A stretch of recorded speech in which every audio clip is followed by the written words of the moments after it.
It's been so long. Just like the famous FNAF song by the Living Tombstone. 2 fucking weeks. Hello, Zir. Um, yeah. Wonder Mooning, everyone. Uh, I needed a break.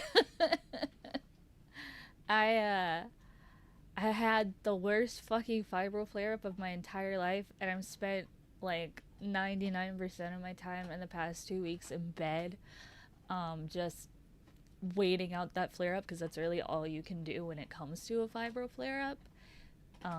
So yeah, I was barely even at my desk because there was no fucking way that I could handle sitting at it with the amount of pain I was in. But I'm back. We are here. We're gonna watch Reddit stories together because that's what I feel like doing. And we're also a bit behind because we haven't watched Smosh Reddit stories in a few weeks. Um, Thank you, Zir. So yeah, that's all we're gonna do today.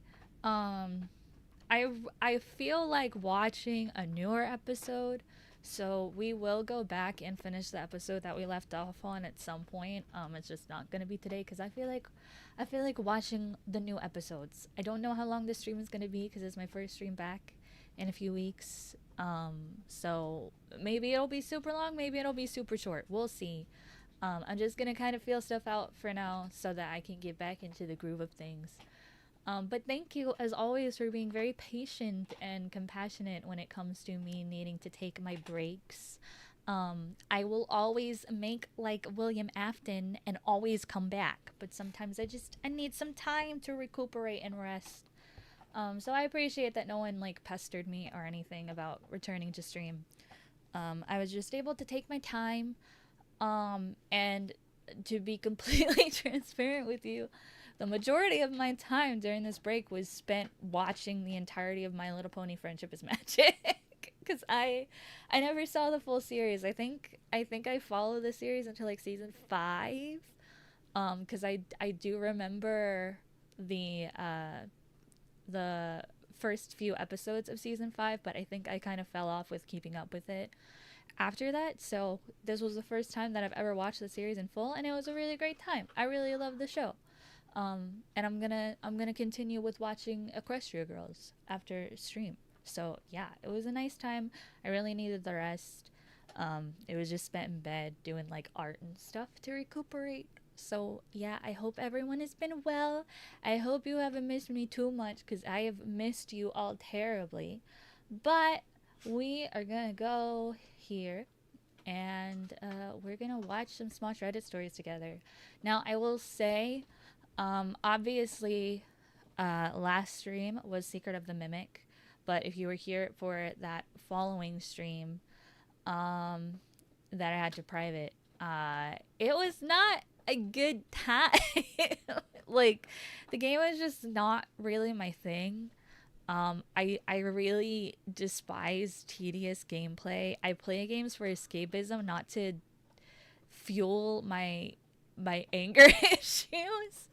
Um, so yeah, what we're gonna do at some point, not this soon. I still need some time to like recover and everything.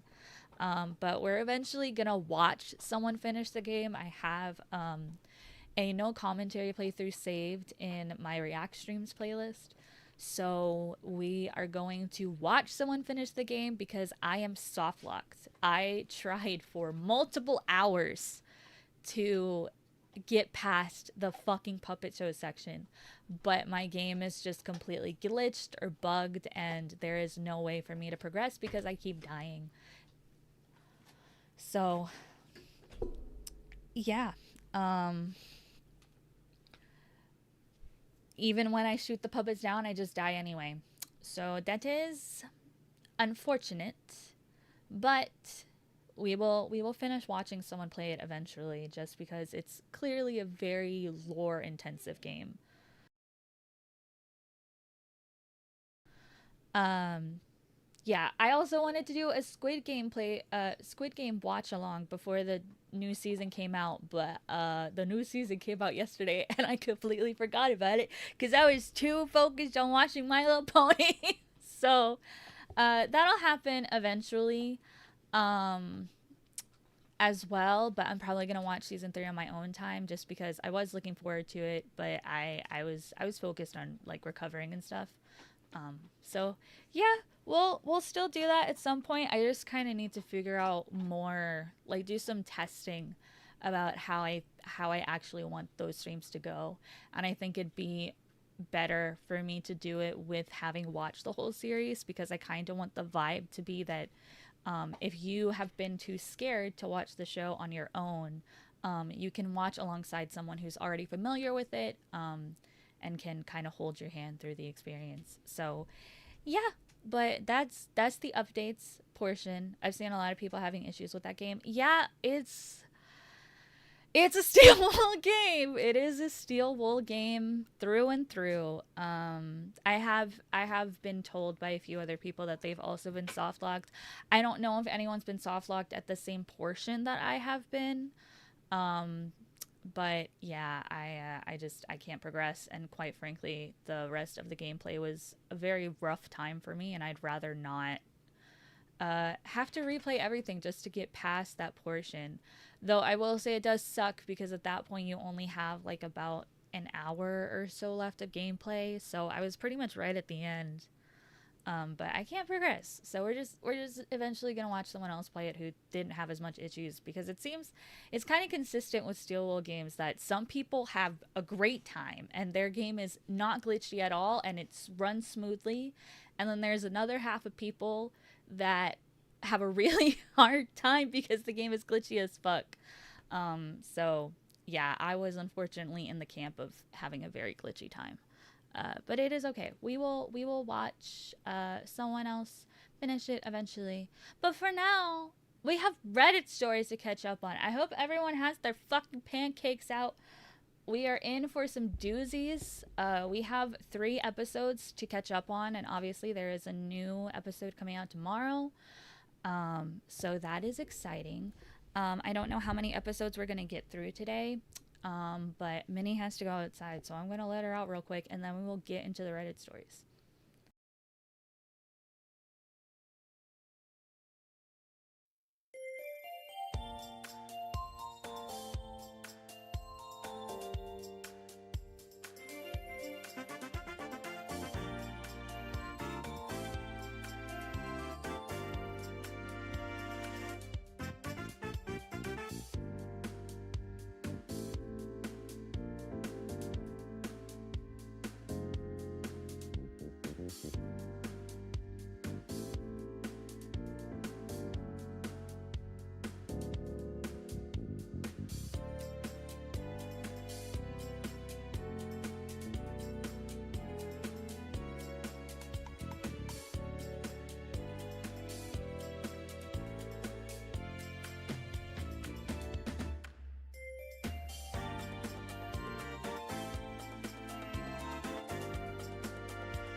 Okay. That ended up taking a bit more time. Cause I also had to go bathroom. Um, but yeah, we're just gonna watch Smosh Reddit stories. We're gonna have a chill time. I wish I actually had pancakes. I've been craving pancakes for like a month because of this fucking stream. Or this type of stream, but I don't have pancakes, unfortunately. But I just realized that I forgot to do the announcement things. Let me post all of those real quick and we'll actually get into the episode. It is the most recent episode from when we last left off. So it is breakup Reddit stories, which, not gonna lie, seems like quite a bit of a doozy. We're in for a lot of doozies. There's crash outs after this one, and also they messed up Reddit stories. So I'm assuming that one's probably on Today I Fucked Up. But yeah, I'm excited and I'm nervous. We're always in for doozies on this type of stream, but it's honestly the kind of streams that I enjoy doing the most, just because we have really nice and interesting conversations when it comes to these streams. So yeah, get your pancakes out. Let's watch some Smosh Reddit stories. Hi, welcome to Smosh Reads Reddit Stories. I'm Shane, and today's theme is exes, or situations that are going to lead to people being exes. Welcome back, Evan. I am joined by two ex-Smosh cast members, Trevor and Rocco. No! What? That would be so fucked up. Imagine if that's how you found out. No, I don't have that power. I'm joined by two friends, Yes. Rasha and Trevor.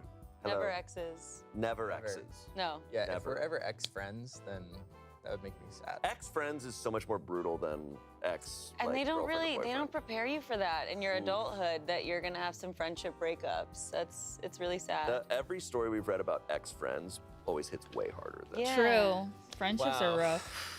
Way to kill the vibe, Trevor. Just immediately blaming yourself. All right, I think we have a good variety of stories here, so let's begin. First one. Hold, I'm so sorry to pause right as he's starting to talk about it, but I need to rant for a second.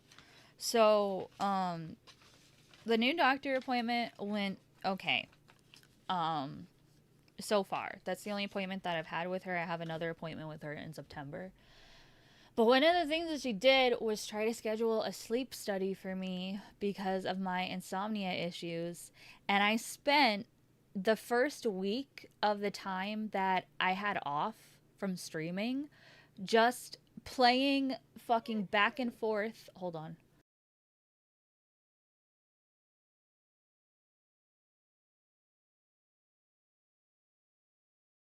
Playing back and forth with these people trying to schedule this sleep study because I tried to contact them. I don't answer my phone for unknown numbers because of spam calls. So they repeatedly, I repeatedly missed their calls because I didn't know what number they were going to call from. And so I tried to call them back on numerous occasions and they just were super duper unprofessional, and I would call them minutes after they called me, and then all of a sudden the person that I'm supposed to talk to is no longer available and they can't just transfer me to them or anything like that. So it winded up being a very difficult time and very draining. And now they've sent me a fucking letter in the mail being like, we have repeatedly tried to contact you for this sleep study, and you need to understand that there are so many issues that can happen from lack of sleep. And it's like, I've had insomnia since I was an infant, okay? I know, but don't pit this on me because I tried to contact y'all back and you kept giving me the ring around. So that's annoying. I hate that shit. I don't have the energy, so I'm just gonna keep ignoring it because I frankly don't fucking care this much. I have new medication that I was put on, and I've had much easier times with sleep since then, so it's not a priority for me. And frankly, after the unprofessionalism that I have dealt with, I don't want to work with these people because they haven't worked with me. So that's annoying.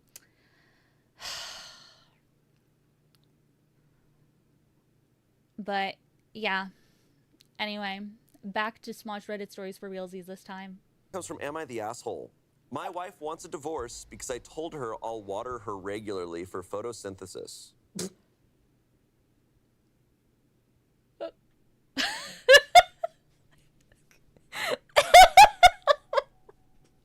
Okay, what?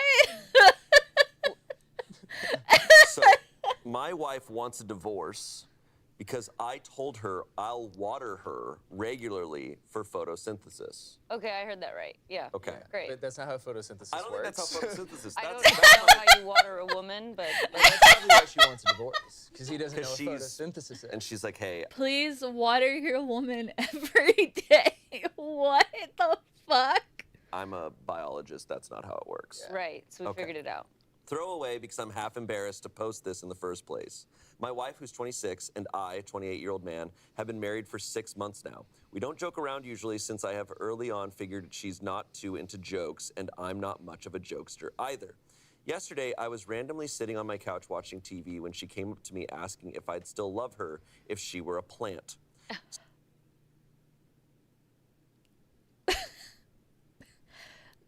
That's not the meme, babe. That's not the meme. That's not that's not the meme. It's would you still love me if I was a worm, not a plant? What? So I'm very much aware of trap questions that exist, and my first thought was to make sure to give her a good answer. I told her I will still love her then and water her regularly for photosynthesis. I wasn't joking here, although I know it might sound silly. I said it very seriously too. Usually, when I joke, I laugh right after because I can't handle my own embarrassing jokes either, but this wasn't one of those cases. My wife just looked at me dead in the face like I said something really wrong. She said that was What? insensitive of me to joke about and could have phrased it better. I got a little What? defensive because I found it absurd that she kept saying it was a bit too much to joke about her question when I really wasn't trying to do that. Then suddenly she said she wanted a divorce, which made me laugh. I agree it wasn't the right timing to laugh, but it came out Okay. We have learned through the amount of times that we've done this as a stream that if something like this ridiculous is the final straw, there is a shitload of unresolved shit going on in the relationships. So I feel like this is massively out of context, and this was probably just her final straw after a slew of bullshit. But that's an assumption based off of like how these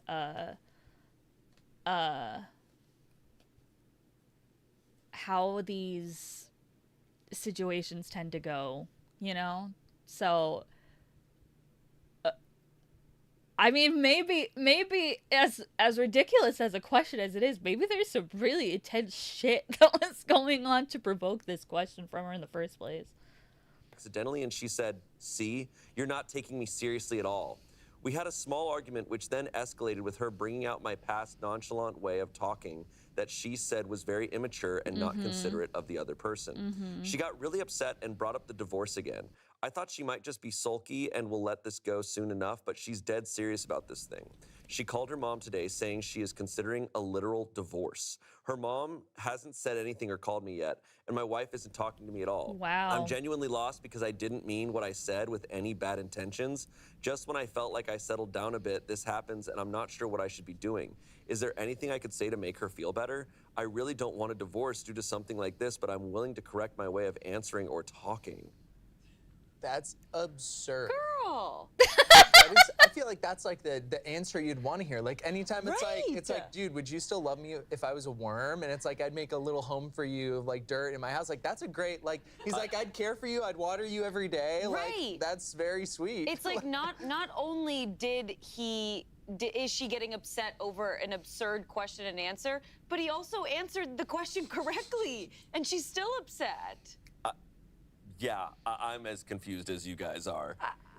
This almost strikes me as like, did she just want a divorce and she's just trying to find Something. Yeah. That's something? sad. I think it's maybe the latter half that is telling us more about what's going on. The whole him saying things nonchalant, I think, is the deeper rooted. I mean, Intended. I Yeah. guess maybe from this story we don't know is like Yeah. what sucks. It also seems like something that could have been brought up like previously if this was something that she had an issue with. It just seems like like this nonchalant. She's like, I just think you could take me a little bit more seriously. That seems like a pretty reasonable conversation to have before you get married to someone. Right. Yeah, like bringing up like, Damn, hey, that I was don't feel like you're perfect taking me sync. seriously enough. Right, right. But being like, would you love me if I? Because honestly, the question, would you still love me if I was a plant, is a silly question. Yeah. Right. It's like funny. It's a funny It's question. meant, I mean, I'm assuming it's meant to be a play off of the would you still love me if I was a worm meme.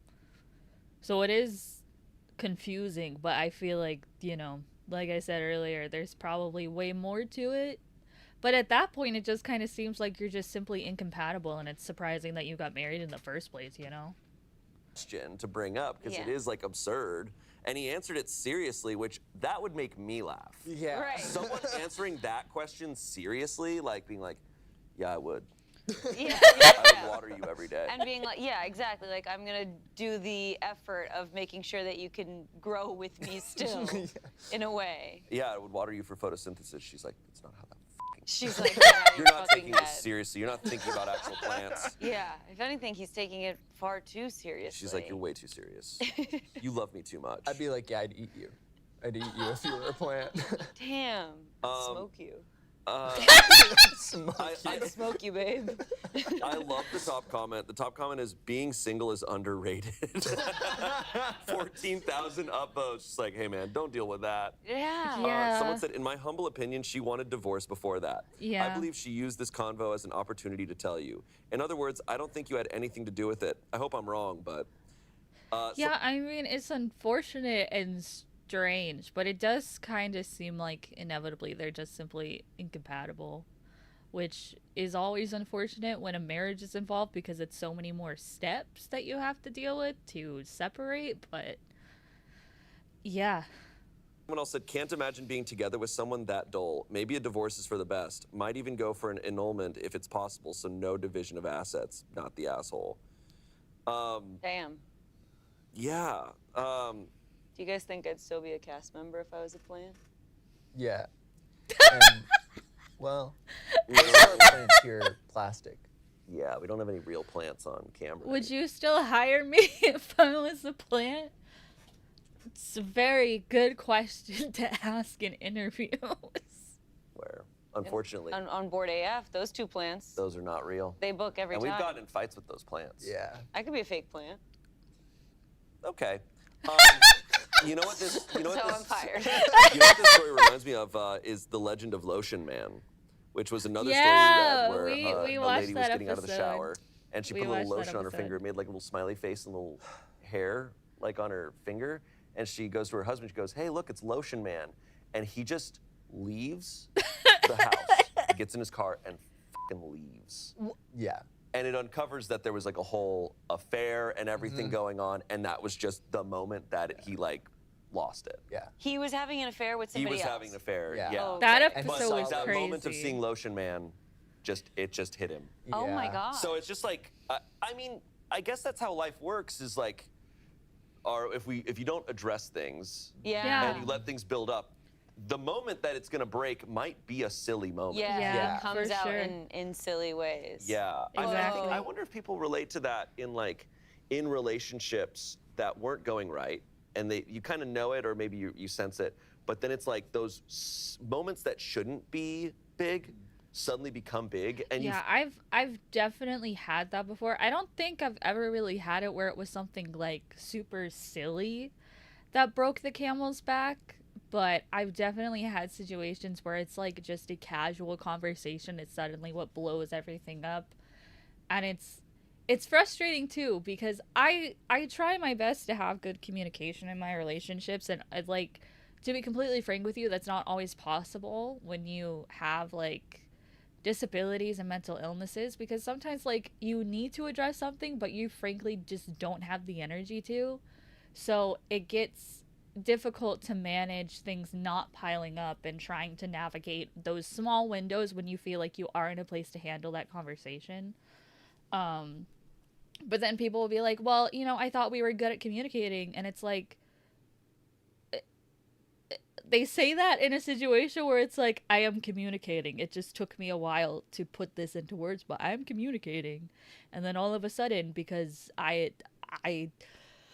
finally found the energy to confront something, it's like, well, we have all these problems that have been happening that I didn't tell you about either. So I've definitely been in those situations before, but I don't think I've ever had something that was like super duper silly. Just sort of like normal conversations that take a bad turn because of clearly like thinking the worst of me and shit. Like, that's not my fucking fault at that point.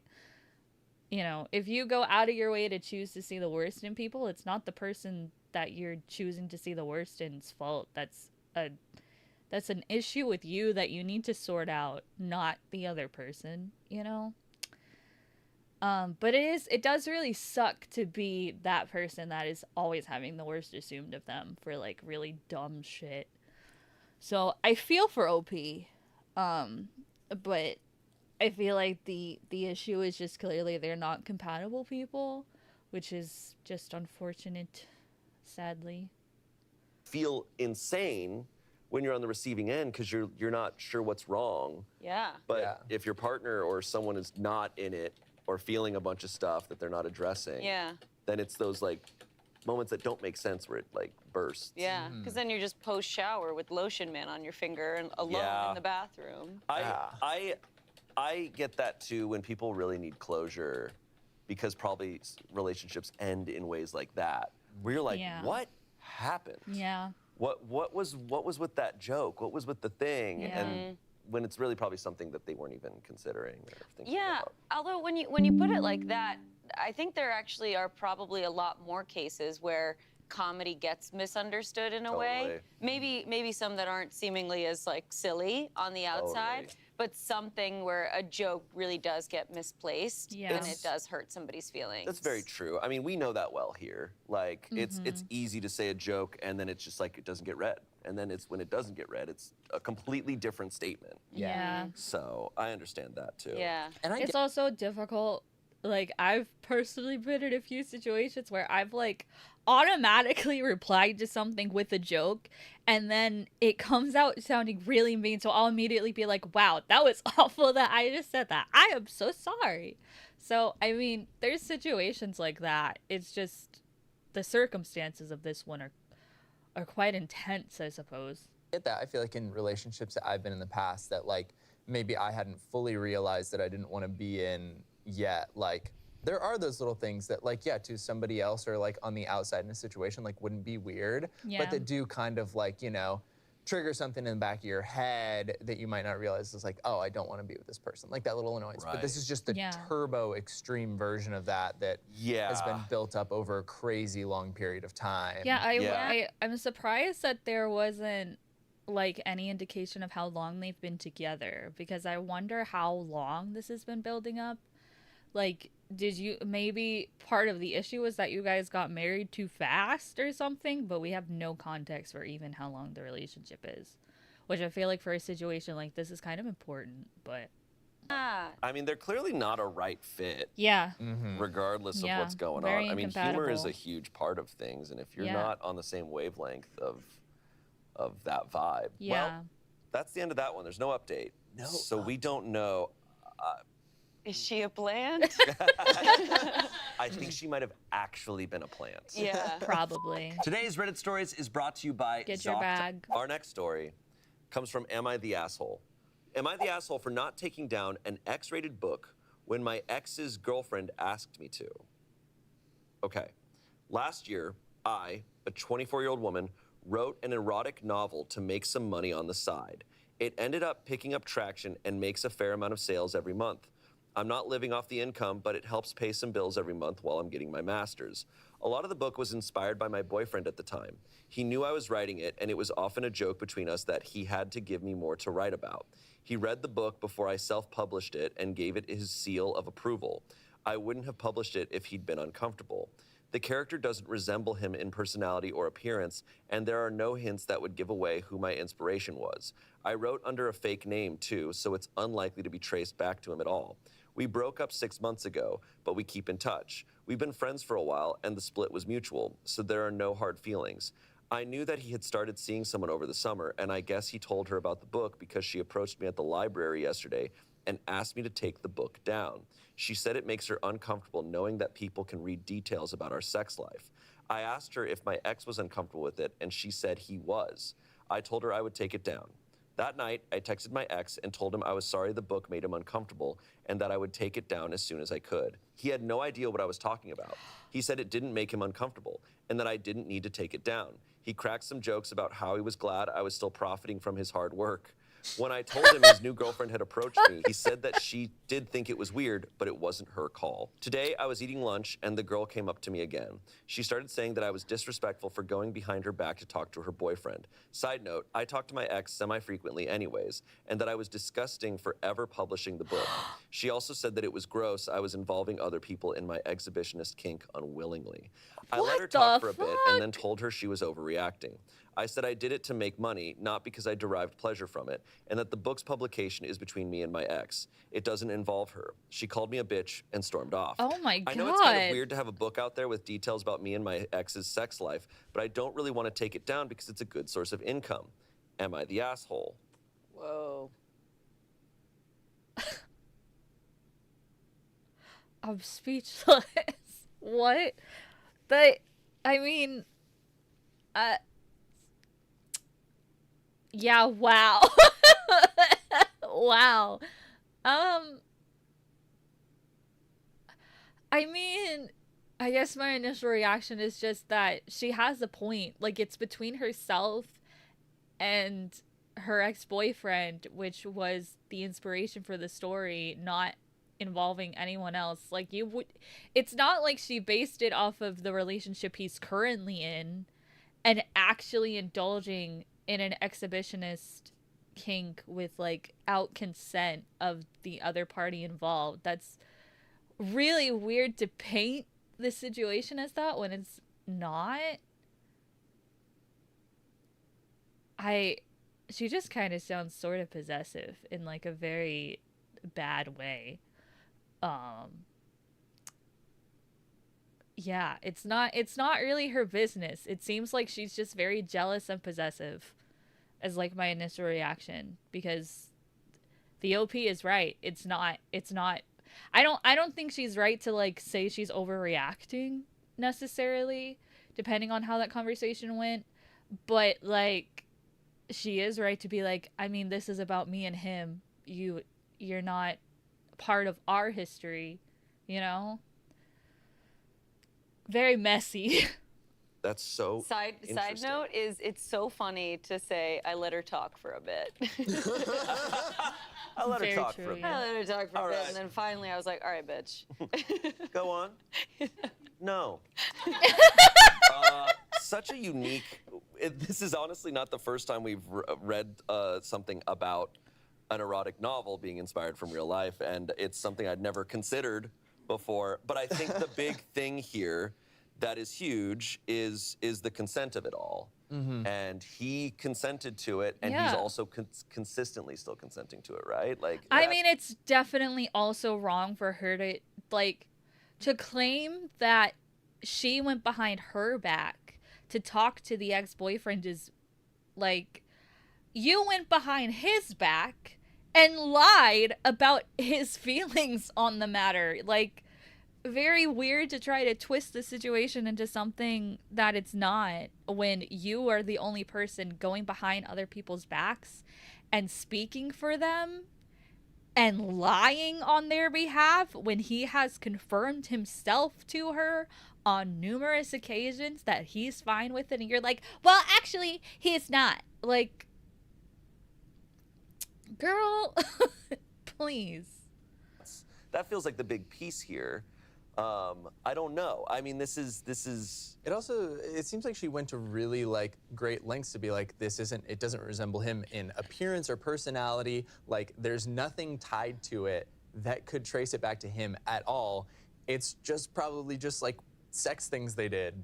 And it's like, you could get sex things from anywhere. Yeah. It's like, I love sex you things. know, it's like, It's true, man. It's just probably easier for her to write about things that she's personally experienced, and it's like, Yeah. it feels like such a crazy thing if he is just, like, fine with it. Yeah. Yeah, we should get the name of this novel for research purposes. Yeah, I got Smosh reads this erotic novel. Smosh reads sex things.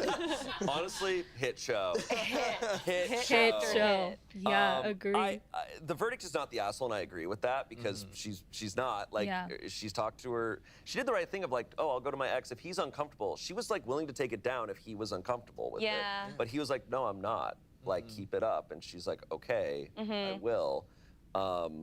I do understand the discomfort. Yeah. I absolutely understand. I mean, of course, bro. Like, if you're dating someone, it's like, oh, there's a book that details how they and their ex Did had sex sex, things. all these crazy things. Yeah. You would, of course, I would, of course, feel uncomfortable. But you have to like talk to your partner about that. Yeah. Right? Yeah. Like, I don't know. I mean, it's also an issue if she's clearly inserting herself in a situation that the only reason she's involved is because she involved herself. Otherwise, she would not be part of the conversation at all. Like, she's purposefully inserting herself into the conversation and then complaining that she's now involved in the conversation, you know? I feel like I'd be like, that's kind of hot. I think I could see. Look, there's probably a bunch of different types of reactions to those things. Yeah. But And I'm that with depends on you. how comfortable you feel, How and secure you feel in Totally. your current relationship. He seems like, I mean, from what I'm reading, it seems like he's a very secure person. She is too, OP. But the new girlfriend is feeling a type of way about it. We should flag that the OP and her ex broke up 6 months ago, as of this being posted. So the new girlfriend, it's very fresh. I do totally get it. Like, I think that's something that would make me uncomfortable, just as far as like where my insecurities are. But it is really a conversation, that you have with your partner and not with the person with OP. It's got to. You can't go behind your to go behind your partner's back and lie and say my Yeah. partner's uncomfortable. Yeah. That's where she's really. I think she's in the wrong. Yeah. It's also so bold to do that so early on in a new relationship. Yeah, man. To be able to, go to great lengths to communicate to the ex like that. I feel like I also remember you saying that they communicate semi-frequently. Yeah, she said So maybe that. that's a part of it. Yeah, I mean, look, her feelings are. I think her feelings are valid. Completely. Yeah. But the actions aren't. Yeah. I mean, I think it's a huge red flag if you're dating someone and your new partner contacts or goes up to your ex without your knowing or out Yeah. your like discussion first. That's a massive red flag. Yeah. I think no matter who your ex is, because it's just like, hey, you're taking things into your own hands that shouldn't be. Right. Yeah. Because it just disrupts the core principle of a relationship, that you Yeah. guys are a unit, that you're a team, and that you're communicating about everything that's basically happening in your lives. Right. So to cross the boundary on something so delicate as an ex behind your partner's back, you're right. It's a major red flag. I mean, I know that erotic I mean, novel- it's also, again, just how she went about it. Like, not only is it a red flag to go behind your current partner's back and contact their ex, but to do that with a lie and speaking on their behalf, especially, it's another level of audacity considering that they are still in contact with each other. And you're clearly aware of that. I don't know how you wouldn't be. I'm sure he seems like the type of person to communicate his like feelings and everything well, if he was very adamant about making sure that she had his consent to post that novel. So it's a very large amount of audacity to go to an ex that he still talks to and expect that he wouldn't, or that she wouldn't clarify this, because now, despite her repeatedly ensuring that his consent continuously stood all the way up to the process of publishing the book, to suddenly say, oh, well, actually, he's uncomfortable with it, and to think that she would not verify that with him is just... It's just a lot of audacity. That's always the word of the day in Smosh Reddit stores. It's just a lot of audacity. I cannot imagine being that far up my own ass. have always existed, but I feel like we're really in like this era. They're very mainstream now. Like I Yeah. hear about them all the time. I've read some. Yeah. I but, like the audiobook versions. Nice. Badass. Thanks. I too love sex. You things. take out a headphone right now. You're like, anyways. I'm listening to it right now. But it's an interesting aspect of consent that I'd never considered until like this show. But it's really fascinating. Comments? not the asshole, her insecurities are not your issue. Someone said, not the asshole, you've cleared it with your ex twice now. Sounds like the current girlfriend feels threatened. That's on her. Yeah. Someone said, involving people Agree. in my exhibitionist kink unwillingly. Seeking erotic novels out and paying for them is hardly unwilling. She's the one going around her boyfriend's back in order to get her way. Yeah. Let those kinky dollars roll in, not the asshole.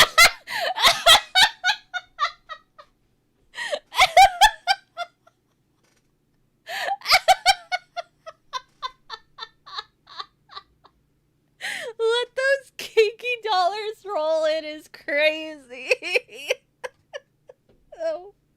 Oh my god. Kinky dollars. I would also say, like, I guess everyone's reading experiences are different, but it's like she's reading this knowing like this is about this woman and her ex, right? But most people reading a book are putting themselves in it in some sort of way. It's, Yeah. A book is like a completely different experience for every person who reads it. Yeah, because the whole reason it's a book and not a more visual medium is because you are supposed to insert yourself as the protagonist in the story, or at least try to relate to the protagonist's issues or whatever the plot is about. That's the benefit that books have over all other forms of media. I've thought about this. I think the reader is the one who like kind of completes the novel, right? Like the Yeah. writer writes it, but the novel isn't done when they're done writing it. The Yeah. reader is the one who finishes it because fascinating you, way to put you that. create it together, Yeah. right? Like it's what a book looks like in everyone's head is going to be so different. Exactly. And that's yeah. interesting when castings come out for like the movie version and some people like it, some people don't. You know, Yeah. because everyone has a different idea of a story in their head. So I'm yeah. like, they're not reading this your boyfriend and her ex Yeah. and his ex. They're not reading that. They're reading Yeah. a different story. It's interesting to put it like that too, because then it's like I even challenge the new girlfriend in that if this book was taken down, I don't know if her problems would be solved. Exactly. Like she's still read this experience. It's still there. She's uncomfortable with what she read, and she's you know, letting it out and executing it in a way of like, finish it, nobody else needs to read this. But I think she clearly is just still like, I hate what I read and I hate what I know, and trying Right. to manage it in some way by shutting it down. But Yeah. it's still gonna persist. Yeah, I think that's a good point. It definitely seems like her issues are rooted in like some insecurities that she needs to work through. Which isn't on her ex or on OP's ex nor OP. Like that's shit that you got to deal with in your own time. It's not anyone else's responsibility. And when you start projecting that shit onto other people like it is their responsibility, it sucks to be the person that has to deal with that shit, you know? It's because that comparison is always going to be there. Totally. Update. Update! Shortly after I made the post, I got on Amazon to look at my book and noticed I'd gotten an influx of bad reviews. I checked the reviews and found some buzzwords that my ex's girlfriend had used. No fucking way she bot reviewed this. No fucking way. What the fuck? Thankfully, I'm fairly certain I can get these removed. I'm also concerned because Amazon takes a few days to process reviews, so I don't know how many more of these will be coming. I decided to call my ex and let him know what was happening. I told him about his girlfriend confronting me, calling me a bitch, how she initially lied to me about his feelings, and now the bad reviews. He was floored. I don't think he had seen that side of her personality. My ex is an all-around great guy, and he was very apologetic. He said he would talk to her about it. He said he didn't tell her the name of the book, but he did have it on his Kindle, so she must have snooped and found it. This morning, So now you're also going behind his back and searching his fucking Kindle?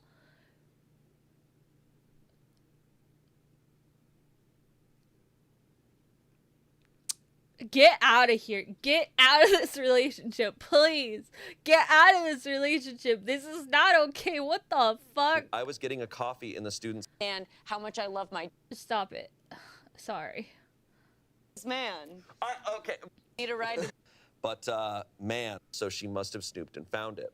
This morning, I was getting a coffee in the student center, and the girl walked up to me and started screaming at me. Apparently, she and my ex broke up, and she blamed it on me. I didn't know what to do, so I just took off walking to my car. She started calling me a slut and a whore and a pervert. Nothing in the book is that bad, especially if you like erotica already. She followed me out of the building, but thankfully stopped chasing me once I hit the parking lot.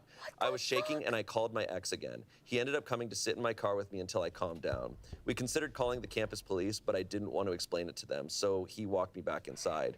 She was there, but when she saw my ex with me, she didn't yell. She burst into tears and said she knew he was cheating. What the fuck? What the fuck? Oh my god!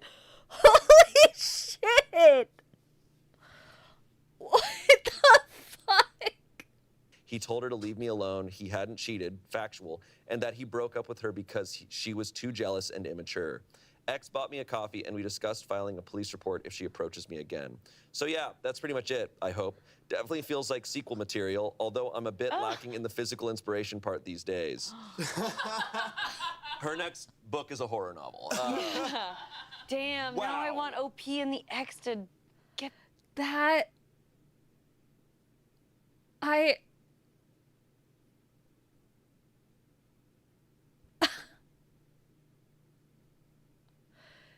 I mean, yeah, she definitely needs therapy. You got a lot of shit going on that you had to deal with, and I can't believe that is so absurdly far to take an issue that is a non-issue in the fucking first place. What the hell? What the fuck? Holy shit!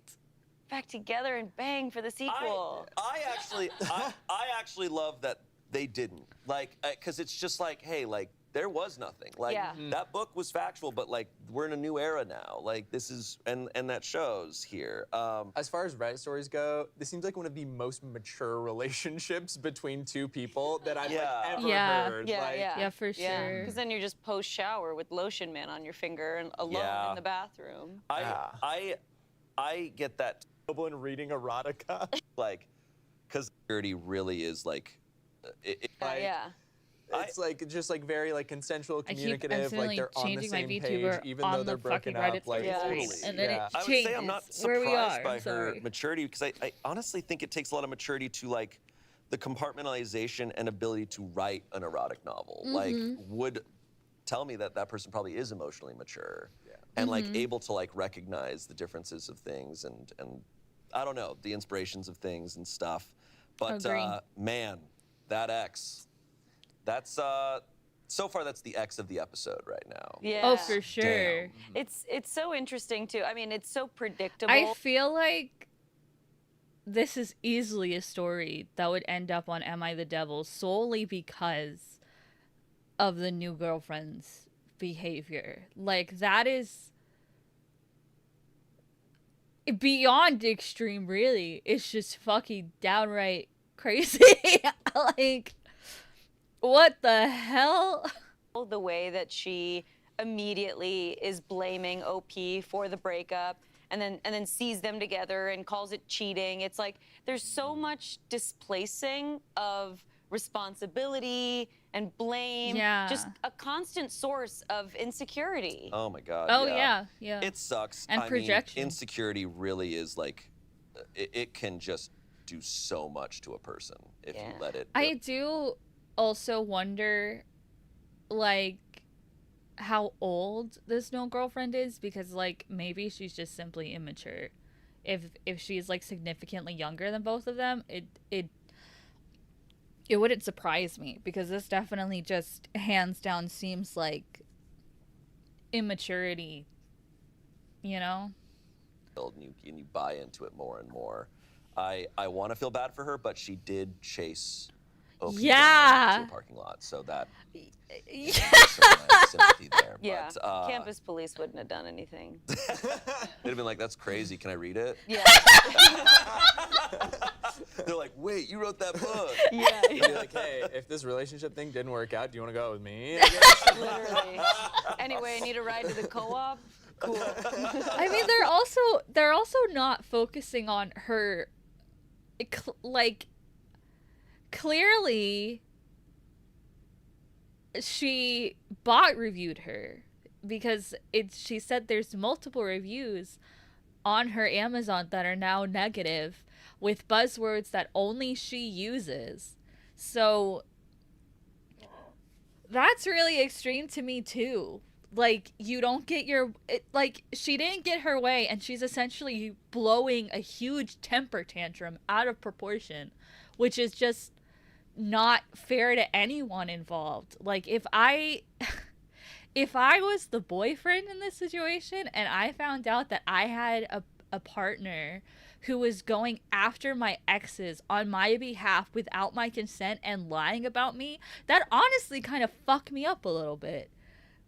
Especially to go this far. Like, she chased her down on campus. She's done numerous actions that would warrant a restraining order for sure. She also bot reviewed her novel to be negatively reviewed on Amazon to try to damage control because she didn't get her way in the first place because she was lying about her boyfriend's feelings of the matter. Like,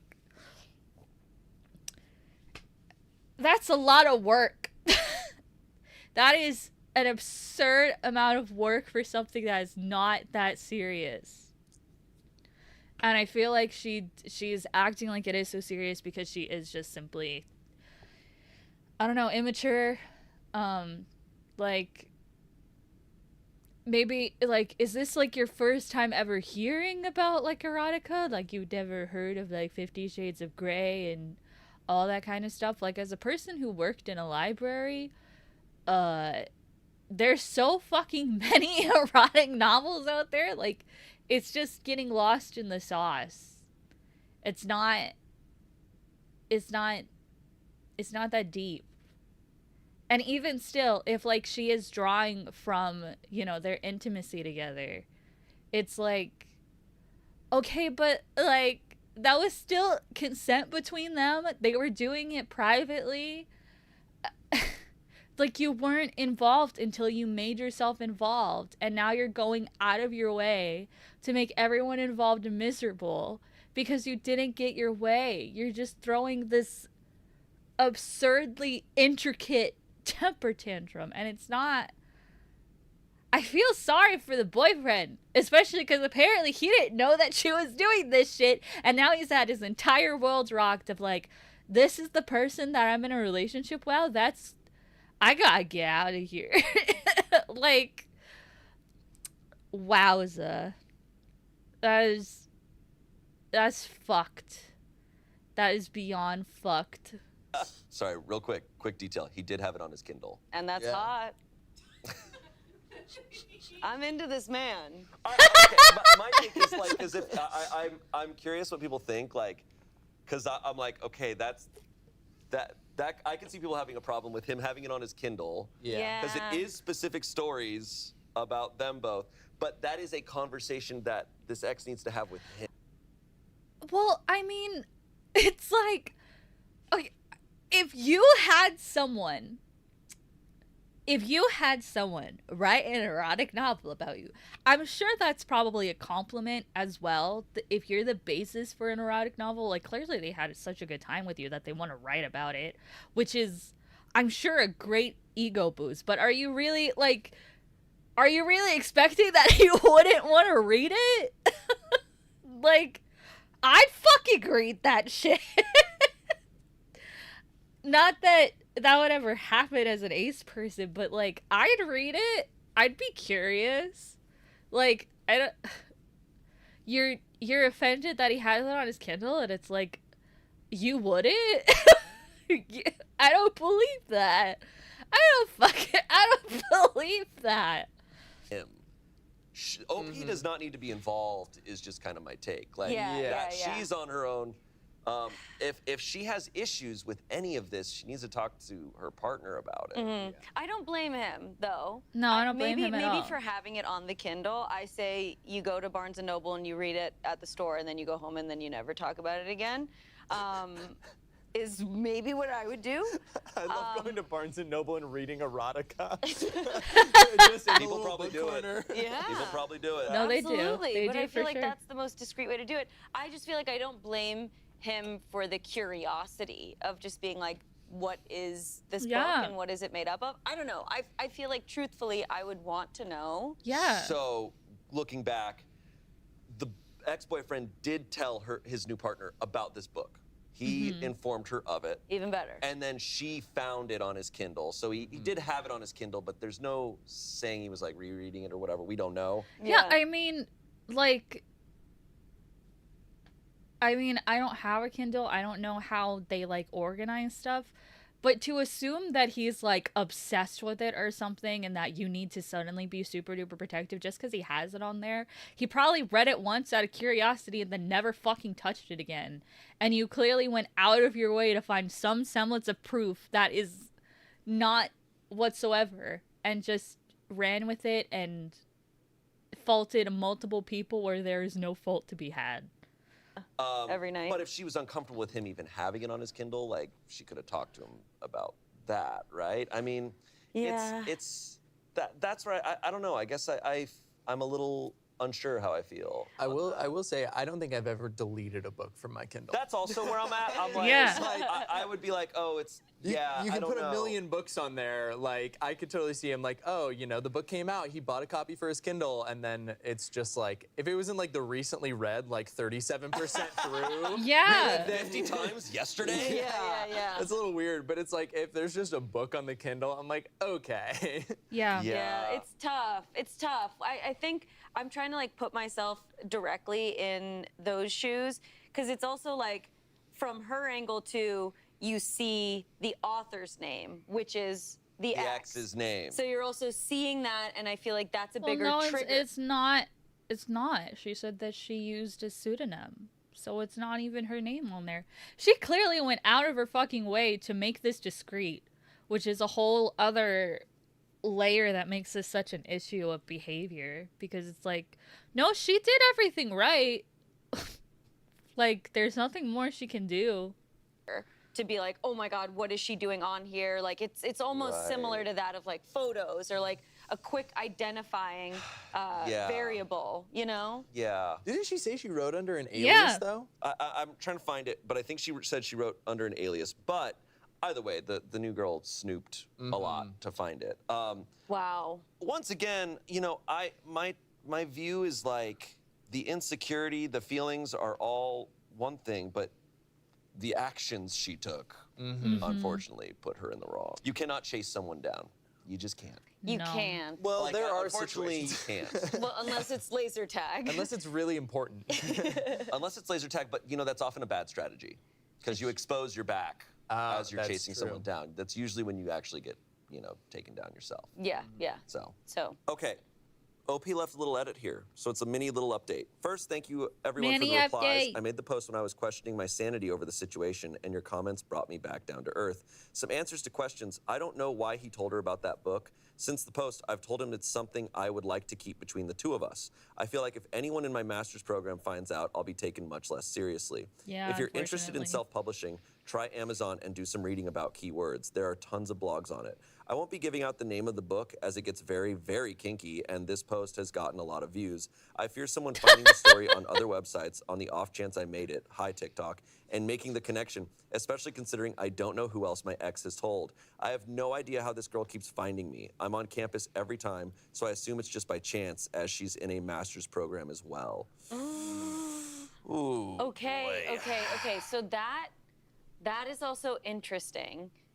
The idea of her asking her ex to just keep it between the Keep two it of between them. The two of them, and then he told. Well, does that feel like something you would have to tell your partner? Like, I don't know if like, that feels like information you should share. That is complicated. Like, I don't know. I think solely because of how this situation played out, I would say, like, I do think it's information that you should share, but you should have asked your ex if it was okay, and also kind of wait until you have a better gauge of the relationship, because there is a chance that it could go this far out of proportion. So that's a bit more complicated, I think. But the fact that she's still being fucking hunted down on campus is fucked. That's like a weird line, yeah, because it's not. I think it's a line that I think a lot of people are going to have very strong lines on, and it's once again, it's just a dilemma I've never been faced with or considered. So Yeah. I'm sitting here like, I need to think on this. Yeah. Is truly my answer. I don't know if people are like that or not, but I'm like, how do I feel about a book being written and then you need to like, you're asked to not share it? Right. Because it's, I don't know, because I'm trying to think of like other comparable like things in relationships, but this is like a publicly published book. I think it's also because he is still friends with the ex that wrote it. I think if they had had a split or something where they're like, hey, this is mutual, and they never spoke again, it would be, I think that there's a reasonable amount of like him being like, okay, I'm just gonna forget that happened. I know that it's out there, like it's in the past. Yeah. But because it's with an ex that he is still friends with and talking to, I think I understand the idea of him wanting to communicate that and be get open that. about Yeah. it. I think so too. And I think you're right. I think some people are going to be split on this and they're going to be like privacy first, and you don't have to share things. Like maybe there's like some sort of middle ground of like, once you've been with somebody for a certain amount of time, then you can trust them with this information and open up about it. I just feel like I'm going off of the notion that like I feel like I over communicate in a relationship, and I'm just like, hey, like my ex texted today and I just wanted to put that out there, like just so that nothing is questioned. But at the same time, that kind of like overt communication usually is founded upon insecurities that build from past relationships where you felt guilted into doing those kinds of things.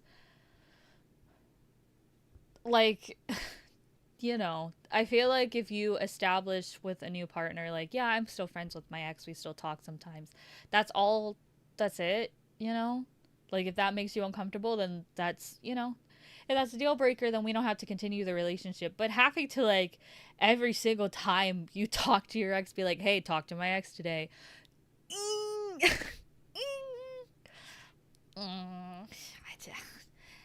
I don't think that's necessary. I agree with that. Like over communication, I think is just better. Yeah. Like, it's because it's like, oh, you find out if she did find out eventually, oh, there's this book. Oh, and all of the details in it are real. Yeah. And it's like very, very kinky. That's hard. Yeah. The problem, the thing is, all the actions that this ex took were just so extreme. Sorry. So the ex-girlfriend who chased her down and committed crimes. That is, how she handled this all is wrong. But I cannot help but think, if you found a book that is written about your current partner in their previous relationship and it gets crazy and wild, I also understand a lot of people would just be like, what? Yeah. Like, this is hard. You just can't read that book. Yeah. You cannot open up the book of secrets. Yeah. Like if that's going to be out there, and you're going to tell your partner, like your partner has to be very secure in themselves and the relationship, because that's a lot. It's a complicated dilemma. I also just want to acknowledge, I don't think that the author was wrong in writing that either. No. Like, I think that's totally fair to share your experiences, especially if it is in a way that keeps it vague and doesn't reveal the identity. It just now has created this complication in the future where, like, we haven't even discussed her future partners. Like, when she eventually brings somebody in the picture and is like, I wrote this book about my ex. And she's the one who, like, wrote it. Like, she's the one who took the action. Totally. I think that's the ultimate thing here, is like two adults who consented and agreed that we can write this, that she can write this, and he's fine with it. Yeah. Like, hey, there's nothing wrong with the writing and publishing of this book. And it's staying out there because he's continuing to give her the consent for it to be out there. So, but this girl came into the picture who really struggled with that. Yeah. And unfortunately did not handle it. It must have been really freaking kinky. I'm imagining all sorts of things. Oh. You know? Yeah. The imagination's I'm going wild. imagining. No. I think we need to cut. Anyways, all right, let's move on. I'm so curious about people's perspectives on that one. Yeah. Okay, our next story comes from Am I the Asshole? Am I the asshole for telling my wife I won't be as stressed out next year because I won't be married to her?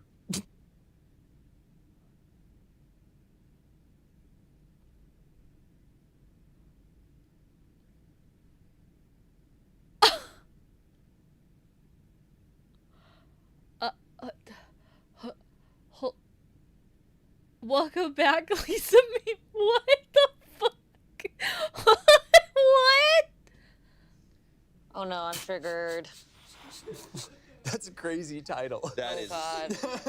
Oh God. Oh God. Title. That is some like Game of Thrones ass delivery. Yeah, that's kinky. I won't be shit. as stressed next year because I won't be married to you. Oh. Oof. This is a 32-year-old man. I've been married to my wife, Jen, 32-year-old woman, for a little over 7 years now. Up until about 2 years ago, things were great. However, a disastrous move, a few family emergencies, and a totaled car have left us in a terrible financial situation. All our savings are pretty much gone. 401k is empty, and we're hemorrhaging money. Before we bought our house 2 years ago, things were amazing financially. We made the mistake of buying a nice 3-bedroom house because we planned on having kids. Those plans, thankfully, got put on the back burner because adding a kid into this mess right now would kill us. It's not really a mystery why things are like this. Jen and I are both underpaid at our jobs, and we moved into a high cost of living area like morons. Last December, I told Jen one of two things needed to happen. We either sell the house or start making more money. The latter would most definitely mean finding new jobs that would pay us a market rate. Jen pushed back on this because she loved the house and her current job. I told her she had to choose one and couldn't have it both ways, and after a week of arguing, she agreed we would look for new jobs. It's been almost 6 months now. Last Friday, I signed an offer for a new job. It's over a $35,000 raise for me. Jen, however, Damn. Holy shit. has done nothing. In January, she asked for a raise in the market rate and was very disrespectfully told by her manager that she was not worth that. She was shown the door to leave if she wasn't happy. Jen has taken this as her putting in the effort and done nothing else, telling me we should wait and see what happens with my job search. I'm not happy about this. When I came home Friday and told her I got the job, she got pissy because I clarified this does not mean she can stay at her job. We fought again, and I told her that this would mean we only stop hemorrhaging money on the house. We would be able to save only a little and would still not be close to refilling our 401ks. Kids, the whole reason we got this damn house would be entirely off the table. We haven't talked much since then. Yesterday, her parents visited for dinner. Despite my best efforts to keep them out of it, Jen announced my new job to her parents by saying maybe I'll stop complaining about money once I start. I don't know why I said it, but I replied with, "Oh, don't worry, Jen. I won't have to worry about money a year from now because we'll be divorced by then." Jesus fucking Christ. Things got quiet real quick after, and I excused myself. Her parents left shortly after, and she slept on the couch to avoid talking to me. I've not talked to Jen or her parents since last night. Things are very cold between us right now, and I genuinely wonder if I did something last night that probably ruined my marriage. Are you kidding? Come on, bro. Probably ruined my marriage? Are you fucking serious? Bruh.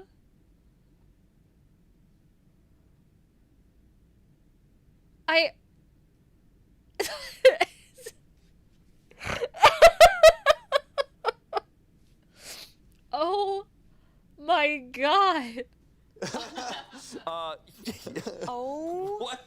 my God. Bro. In front of her parents. Okay, what'd I say? What the What'd I say? fuck, dude? Classic women God. overreacting. Just bring it in, baby. Let's go do the sex things. There is so much that I do not feel qualified to really. I'm like, you need to talk to a couples therapist. These are these are some real world issues you guys are going through. Right. But we can say that saying, "Don't worry, Jen will be divorced by next year" in front of her parents is Yeah. yeah. Is fucked. Like, I am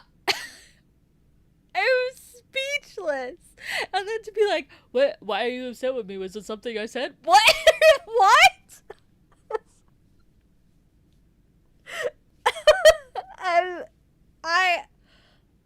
I'm broken. Jesus Christ. What the hell? Man, And- you're getting a divorce. Yeah. You just basically You signed it. Yeah, You and signed he's it. saying it as Yeah. a joke. That is a terrible joke. It's like if you're saying that and he's saying that in earnest, like that's a terrible way to do it, but he's being honest. But the fact that he's like, oh, did I just ruin my marriage? Yikes. And it's Right. like, come on, man. Come on, Yeah, it's clear it was a moment of him losing his temper and Totally. patience, right? In his head, he was like, Yeah, what did you okay, expect? like, if she brings this up, like it's gonna really disrupt things for me. That's not what I want. So he was kind of waiting for that at dinner, and then I think when she Well, These I mean, removed. oops, I'm al- sorry. I mean, it's also a situation of like,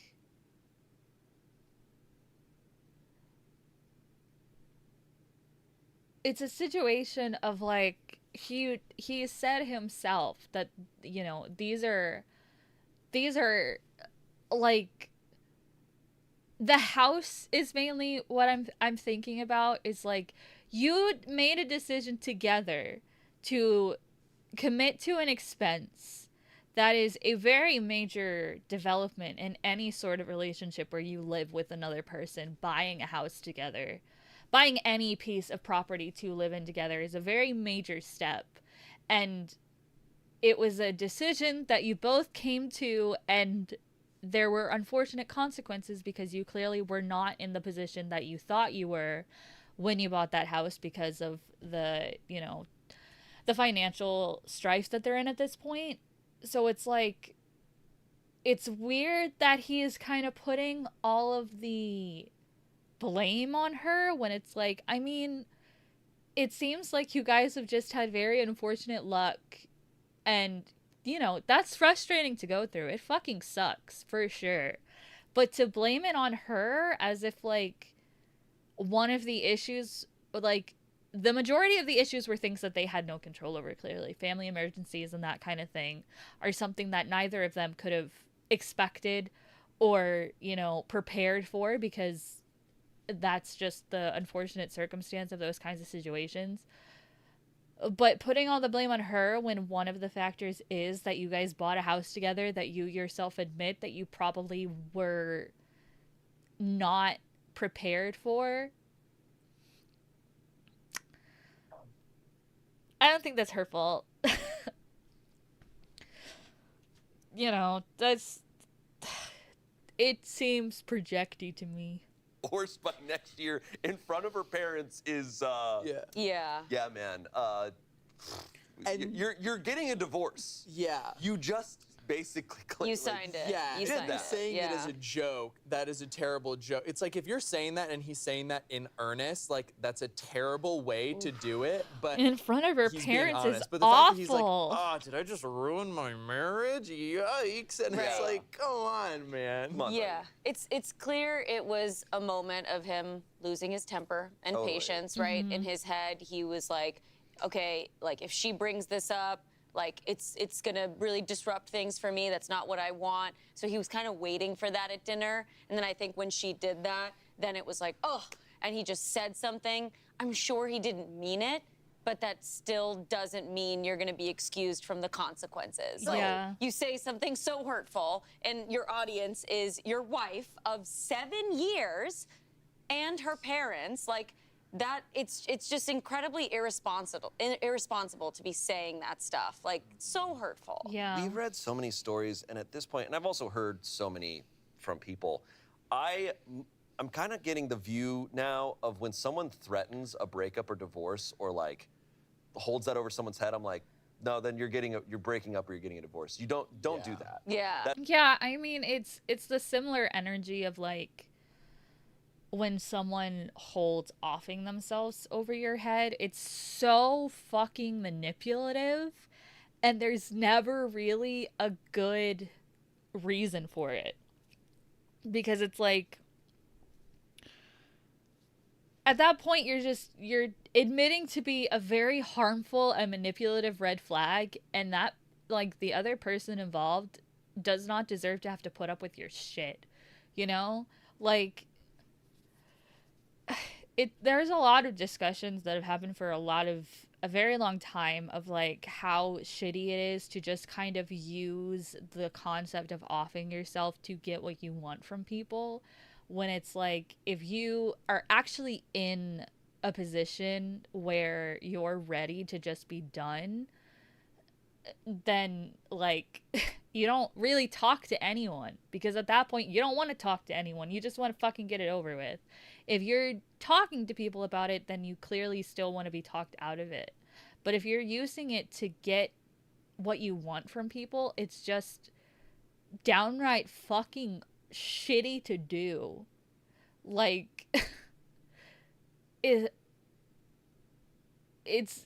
I see them as the same thing. Like, threatening to break up with people over this kind of shit is like, especially to do that in front of her parents at a dinner together.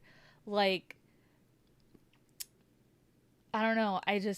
If you can even get those words out, you clearly are not that invested in the relationship anymore, and the other person deserves better.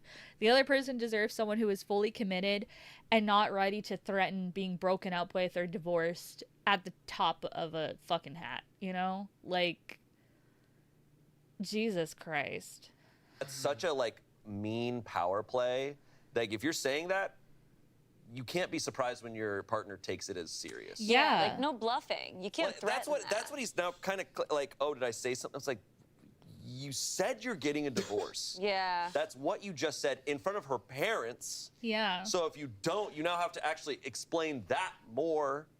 It's... Yeah, like, have fun. Well, I mean, it's also a situation of, like, crazy to say that in front of her parents when it's like,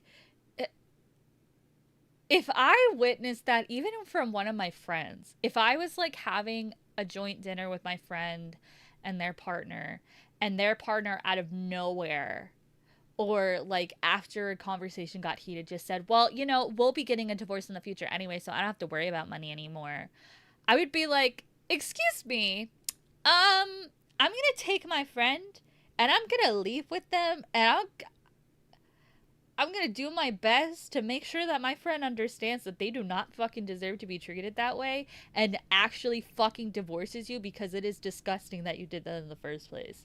Doing it in front of someone's parents is even more audacity, because it's like, do you really think that her parents are just gonna sit there and watch her take this from you?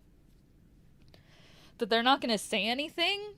Like, I'm pretty sure any parent who, like, has a genuine good relationship with their kid would be like, yeah, sweetheart, I know you've been married to this man for 7 years, but, I gotta say, we really think that you should fully consider divorce for real, because this is crazy that he would even talk like this in front of us. How does he, like, if he talks that way in front of them, imagine as a parent the kind of spiral that you would go on, because it's like, if this is how he talks about our kid in public, what happens behind closed doors when no one else is around? Like, I'd start getting kind of paranoid at that point, which, you know, just protectively, like, and then to have so little self-awareness to be like, I don't understand, did I say something wrong? Like, dude, you're 32? What the hell? Being, like, ever accepted in that family, you know? Like, the parents are truly never going to be like, oh yeah, we love our son-in-law. Yeah. What? Yeah, this reminds me, I listened to a podcast called Where Should We Begin with Esther Perel, and it's a couples therapist, and it's really fascinating. And this reminds me of the type of stuff.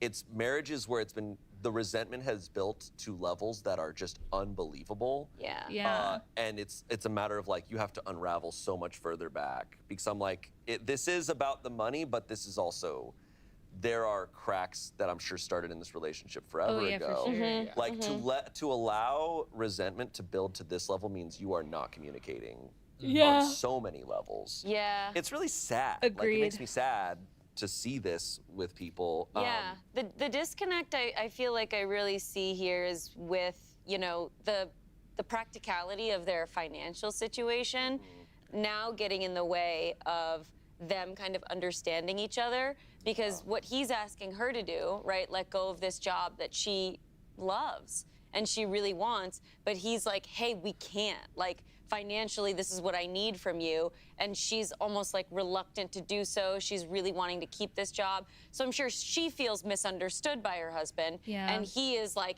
it's not about that. We just literally need money and that's all that I can think about. So it seems like almost like just two different brains that are clashing together. Totally. And that's where that resentment comes Yeah. from, because now it's manifesting in them being like, you don't understand like the financial situation, and you don't understand how much I love my job. Like, we're not on the same page anymore. Right. Yeah, I feel like there's obvious, like, he got a big raise, and from what he said, it's like, hey, like, we're steady now. Like, he's like, we're not being able to save as much or put as much as we want into a 401k. But I feel like if I'm in that situation, it's like, okay, like, we can take a breath of fresh air, and like, they can wait a bit and then maybe have a conversation again about like, okay, because she said like, hey, like, let's maybe see where it goes with my job. And like, Yeah. I think it's very reasonable to be like, okay, like, we'll give it a few months, give it however long. And if it still is a position where we need to be making more money, or we'd like to be making more money, and that's not gonna happen, then they can have that conversation again, versus him being very snarky Yeah. and like, hey, I got my raise, but that doesn't mean that you can, like, you know, stop looking. Right. She should write an erotica novel to make some extra money I think every that's- month. That's Yeah. totally what's necessary. For sure. happen. Agree. You know, I'm a very privileged person in this aspect, but like the job market, from everything I've heard, is just awful. Oh, right? yeah, it's- So the idea of like, hey, quit your job and find a better one is like, all right, let's go buy some lottery tickets. Right. Yeah. Right. Like, dude, Yeah. that's a tough. It's pretty wild to be in your 30s in this day and age and still having no concept of how difficult getting a job is. And it kind of speaks more so to a certain level of privilege that like maybe he just hasn't had the misfortune of having to hop around from job to job or being in a financial situation where there's no job available for him and just having to deal with the strain of that, because it's like you clearly don't understand what you're actually expecting your wife to go up against, and it gets worse every fucking year. Like, that's crazy. Ask. I mean, and let's point that out too, right? The underlying misogyny and all of this, of him being able to get an extra $35K a year and her being told to her face that she's not valuable. Yeah, I Yeah. mean, also the huge thing we're missing, I don't think he said what their jobs are or what fields they're in, but that's a huge aspect too. Like, Yeah. depending on the job field you're in, like getting a new job might not be as, there's a lot of variables I feel like that are going on here. They're just not sounding like a team. Yeah. They are Yeah. very much For sure. opponents, which, you know, finances are so stressful. Like that, Yeah. if there's anything that makes or breaks so many couples, it's finances. Oh, Yeah. for I sure. understand that because it's a nightmare world out there. It is. But they have to be on each other's side, and that's what's happening, is they're just completely facing each other. And like, I feel like the risk of her potentially leaving a job that she really loves to maybe get paid a little bit more money, but be in a potentially like miserable situation or a thing that she doesn't love, like, I would never want that for my partner. I would Yeah. never want someone to put themselves in a worse position where they're less happy. I mean, it's your job. It's how you're spending so much of your time. Yeah. You know, you're 40 hours a week. Like, if that's something that you're not loving doing, that's not gonna help. You have Yeah. more money, but that's not gonna help the relationship. Yeah. Yeah. I think she was in the wrong for, like, you know, in front of her parents being like, oh, he'll stop complaining about money. Yeah. He just took it. You know, it's like, okay, and that wasn't nice of her at all. Totally. But you then ended the relationship. Yeah. Yeah. And then we're And surprised. again, like, I think the real challenging part of this, I think a lot of people are going to also have this insight of like, you don't really know a money situation until you're in it. You know, when Yeah. you're struggling with money and when you are like financially just like not successful and not feeling good. Like, I do also see that from a lot of people being like, it doesn't matter, like, and it is gonna help, and whatever we can do. And if they did have kids, which it's a blessing that they don't, like, that just adds to the stress of like, that is the #1 priority. So I do also see that side of it just being like, nothing else matters if we literally cannot put food on our plate, have a roof above our heads and stuff like that. It's just the fact that they aren't able to communicate about it and let each other in on that perspective. Right. They're instead just holding on to those observations on their own and then letting it build up, and it's causing this fight between the two of them. Yeah. Look, there's a lot, as I said, there's a lot going on in this story that I am not qualified to like make a decision or call on. But he was asking if he's the asshole for saying what he said at dinner, and yes, he is. Yes, and the yes, dude was asshole. yes, for comments, sure. You know how firearms experts tell people don't put your finger on the trigger unless you intend to fire? Yeah, don't say the D word unless you're prepared to get D'd real hard. Talk about a real rock. Yeah, seriously. Gotta go get D'd hard. Someone else said, I don't know why you're so worried if you were wrong or not. You'll be divorced a year from now. Yeah. Someone said, I'm sorry, did you say, I genuinely wonder if I did something last night that probably ruined my marriage? You told your wife you will be divorcing her within the year in front of her parents. If you can come back from that, it is going to be a long and hard road. You have a right to be angry about everything going on, even a right to divorce her. But if you wanted to repair the marriage at all, that wasn't the way to do it. Exactly. Update. Whoa. Oh shit. First sentence, yeah, I messed up.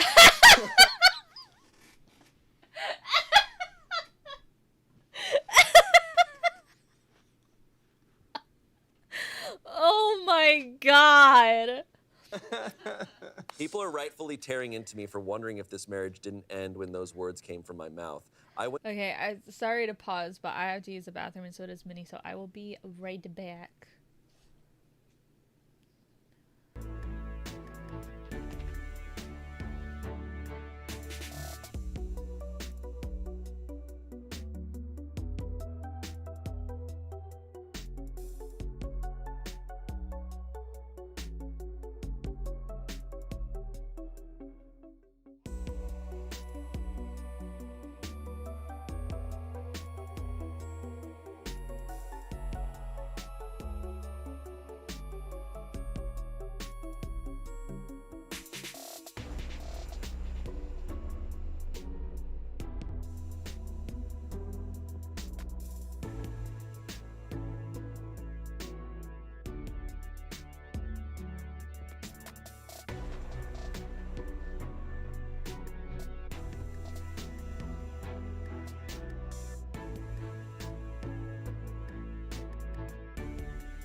Okay, I am back.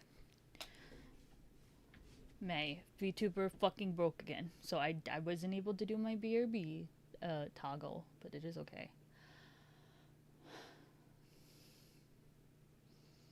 Went to Jen last night to talk, and she refused to even say a word to me. She ended up locking herself in our bedroom and finally told me to go away. I'm scheduling some consultations with divorce attorneys today. Some people are asking about car accidents and family emergencies, mostly blaming me for them. The car was neither of our faults, and Damn. Thank you, Zier. Damn. That's even more messy. uninsured driver hit my wife's fully paid off car. Insurance gave us peanuts. The family emergencies were a handful of things that were just unluckily close to each other. I don't think you can really assign blame to these kinds of things. People will probably say I'm covering my ass or something and still blame me. Whatever. The big fuck up was the house, which I was 50% responsible for. Before I wrote this post, I probably should have admitted to myself that I spoke my feelings at dinner and got my wish. All right. Wow.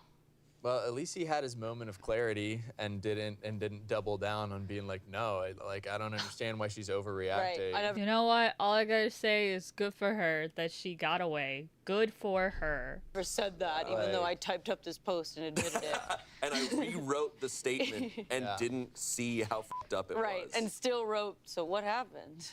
Yeah. It is unfortunate. Like, financial things like that, they do happen, and they can be no one's fault. Totally. And it's like, it's hard, and the most important thing is that you take it on together and you communicate about it. Like, Yeah. God, I mean, Raven and I, Osito, our dog, got attacked and like almost got killed by another dog. Oh my And God. We had like, and this was months ago, we had some crazy vet bills that like we weren't prepared for. Like, that's like, it was an expensive thing. And it was hard, but it was like, okay, we're gonna come at this together. We're gonna figure it out. We're gonna plan for it. And it's a hard thing to do, but yeah, you just have to be on the same team. Woof. Because these situations are so frustrating. They're so infuriating and they're unfair. And it's easy to allow those emotions to like redirect to the people that are closest to you. I feel like that's honestly, they're often the first targets. Yeah. But it takes a lot, and it's so important in those moments to be like, okay, wait, like this isn't about, we're not against each other. We are the only people who are on each other's sides. Yeah. Because for every story like this, I also hear the stories where something tragic happens and it like brings people closer. But that's not like an immediate instinctive thing, I think. Like, I think people really have to like work hard on that. Yeah. How frightening too that like just 1 year things can be so up and positive and life is amazing, and then all of these like unfortunate things can happen to you, your partner, your life, and it almost just shatters. Like, that I think is the scariest part. I know. Yeah. It is scary, and it's why it's so important to like. Well, I mean, I think there's also another aspect of, I think these kinds of situations are usually a very good indication of a person's true colors, how you react to this kind of hardship. And I don't necessarily, if you think if you have like a very intense reaction, that's necessarily like a reflection of like you're a monster or whatever. Because for some people, you know, their first reaction to stuff is anger, and depending on the situation, that is valid. I think it's more so where you're directing it that speaks about you as a person. Like, if you're just angry and you are like, you walk up to your partner and you're like, listen, I'm not in a good mood and I don't want to take it out on you, so I'm going to take some time for myself. And I'm not mad at you. I'm just mad in general. So I'm not avoiding you. I'm avoiding doing something that I would rather not do to you on accident. Whereas for other people, you know, they take it out on everyone else, and it's very much not fair to the other person involved, because especially when it's a situation like this, like, that's not something that just happened to you. It's something that happened to you two as a couple. And you two are both responsible for reacting however you need to react. But as soon as you start blaming each other and putting fault on each other and taking it out on each other, that's just a reflection of like, maybe your relationship was not built on as much, you know, stability as you thought, because that straw broke the camel's back so fiercely, you know? I hope that makes sense. I try my best. Like, take those moments to self-reflect, like, every day, even when things are good. Because, like, you need to, like, know where you stand with yourself and, like, the people closest to you, so that when, unfortunately, tragedy does strike, you're, like, I don't know, ready for it. You're never ready for it. But prepared in a way of just, like, knowing who you're going to have your support from and with. And be able to not, hopefully, like, you know, self-sabotage. Sure.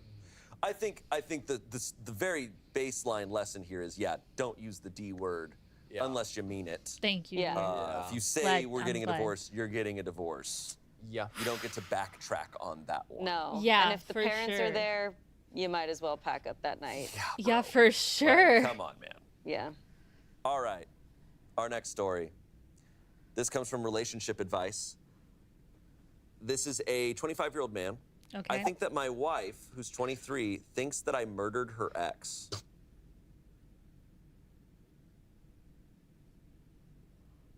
Huh? What? What?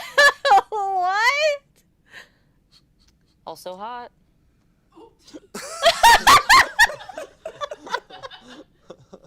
About a month ago, while out shopping, my wife and I ran into her high school boyfriend and his mom on the street. It was a slightly awkward encounter. His mom made a comment about how good they look standing next to each other, like it was meant to be. We said we were in a bit of a hurry, and as we were walking away, he said something along the lines of, "Hey, we should grab coffee sometime." I didn't think too much of it at the moment.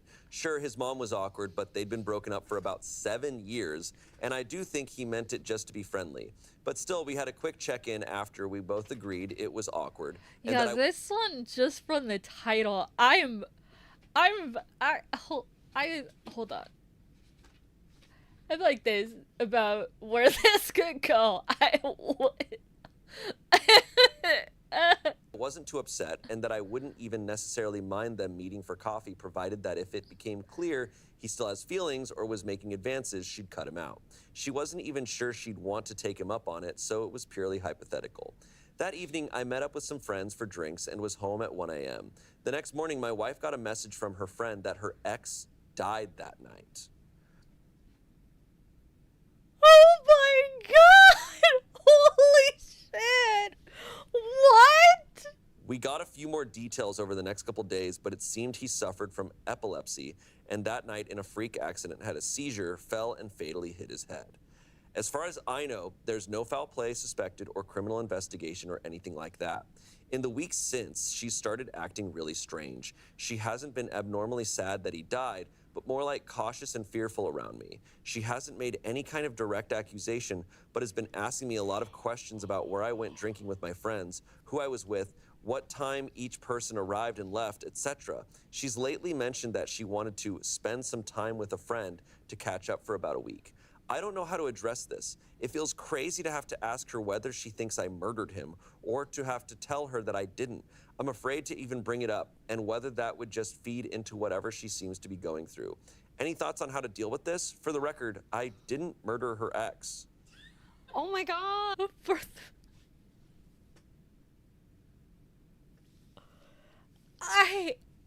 Oh my god. What the fuck? Holy shit. God. What an insane, unfortunate, like really tragic coincidence. Like that. Oh. Yeah, scary town. Oh my god. I know. Like, we literally heard like 2 sentences about this ex, but then you telling us that he died, like, I feel like I knew him. Like, that's... It's so intense. It's so insanely intense. Oh man, whoa. Wow. Literally, I have no clue what you do. As OP in the situation, I have no clue how you bring that up in like an earnest like way to be like, hey, do you think that I murdered your ex? Okay, or just like I had something to do with it, like, you know. I guess my head is going to, you know, he knows she's acting distant. I literally don't even know what to say. Wow. She's asking a lot of like random questions and things. I don't think he needs to come. If I'm him, if I'm in this situation, wild situation. Yeah. Absolutely wild situation. Let me be clear. Yeah. Once again, situation I've never thought of before. Right.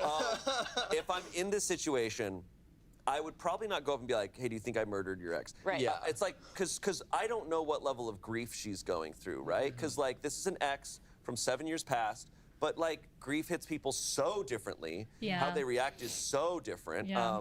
Because it's like, it's one of the hardest things anyone can deal with. But I do think he can go up and be like, hey, I've been feeling distant. You've been seeming distant. I know you're going through a lot probably, like what's going through your head, like can we talk? Like would you be willing to share what you're feeling, what you're thinking right now? Because he's jumping to this like and look, her questions are making me think it too. Yeah. Fair. But, you know, there are people who professionally investigate these things and they have determined that what happened is what happened. So he's not in any legal trouble, Right. but he's not a suspect because he was literally not there. There's probably plenty of alibis that he's not. It's ridiculous that I'm even considering like that. There's also the aspect of they ran into her ex. He was like, hey, do you want to grab coffee sometime? Yeah, they talked about it and it seemed like a good convo after that. But then that night he went out with friends and was out till 1 a.m. She could also be asking questions because she's like, hey, did you go mess around? Did you cheat on me? What was going on that night? That is also a possibility. I mean, I don't know. Yeah. But we don't know because he hasn't talked to her. I mean, you're right that grief is. I really don't gonna be know how you different for would everybody, even approach and her. maybe for her, in a way, she's weirdly coping by having this, hypothesis that it could be her current boyfriend. Like that could be almost a way in which she's kind of dealing with it, or I guess not dealing with it because she's just like freaked out that it has to do with her in some way. Right. Yeah, I could see, like, I mean, that's got to be a really jarring thing to go back to something from 7 years ago, to be transported back in time, essentially, and seeing this person be like, oh my God, like a former ex, potentially, like, wanting to, like, reconnect with this person in a way, and then having that, like, really jarring, tragic event. Like, I could see how for her, that could just be, like, a mortality. Like, what if that happened to me? Yeah. Like, what if I'm the person, like, someone that I knew and that I just saw died? Like, that's got to be a really shocking and scary thing. And so maybe it is just like a weird, like you said, like a weird grief, like coping. Yeah. She could just be in a really weird headspace about it. She could just be going through, like, I mean, rightfully so, like a bit of an existential crisis there of just like, wait, what? Oh my God, how quickly that happened to him. Totally. That happened to someone else that I love. Just and care rethinking about. everything and everyone in her life. And also the way that he described that specific interaction, all of it is kind of really trippy too. Like the mom, very inappropriately, being like, you guys look so good together. Like that also is just such a like mind f to be like, I just saw these people. I just was like almost transported back into the relationship and the connection that we had all these years ago. I did it in front of my current partner, and then that same night, all of this happened. Like, I guess I would also just be constantly like overthinking those moments, and anything could almost theorize for you there. Absolutely. Yeah. We have a couple comments. You don't need to ask her that. You need to ask her why her demeanor towards you has changed. Communicate. Someone else said, to be fair, it's a wild conclusion that OP has jumped to. Maybe her questions aren't related to that at all. It's more likely that she thinks he cheated on his night out than him offing her ex. Someone lastly said, sometimes the death of someone from your past can have a really odd effect. Yeah. I recently lost someone I used to work closely with, and it's hit me oddly hard. He was connected to a very happy period of my life with my group of friends, and it's like it put a cloud over those fond memories. Yeah, I mean, I am, once again, a very lucky person that I've not dealt with a ton of grief in my life. I mean, I have, but nothing of like a tragic nature of this sort, thankfully. But, I mean, I feel like this could do so many things to different people. I mean, it could really throw you through a loop, like you were saying. Yeah, that comment too, like, made me think as well of, like, maybe her distance has to do, like, with something entirely different from those options as well, of, like, maybe she just was like, oh, what if he and I never broke up? And what if we were still together? Totally. Yeah. Because of that comment that his mom made of us being so good together. Like, maybe that could have been a different life that I could live. And that, I mean, I also feel really awful for the mom. Like,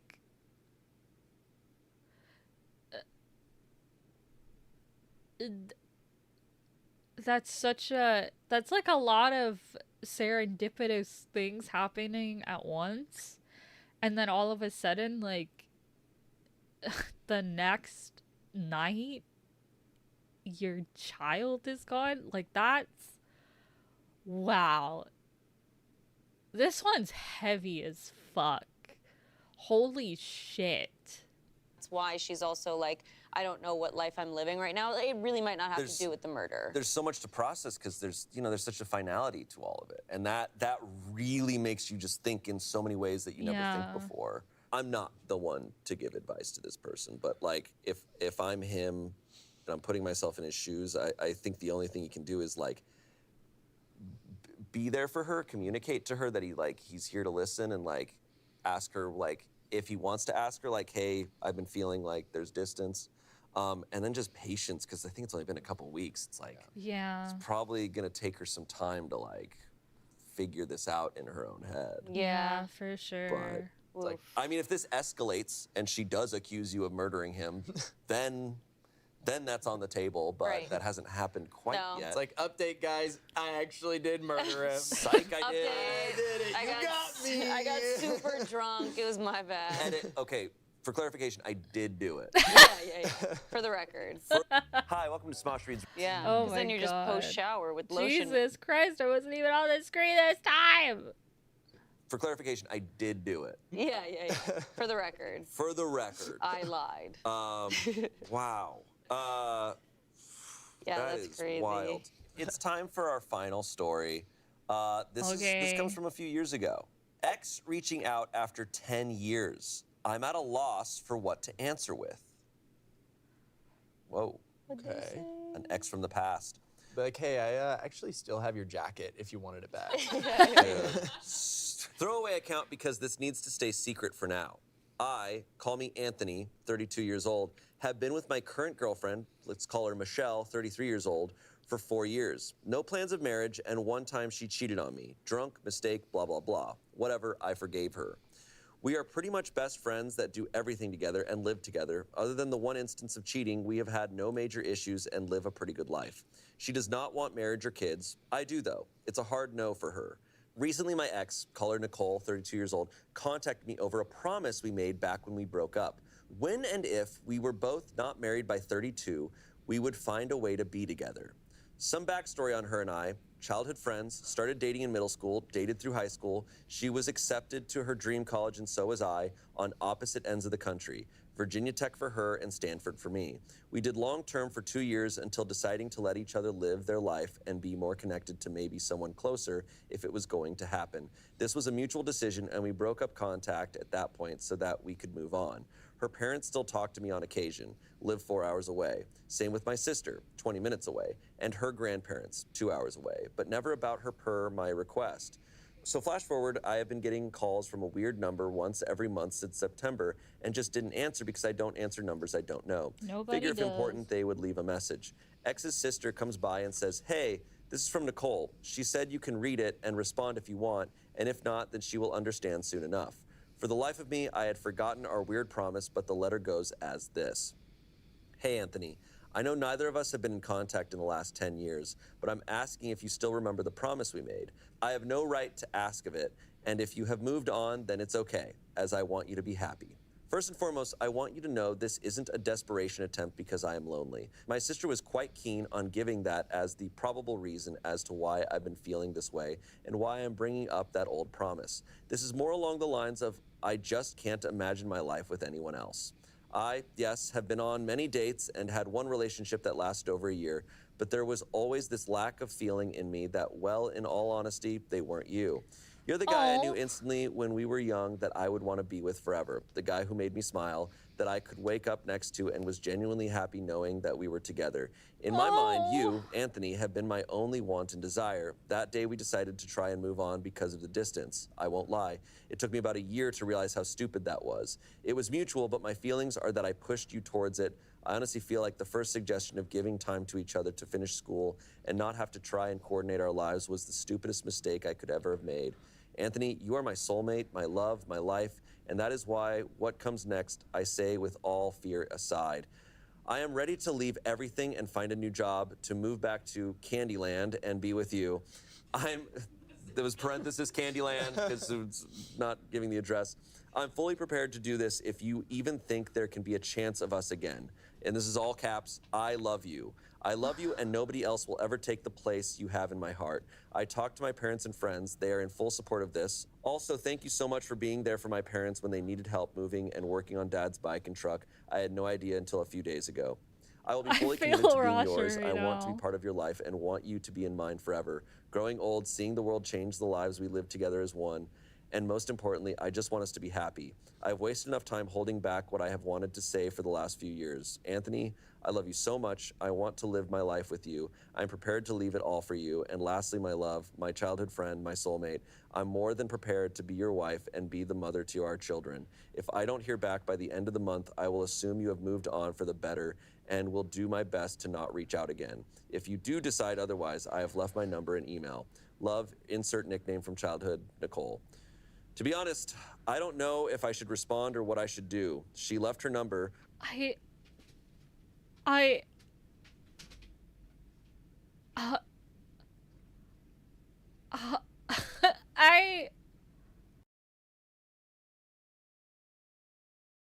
don't, it's I mean, as a hopeless romantic who feels for the person writing the letter in a lot of ways, damn, I don't know what to say. Wow. I don't know what to say. I have nothing. One that has been calling me, and her email. I'm conflicted a lot, really. I literally cried when I read the letter, and it brought back a lot of emotions that I didn't think were still there. Since Michelle, Nicole, and I all went to the same high school, they both know each other, and I'm honestly afraid Michelle will tell me to go be with her without a second thought if I told her about Nicole reaching out, only just knowing how she is as a person. I've been debating it since getting the letter yesterday, and since I always see good advice here, I thought to ask the Reddit family. If this isn't the right subreddit, I can repost somewhere else and apologize if so. Wow. That's a lot. Heavy. These are some crazy stories today, They man. really Okay, are. This is how I'm gonna make it lighthearted. It's a metaphor, right? Because Anthony left, and Michelle is like his channel, and Nicole is Ian reaching out and being like, So right. Anthony, I love you. So right. Layers. Or it's kind of like Ian, that's Rhett and Link. Ian is Anthony in this story, and he left, and he's with Rhett and Link now. Or no, Ian's then with, Anthony and then reached Anthony out. comes back. He's like, hey, I want you back, and Ian's like, all right. Yeah, the update's just we bought Smosh. And Rhett and Link cheated on Ian, so no. And the parents are like the Try Guys or something. They just hang out occasionally. Yeah. So we solved it. That's your answer. So we solved it, and we figured it out. Wow. What a whirlwind. This is really a lot. That is so, I mean, that's just the plot of like a crazy rom-com. It's Yeah. like, this is so, what do you do? I have heard of people making these types of deals. Yeah, the backups, isn't it? Right? Not necessarily. I mean, yeah, I guess it's phrased as that. I've heard of it happening. I've heard of people reaching that age and then talking to each other and being like, but we're one of us is married or one of us is like, but it's not as serious. This is like wild. Yeah. To not talk for 10 years and to write that letter, to be feeling that much. I mean, I don't even remember what was happening 10 years ago. Right. I don't have any memories from 10 years ago. I don't know. I wasn't born yet, but yeah. I feel like the layer that was kind of surprising to me was at the end when he said Michelle, his current partner. They all know each other. They all know each other, and she would be okay with or it? Or that he says, I'm getting the sense that based on, he's like saying who Michelle is, if I told her about this letter, Michelle would just be like, well, go be with her. Right. Now, I might be inferring too much there, but he said, like, I'm honestly afraid Michelle will tell me to go be with her without a second thought if I told her about Nicole reaching out, only just knowing how she is as a person. This can be interpreted so many ways because he's like, he'll tell me to go be with her without a second thought. It could be that Michelle saw them dating in high school and was like, oh, that's for sure it. Yeah. I mean, let's circle back to, he's addressed at the beginning like, oh, Michelle and I are not aligned on kids. That's a hard line for her. I'm not really commentating much for this one because I'm just, I guess kind of the first emotion that comes to mind is just kind of an awe. Especially because like Shane is bringing up, I mean, it seems like they are happy together, but considering they have such differing opinions on something that for a lot of people very much is a deal breaker. If you are not on the same page about getting married and settling down and having children together, like that's a hard line for people as being a deal breaker, because for some people getting married and having kids and starting a life together is super duper important to them. And it seems like they're not on the same page about that aspect. So not necessarily in a harsh way, but just kind of being, I guess, realistic. It doesn't seem like this current relationship is necessarily a long haul one, just because of that essential element that they are not on the same wavelength with.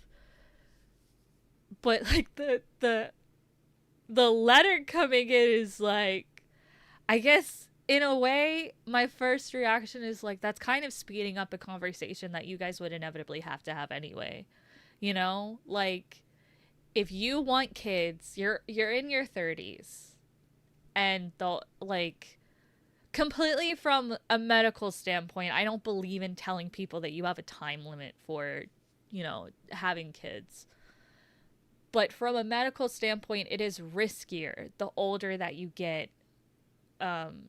If you want to have children, putting it off for a number of years for whatever reason, like you are potentially going to be at a very high risk pregnancy depending on how long you put it off. Not that it's impossible and that you can't have kids the older you get. It's just that it's a lot more risky depending on your age. And they're already in their 30s. So it's like, I feel like at that point, that is a conversation or like a thought process that you should be having. Like if you really do want kids and the person that you're with is a hard stance on no kids, not even adoption, I don't want to have anything to do with having any kids, is like, I mean, that relationship is just simply not going to last because you're on the fence about something so important to both of you, you know? So I feel for him being put in the middle of a very difficult situation, but I don't know. I mean, there's also they kind of brush past the fact that she's cheated on him, which I don't necessarily believe once a cheater, always a cheater. But as a person who has been cheated on in multiple relationships, I don't think I personally could stay with someone after I had been cheated on by them. It's just, that's a level of trust that I don't have the capacity to spare to people. So, I don't know. I think this is a very difficult situation to navigate because there's so many layers to it. But I do think that it would... The benefit is that this is a situation where it's kind of inadvertently speeding up conversations that are important to have, you know, and that they would have to have eventually regardless. So yeah, strange and unique circumstances, but I think in a way kind of meant to happen for sure, because they do need to talk this stuff out, because he's kind of suppressing the fact that he does want kids. And he's with someone who has no intention of having kids or getting married. So that's my opinion so far. I hope there's an update. I don't know. She does not want kids. I don't think she wants to get married, but he does. He wants those I'm like, things. so you know that like this, like, you guys have very different ideas. Yeah. She's not gonna have kids. That's her choice, and she's sticking with that. We don't have to go too much further into this if we don't want to, but I also, obviously we have to point out that Michelle did cheat on him as well. Yeah. I can't say that I necessarily support the idea of being like, oh, you know, we're super happy together, except for this one time she cheated on me, but we're fine. Yeah. We're fine. Like, It's like a huge caveat. Yeah. It's like, okay, man. and that's obviously, you know, we don't know all of the context, and he has described it as drunken night, was a mistake, one time, blah, blah, blah. But those are very loaded blah, blah, blahs. There's definitely a lot there. And also, you don't just cheat on your partner. There had to have been a lot going on. There was definitely a lot of recovery on the other end. So it seems like just from reading this story, the obvious, I feel like, takeaway is that the audience is going to root for Anthony and Nicole to come together and be like, this is something that makes sense. And they separated also not out of conflict, but just because of circumstances. This is the classic, let them go. If you love them, if you come back together, that kind of thing. And she's shooting her shot. She's being pretty respectful about it, I think. He's writing this Reddit post after he read that letter. And he starts it off by talking about how he and his current partner, how she cheated on him, and also they're not aligned on huge things. I'm like, I feel like you've made the decision already. That's a great point. I feel like the story you're telling us, you really are considering this heavily. And it's clear that he's also like still very connected to Nicole. Yeah. Like, even though he set a boundary, which is like, I'm still like, I care about your parents and your family, and like, I want to see them, but I don't want them to talk to me about you. Like, that is a boundary that he set, but he's still seeing her parents and sister on a regular basis. And I don't believe that Michelle didn't know about that, you know, that's like something that's secret from her. Like, I'm sure Michelle knows, like, oh yeah, he's still like, you know, with his ex, or like sees her family, and she's probably comfortable and fine with that. Or maybe that's what spurred the cheating. Yeah, that's crazy. That's a crazy layer. It could be. But yeah, I don't know. I think so. That's why, yeah, when she said like, or when he said that she'd probably just tell me to go do it, like, that's why I interpreted it as like, she probably would hear that and be like, yeah, that makes sense. Like, you should go do that. Yeah. And he said he was like tearing up reading it and stuff. There's a connection. Maybe he's just, to your point, writing this to make himself almost feel okay about doing it, like kind of trying to seek permission a little bit and being like, is this okay if I pursue this? Because I agree. I think it is what he clearly wants. I think I'm a little biased right now because reading this story, he's giving us the full backstory, and in all of this, it's very sweet and touching. Nicole did write this letter not knowing anything about his current relationship, unless the parents or anyone is like communicating to her about his current relationship and being like, oh, they're not aligned on things. She cheated on him, if they know that. But like, we have this situation where he's in a relationship where she cheated on him and they're not aligned on where they're going in the future. What if the situation was different and he was married happily with kids? Yeah. But I don't know. I guess we can play those hypotheticals. Like, this is in this current context, it seems sweet and everything to me. Yeah, but is it fair to send a letter to an ex that you have not spoken to in a decade and could possibly like mess with their feelings? Like, yeah, in a way it could also be to be like, you're my soulmate, impact. you're my soulmate, all these things. It is, I was surprised when it got to that point, instead of like, hey, like, would you want to meet up and like see if this is something? It's been 10 years. Yeah. People are not the same person after 10 years. Totally, but this is a full declaration so of she's in love, because as far as we know for Nicole, she's in love with who he was 10 years ago. Yeah. They could meet up and be different people, and it could not work. I'm curious if she also, or if he asked like the parents, like, please don't talk to me or talk about me to your daughter, or if like she, when talking to her parents, if they were kind of be like giving her updates on him or something like that. I feel like they had to have at least, right? At least the like basis of like, hey, I was thinking about reaching out to him. Do you know if he's seeing anyone? Like, I feel like there had to have been that communication, but you're right, we don't know. It was bold regardless. I mean, to know he's in a relationship and to send the letter. To be like, I'm willing to drop everything and go be with you. Like, there are a lot of versions of that where I think you're absolutely the shitty person. Yeah. But we are getting this story. Yeah. There's comments here. Someone said, you only have one life and your current relationship is not going anywhere, so take the shot. Someone else said, you have only one life to live. You need to ask yourself what you really want out of it. Your current girlfriend does not want what you want. The ex is calling in on a promise made long ago. I'd go have a sit down with the ex first to see if she's being really serious about this, as in, is this what she really wants for herself? Then go through everything yourself and decide where you want to be in 10 years. If you want to be a dad by then, ask yourself, who do you see becoming a parent with? Honestly, you don't have much to lose from your current girlfriend at this point when it comes to what you want in life. What do you have to lose meeting the ex? Not much at this point, just go and see what happens. Someone said, I wouldn't go for either of them. Michelle doesn't want what you want. Nicole is looking for some nostalgic fantasy man that hasn't existed for 10 years. You deserve better than both. Someone said, holy shitballs. I feel like I'm watching...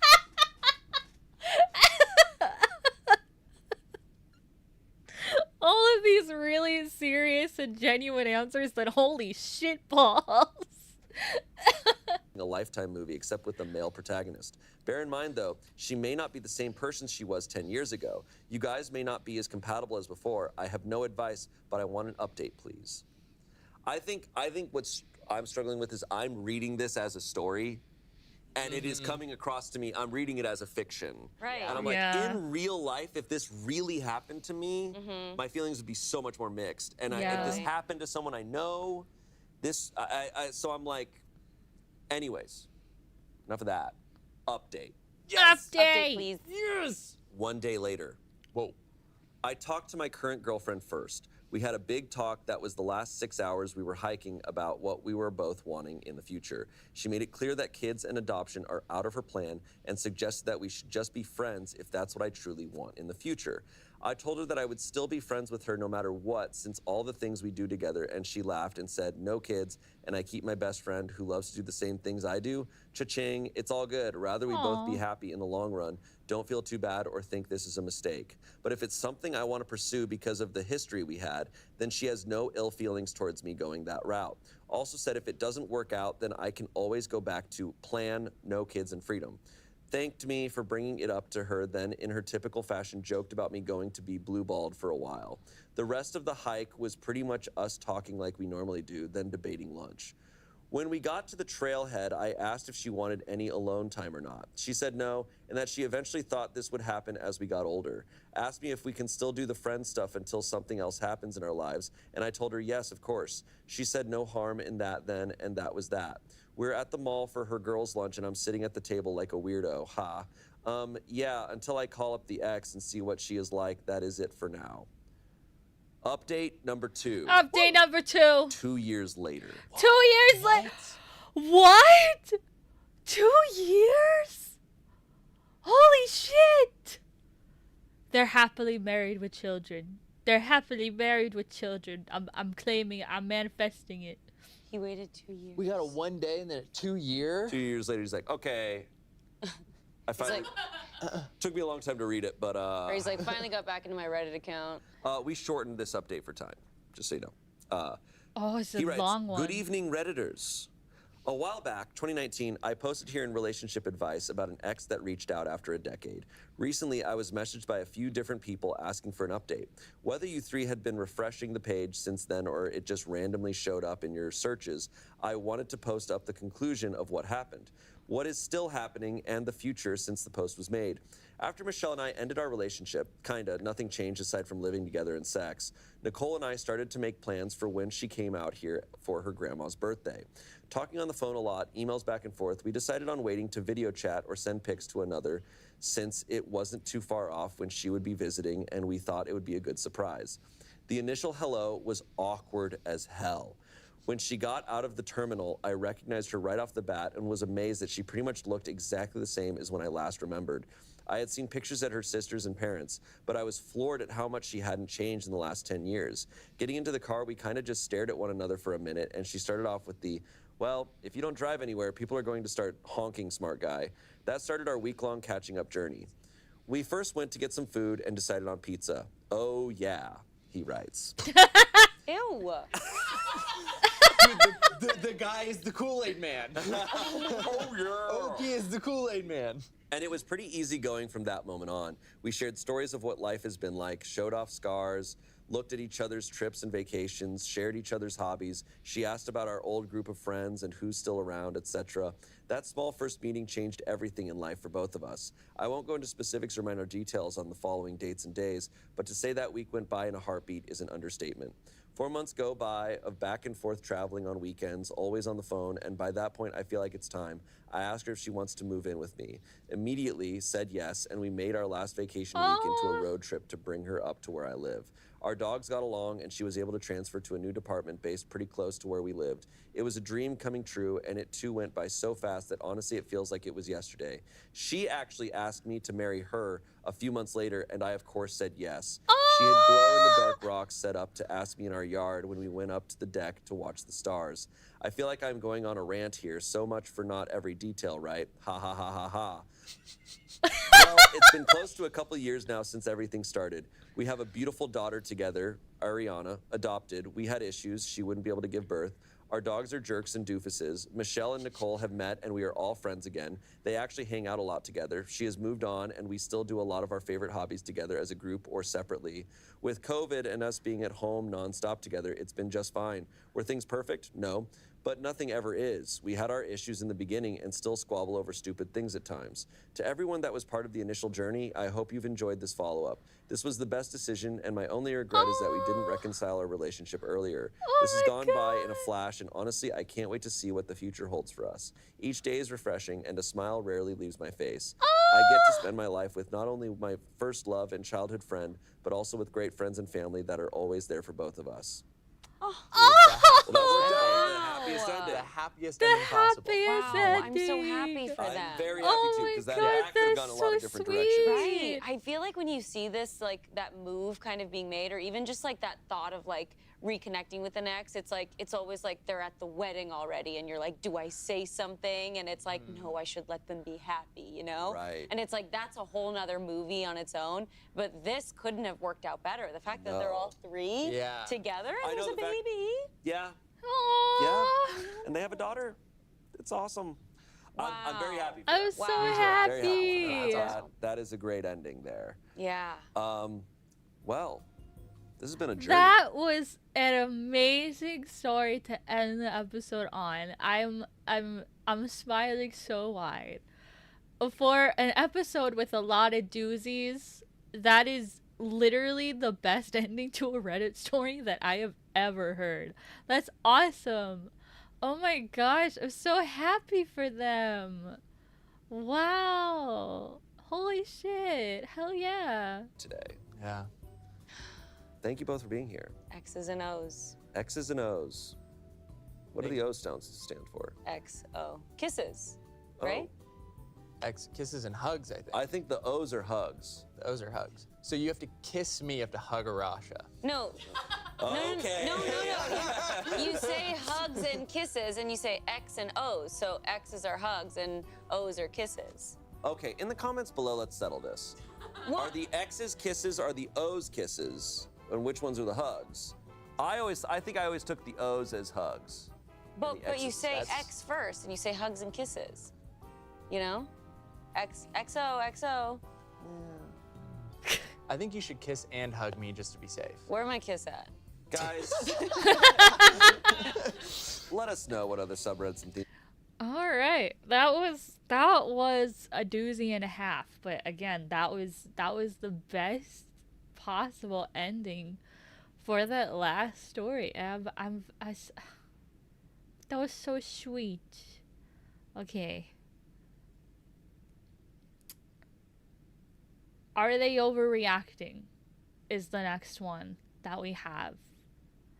I'm afraid because on the thumbnail it's crash out Reddit stories. So this one is gonna be another doozy for sure. Hi, welcome to Reddit Stories. I'm Shane, and today's theme is Am I Overreacting?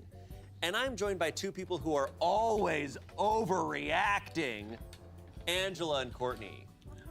Why would you say that? There we go.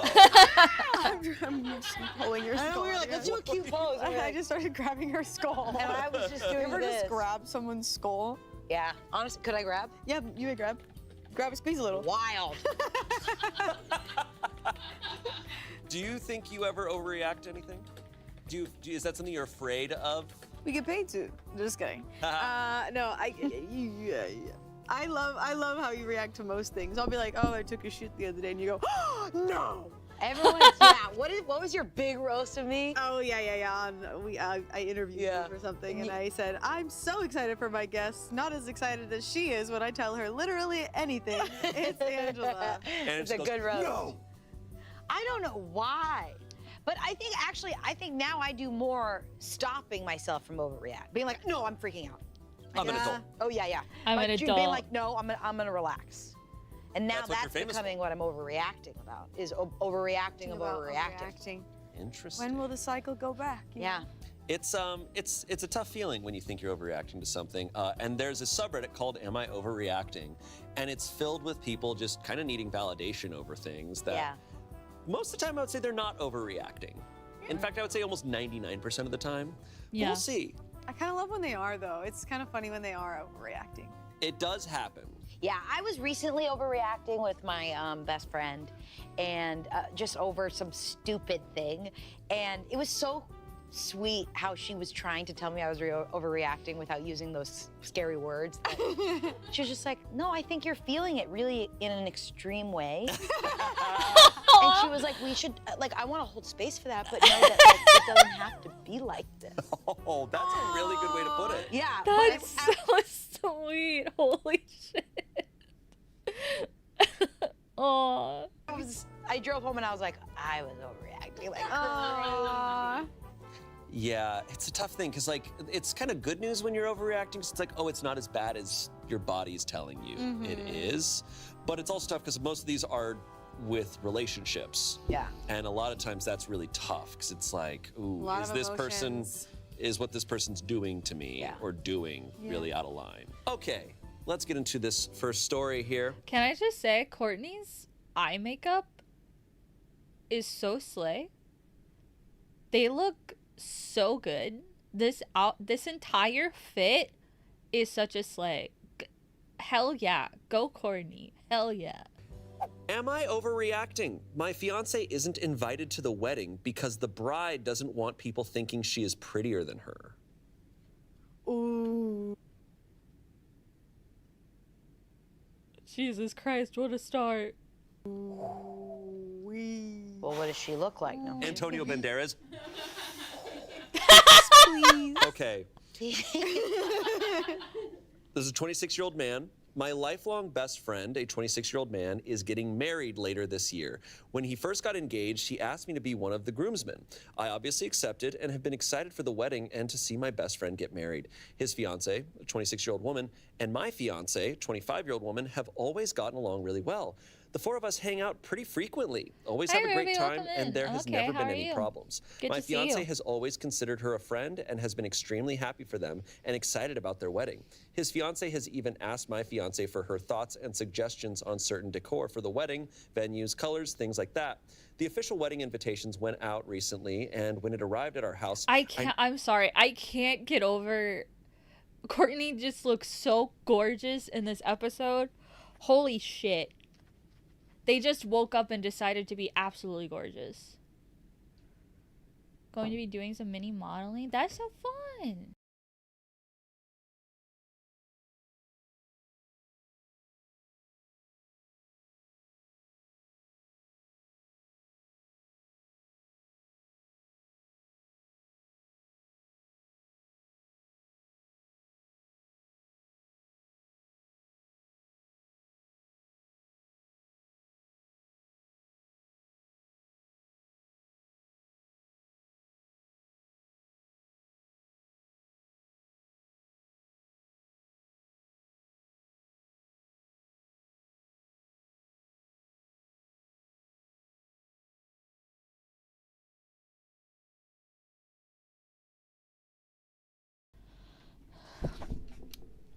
Good luck with your mini modeling. I enjoy watching videos of people making miniatures and such.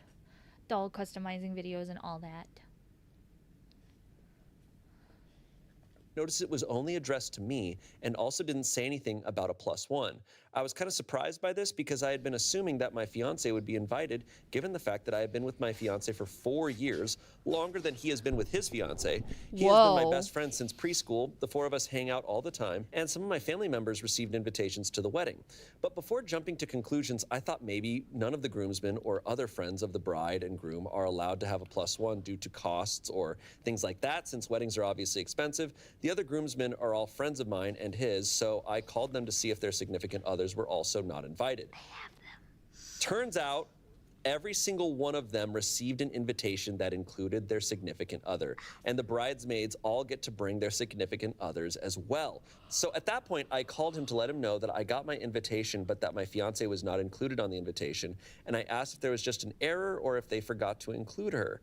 That's when he informed me that his fiance doesn't want my fiance coming to the wedding because she doesn't want all of the guests thinking that my fiance is prettier than her. Bruh. What the fuck? That's awful. What the fuck? Now, I will say, my fiance is insanely gorgeous. If I had a penny...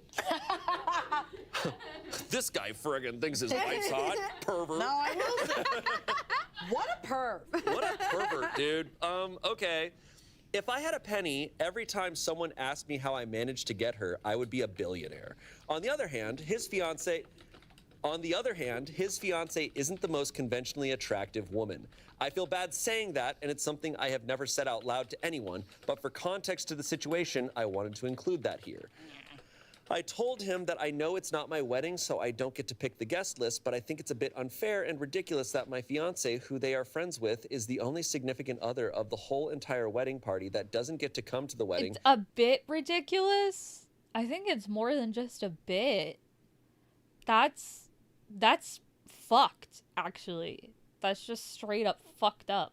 Because his fiance is worried people will think she is prettier than her. I told him that his fiance is the bride, so everyone is going to be looking at her and no one is going to be focusing on my fiance, who isn't even a bridesmaid, so she's not even going to be standing up in front of everyone. Instead, he said that he agrees with me and that he has already tried multiple times to explain this to his fiance, but that she won't budge and is insistent that everyone will think my fiance is prettier. So I ended up telling him that I cannot be a groomsman or attend the wedding then, because in my eyes, it's not fair to my fiance for me to attend or be in a wedding where she is the only significant other not invited due to the bride's own insecurities. He's upset with me now and thinks I'm overreacting, but I just don't think this is fair. My fiance told me not to worry about her and that I should be part of my best friend's big day. But even with my fiance being completely fine with me going, I honestly don't want to be around the bride. Oh my God. Oh, that's so tough. I mean, I don't know. That's, the verdict is not overreacting, and I don't think he's overreacting. If you're significant, they all hang out. Yeah. Like this, they're all. I mean, I kind of feel for the fiance that's like the center of all of this, because it's like, I wonder if this is how they're treating her over their wedding. Like, has she been putting up with like a lot of unfair treatment before? Like, is this the first or only example? I doubt it. But you're all friends and you're going out of your way to exclude just her. That sucks. That's so shitty. What the fuck? Friends. This is not like I mean, I don't think this is fair no matter what. Like, if we got invited to a wedding and your significant other can't come, it's like, I don't want to go. Well, also, and it's the fact that all of the other groomsmen were able to bring their +1s. Like, it wasn't even like we just want the focus to be on the bride, so no +1s or whatever. Yeah, like, it's shitty no matter what. But if I'm the groom, or if I'm the fiance to this woman who's so insecure that she's like, she cannot come. I'd be like, all right, if we're going through with that, then we can't have any of the +1s for the grooms. Or Yeah. you have to like defend cover it your up. friend. But like to just select the one, I'm like, it's gonna be pretty obvious to everyone. Yeah. And then you're also, what's also annoying is that you know that this friend is also not only expecting him to do that, to say, all right, my fiance will stay at home and I'll go to this wedding by myself. But he's also probably expecting him to lie to everyone when they say, why isn't she here? Yeah. And he's at this wedding and they're like, why isn't your fiance here? You're the only one without your fiance. And he has to be like, She's too smoking hot. Yeah, my hot fiance's at home. No, I'm only assuming that he's gonna be like, no, don't tell everyone that it's because of the bride. I agree with the whole notion of like, yeah, it's your day, like it's for you. You should feel special. Well, I mean, yeah, it's your day. It's the same way that like your birthday is your day, but like it doesn't give you an excuse to be a total fucking dipshit to people and to exclude your own fucking friend because she's too pretty to be here. What the fuck is wrong with you? What the fuck? Welcome back, Zir. Doesn't mean that you get to break the laws of respect that people have for each other. Yeah. Right? If you're a shitty person, you're doing a shitty thing, and there's going to be consequences for that. Yeah. Like you are kind of messing up your friendship with these people by doing this. Like I definitely note and feel for the fiance that is the victim in all of this. Like the fact that she was so immediately okay with it really speaks to she's just used to being treated like this by this friend group, you know? Like this is for sure not the first or only time this has happened. This is an extreme case of something that has happened continuously for sure. They're all close friends, and you're saying like, I don't want you there. Yeah, it's interesting. Like, I don't know, because I don't want to call the bride a shitty person because it's like clearly she's just like she's so insecure. No, for sure. You ever just meet someone that's so gorgeous? It's painful. Yes. And they're always so kind. And that dress fits you perfect. No, I totally know what you mean. It's just devastating. Like, devastating. You're just like, but now we're at the point where it's like, I can't have you around. I know, that's what I'm saying. It makes me feel like they're a little... Like, I can't even look at you. You're so fucking pretty, and I can't believe that you're fucking doing this to me. Why are you doing this to me? You're so gorgeous that I can't take it anymore. Like, calm down. This is ridiculous. My toggles are not working today, so I can't do my usual shit. I'm not fucking restarting the VTUBER program for a third time, but you get the point. Bit like teenage girl coded. Or like, are you in love with her? Like, sorry. That's what it is. She's too pretty. She's the bride's gonna be distracted from her own groom. Yes, she can't say I do. I just think you have to have like, I don't know. It's like, she trusts her fiance who she's marrying.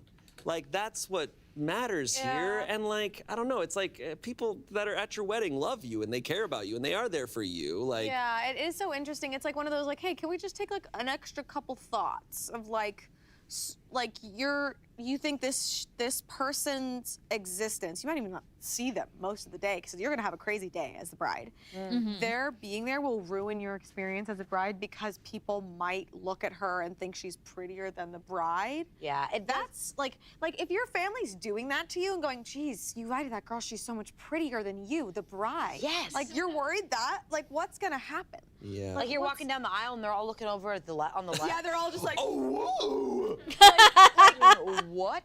It's also like, yeah, it goes back to that thought, which I used to believe, and I still, at sometimes in my most insecure, I do believe that like dimming other people's light makes me brighter, right? And that's not true. It's Right? not. When you're around people who are super talented and super sweet and gorgeous and whatever, that doesn't make you less than, right? That's a comparison mindset that's so hard to get out of. It really is. But it will destroy you. Because it'll destroy friendships. I mean, Yeah. it'll yeah, because like this is like, right, it's one day, But it's like, okay, so is this friendship like over? Like, can you not have her around? Like, what is this saying?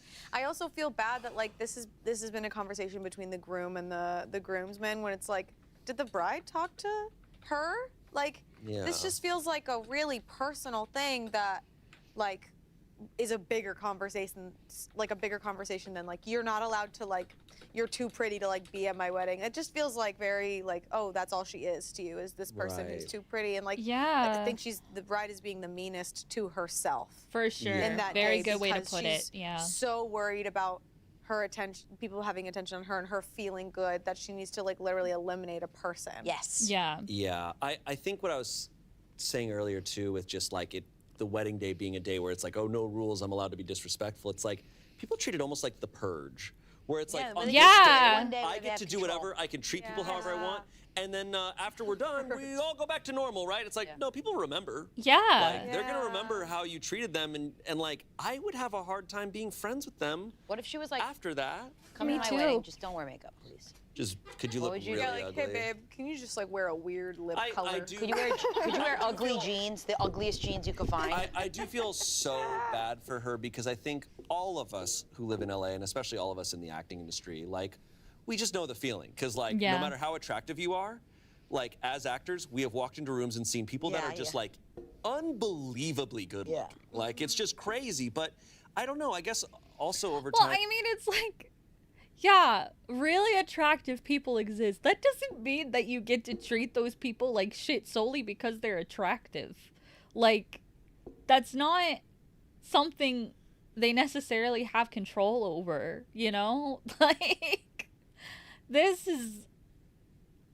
It's not personal to you that someone else was born attractive to you, especially because it's like attraction is also something that varies from person to person. You could think that that person is the most drop dead gorgeous person on the earth. It doesn't necessarily mean that everyone thinks of them that way. So like, you're also just being unfair to yourself, because the same goes for you. You may not find yourself attractive, but the fact that you're getting married to someone clearly says that there is someone in the world who finds you the most attractive person on the planet. And the fact that you're still going out of your way to take out this insecurity on someone else is just fucking unfair. And being in LA, like, you learn to just like be confident in your own attractiveness and beauty, and that it's a unique thing, and that everybody's so unique. Yeah. Like, I don't know, I feel bad for her, the bride, like, because I'm like, hey, like, people like love you, and you have your own radiance to you, and you have to trust that. But here you are, like, this is haunting you so much. That's tough, man. I also, it's really hard. I hate to make it an age thing, but I think I used to think these thoughts when I was in my earlier 20s too.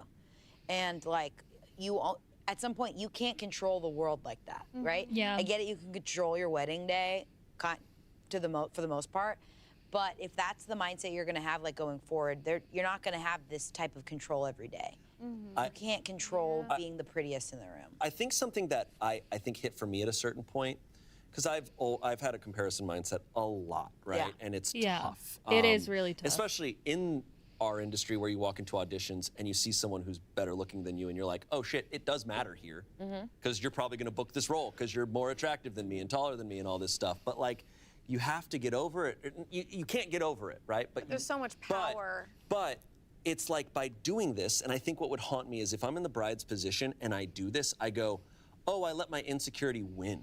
I let it die. I mean, that's a good point. That's something that you would think back on, and you would really feel awful about yourself. Like, that'd be something that later down the line, when you've matured a bit more, that shit would haunt you.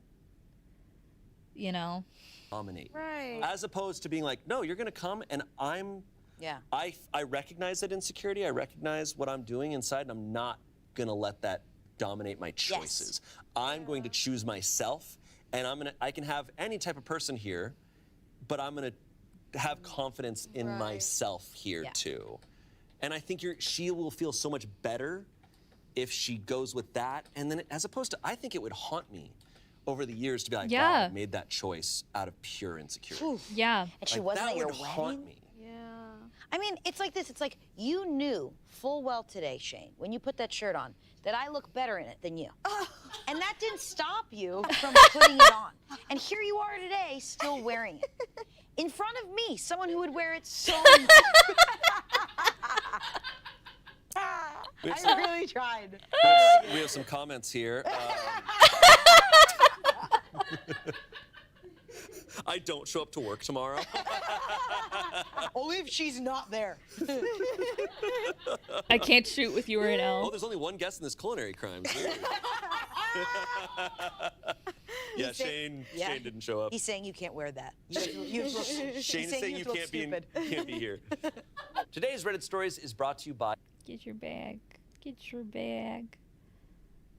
Oh, they don't tell you when the sponsor stops, okay. .com/SRRS or text SRRS to 500 500. Back to the show. Good luck. Comments. I'm a plus-size woman who has suffered a lot with insecurities about my body and looks over the years. To be honest, I still do some days. But if I was getting married, you could have Jennifer Aniston at my wedding and I wouldn't care. The only person's opinion that would matter to me is my husband-to-be. Yeah. If he doesn't think I am the prettiest woman in that room, then he's not the man for me. Exactly. But anyone else, let them think what they want. But if it's your wedding, surely it's filled with family and friends, people you love, people who love you. So again, as OP said, everyone will be looking at the bride and nobody else. You did the right thing. Standing by your fiance is definitely the right thing to do. If your best friend wouldn't do the same for his bride-to-be, why is he getting married? Yeah, your fiance is your very good family, point. potentially the mother to your future children, the woman who will be by your side through thick and thin. If your friend doesn't see that, he isn't a man and he really shouldn't be in a relationship, let alone getting married. Yeah. The bride needs some serious therapy to get over herself. She should be so excited for the best day of her life, but yet she's more concerned about another woman's beauty. I think that's what also makes me sad is I'm like... I mean, that was kind of a harsh way to put it, but I think it was definitely necessary to be said. I agree with everything. This is a thought running through your head. Yeah. Like, this was a big choice you made. I'm like, you're not focused on all the positives that going on? Yeah. But you know what? You can't blame women for thinking that when you're like at a young age, you're constantly put up against each other. You're constantly told, like, especially like old like movies that I grew up watching, there's one pretty girl. Right. And then there's one funny girl. And I think nowadays it's a lot more nuanced, but it sucks that's a thing for so many women. It's tough though, but it's so true about like letting a thing win, where it's like, this is your day and you actually kind of made it about this other person Yeah. by making that choice. And like that's like, yeah, like if you're letting that person, you're making it true, you know, like it doesn't have to be true. Everyone, like, there is some men that people drool over on the red carpets, and I do not get it. Everybody is attractive in so many different ways, and it's like, I hope she, like, the bride one day, like, realizes how hot she is and, like, wins, you know? And, Yeah. Do you think I would look better in that shirt, or what do you think? I'm kind of rocking it. You are rocking it. You're rocking it. You're rocking it. You look great in that color. You know what? Take it off. Let's see. My mic is on it. Do you want to do trinkets tea? Little trinkets tea. Swap shirts. You guys swapping shirts. Suddenly in the tightest shirt. It's a hard like, cut, and you guys have This episode was brought to you by Booking.com. Someone said, you're definitely not overreacting. That's some bullshit on the part of the bride, and shame on your friend for going along with it. Yeah. As a woman, it's extremely understandable that she doesn't want to be overshadowed. Us average ladies experience it often, and for it to happen at one's wedding would be devastating. However, you're correct that no one will be paying attention to anyone but the bride. Even the homeliest woman absolutely shines on her wedding day. She just sounds like the stress is getting to her, and she's worrying about every possible thing that could go wrong, and unfortunately your fiance is being nitpicked. Lastly, someone said this is an insult to the other plus ones. So they're ugly enough to attend the wedding? Whoa! What the That's actually true. Oh, that's true. That's what was in my mind. I was like, wait, where's the caliber? It sets an unfortunate standard for everybody else at the wedding. You're there and it's like, sorry, he couldn't come, he was too hot. And I'm like, yeah, sure. Yeah. So nothing I'm thinking here is intimidating at all.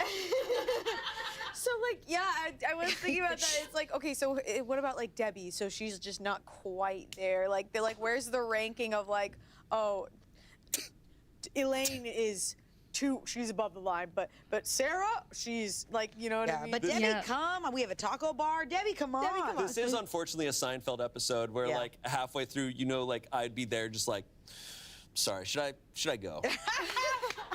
And George is like, you didn't invite me because I was too pretty. That's good. That was really good. Lastly, someone said, this is an insult to the other +1s, so they're ugly enough to attend the wedding. What the f? It's also discriminating against someone who can't control what their face looks like. Yeah. I don't think the bride realizes how messed up it is to cut someone out just based on looks. This is the definition of shallow and insecure. I feel bad for the bride if this type of thought enters her mind. Of course, you can't say that to her, but you could say something like, how someone's face looks shouldn't affect a friendship. I think that's just what's sad is like, they're throwing away a friendship over this. Yeah. Like, that's gonna be permanent. You That's can't control how your face looks. Well, you can't control how your face looks, but you can control how your heart looks. but also that's not true because people get plastic surgery and You control how hot she looks. you're gonna like the way you look. I guarantee it. Guarantee it. The bride guarantees it. Yeah. Oh. It's sad. No, Sad. It's sad, yeah. Anyways, That's it. No update. no update. No update. Update. Damn. Damn. No update. No update. We got an update song. 100 episodes in, we got an update song. Hell yeah, dude. No update. Live Oh my long God. green. Sorry. All right. Our next story. Boyfriend made reference during.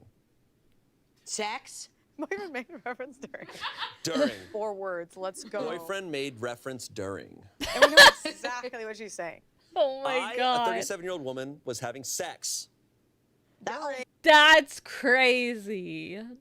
How could you? Awful. Donkey. That'll do. That'll do. I, a 37-year-old woman, was having sex with my 39-year-old male fiance. I was on top doing my thing. He started laughing. I was confused and asked what was funny. He made a reference about me looking like the Penguin. I'm heavier and was wearing a white tank top. I was still confused. He then pulls up a picture of the Penguin from Batman with his disgusting face and white shirt moving in an obvious way that resembled me. Scott, stop laughing. Scott! Stop laughing. I'm not usually overly sensitive and can take a joke, but this made me angry, very angry. I already really struggle with self-worth, especially in the bedroom. It led to an all-day issue. He apologized, but it meant nothing to me. Am I overreacting? Oh. Not getting out the picture and showing her. What the fuck? Dude, What? my man. Oh, no. No. No! Oh my god. Oh my god. We're about to overreact, I fear. I'm about to lose my No, mind. react. I'm about to rip Bailey, Bailey! I'm about to rip a man I've never Bailey, met and will never meet Bailey, apart. we're doing no! That's so up. That is diabolical. I hate him. Can you imagine?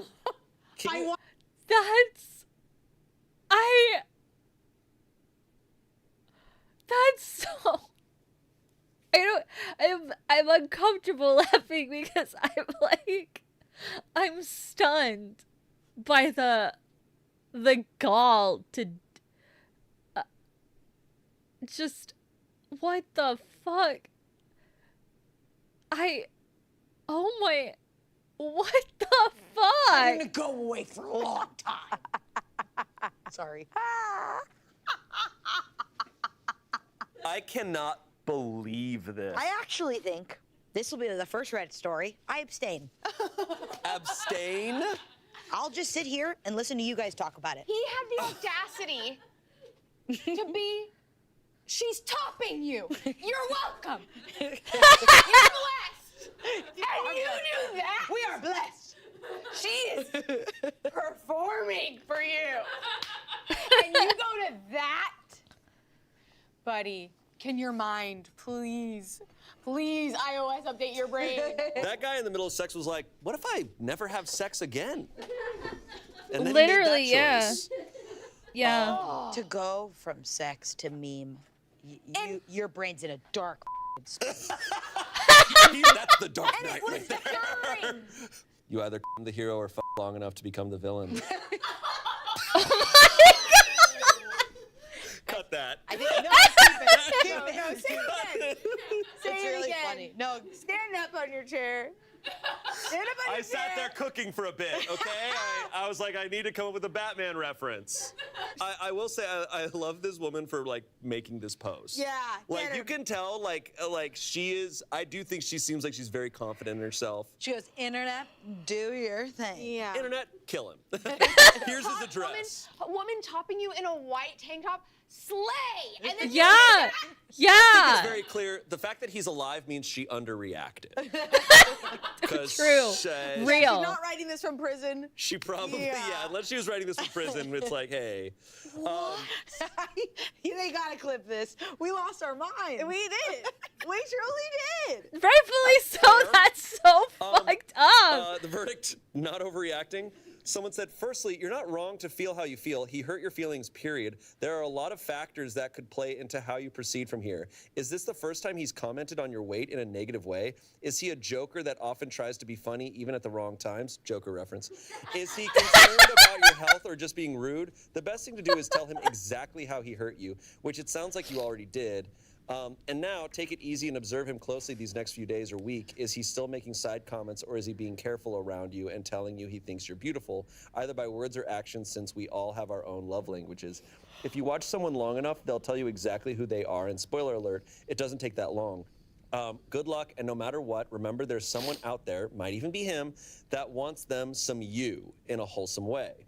OP responded, he generally doesn't make comments about my body, mostly because I think he's afraid to. But yes, he has in the past while having sex. Once he made a reference of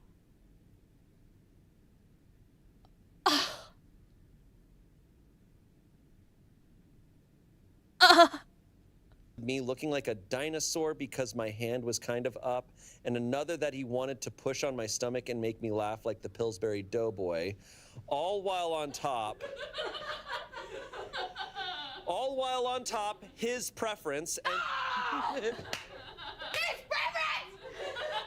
His preference? You're welcome. Oh, his. Oh my fucking god! What the fuck?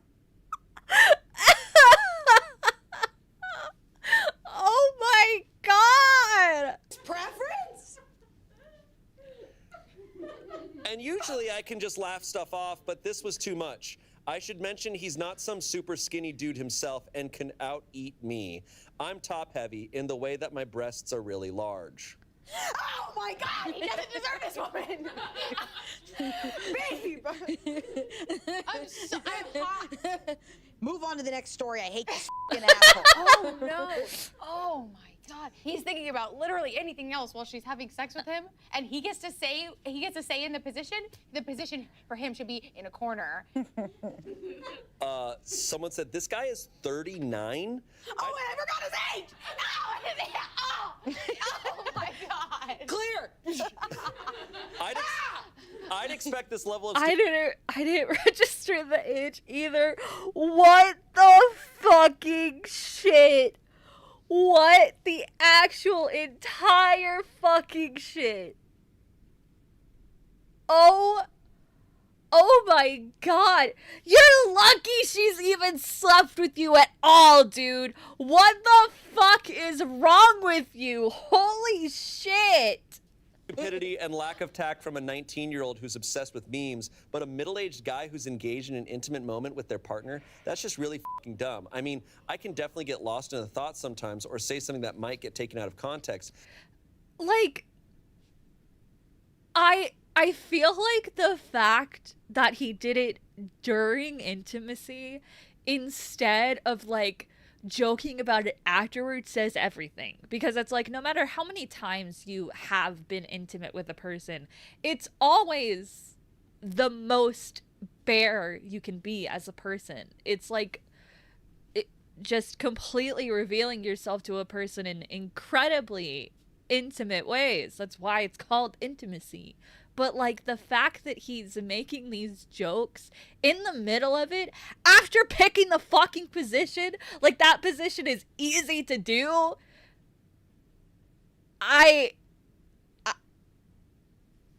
Get this bitch out of here. Fuck this man. No, don't fuck this man. Get this bitch out of here. But he straight up compared you to the penguin during sex. Is this way out of character for him? I'm getting the sense that he might be a bit narcissistic or just incredibly immature for his age.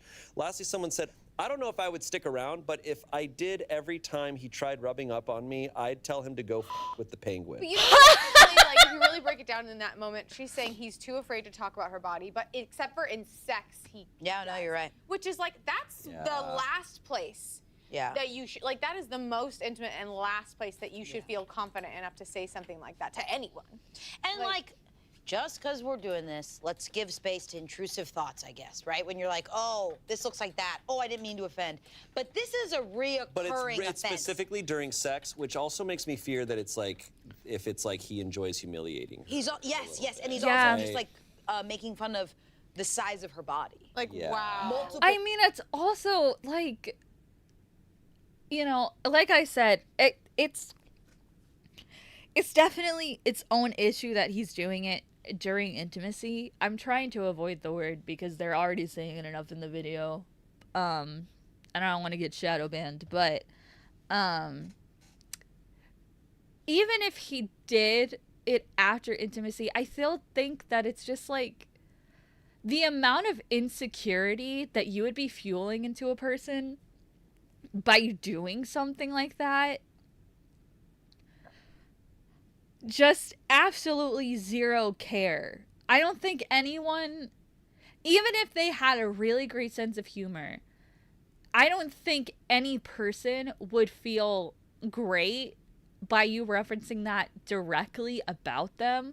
Like, if you're just sharing the meme around whatever, that's kind of its own thing. But if you're showing it to your partner during intimacy and thinking that this is a joking matter when you're making them feel insecure about the position that you repeatedly make them be in, dude, get a fucking... I cannot believe this dude's almost 40.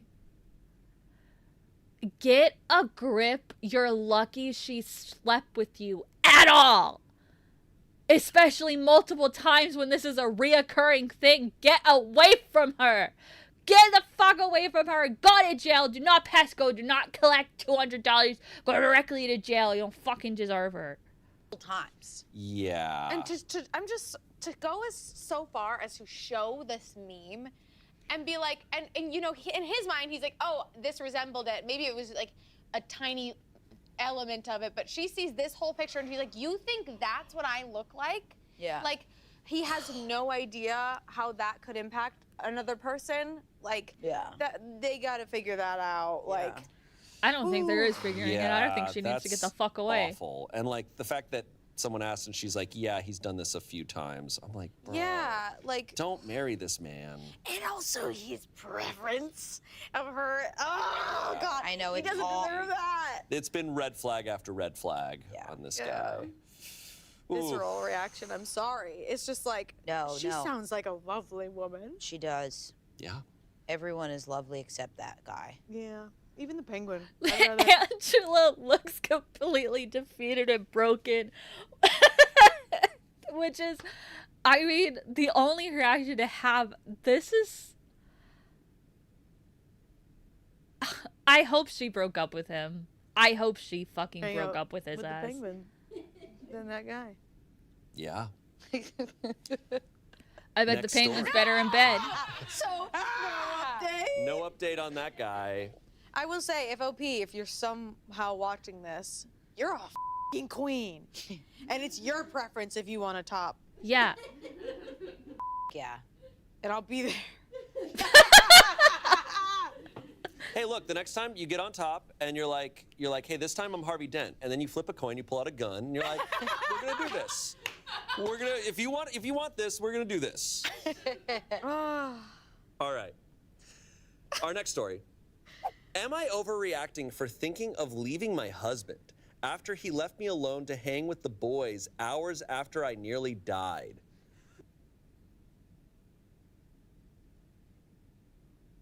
Huh? What? Huh? What? What the what the fuck? What the fuck? I swear this title's it's just like It's just getting worse and worse out here. It's getting so bad out here in the place we call the world. Y'all, I could use your wisdom here. I'll try to make this as short as possible. 2 days ago, I, a 37-year-old woman, went into anaphylaxis from an unknown source while shopping with my husband, 37-year-old man. My face erupted into burning hives out of nowhere. This has never happened to me before. I asked him to call the nurse line to make sure the ER would be covered. I'm American. He wouldn't, so I had to while my face was on fire. I get the Wait, hold on. I was reading chat and I missed the details. Hold on. Y'all, I could use your wisdom here. I'll try to make this as short as possible. 2 days ago, I, a 37-year-old woman, went into anaphylaxis from an unknown source while shopping with my husband, 37-year-old man. My face erupted into burning hives out of nowhere. Oh my god, that's so scary. Holy shit. This has never happened to me before. I asked him to call the nurse line to make sure the ER would be covered. I'm American. He wouldn't, so I had to while my face was on fire. I get the green light and off to ER I go, where he drops me off and heads back to sit with the kids, who are 15 and 11. Long story short, the head nurse took one look at me and had the anaphylaxis cocktail ordered before I made it to the registration. 5 minutes later, and I wouldn't be here. I get discharged, and I'm flying high on that cocktail and adrenaline. Husband gets me home and asks if he can go play D&D with the boys. Both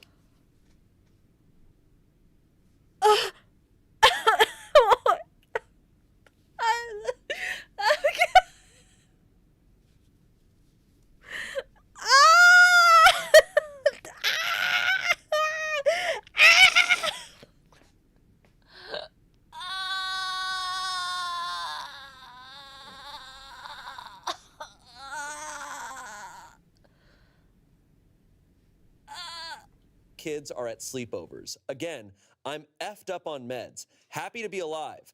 I would have agreed to anything, so I said he could. Next morning, it hits me. Why would it even cross his mind to go out after that happened? Now I'm so hurt, I'm seriously thinking of leaving him. Am I overreacting? Oh. You almost fucking died. Of course it's not like you're exaggerating the situation and you're like, I almost died and it was not a big deal. You quite literally were 5 minutes away from actually, for real, dying. Of course you're not overreacting. What the fuck? I can't believe. So she has anaphylaxis while they're out shopping, and he refuses to call the ER. She goes, hey, can you call 911? He goes, no. He wouldn't. He wouldn't, so I had to while my face was on fire. She's American, so she's clearly maybe in another country, and asked him to call the nurse. Yeah, no, babe, you're absolutely not overreacting. Like she was worried about spending a ton of money being picked up by an ambulance or something. She said, I asked him to call the nurse line to make sure the ER would be covered. I'm American. He wouldn't, so I had to while my face was on fire. Right, like, so he wouldn't even. He's not doing anything for her. That's like, that cannot be the only time that's ever happened for him to not take her seriously like that. I mean, it's also like, this whole situation is terrifying, like actual nightmare territory, because she's repeatedly saying that this has never happened to her before and they don't even know what caused it in the first place. So the fact that you're sitting here and you're almost fucking dying, dead ass dying, and you don't even know why or what caused it, to avoid this in the future, and he's like, oh, actually, can I just go play D&D with the boys? Are you fucking kidding me? Oh my god! Oh my god! high on drugs. After almost dying. I'm gonna leave you home alone while I go out and play D&D. Home alone with a teenager and an 11-year-old. She's not, if they need anything, she's not gonna be able to fucking do anything for them. Like, obviously, those are ages where they're old enough to take care of themselves, but, like, if their children have their own emergency and really need a parent, she's high on fucking morphine. She's not gonna be able to take care of them properly. You're forcing responsibility on her after she almost just fucking died and is still high off of the painkillers. What the fuck is wrong with you? How are you not groveling at her feet being like, oh my God, I could have lost you. You could have lost your partner forever. She genuinely could have died. She was 5 minutes away from death. And your immediate reaction is to fuck off and play D&D with the boys. What is wrong with you? What the fuck is wrong with you? Someone who's not going through that medical thing will think that person's overreacting because their body's simply not going through it, right? Yeah. And I'm like, it's just a bad fucking look. Like you simply don't know what happened to her. You can't act like sure, she went through something that his adrenaline didn't hit. She felt like she was gonna die. He didn't obviously feel that. So they're on different playing fields, and it's just it's bad though. It's bad when your partner, I don't know. I'm trying to like figure out, maybe it just didn't hit him what actually was going on. And he thought she just had a bad day.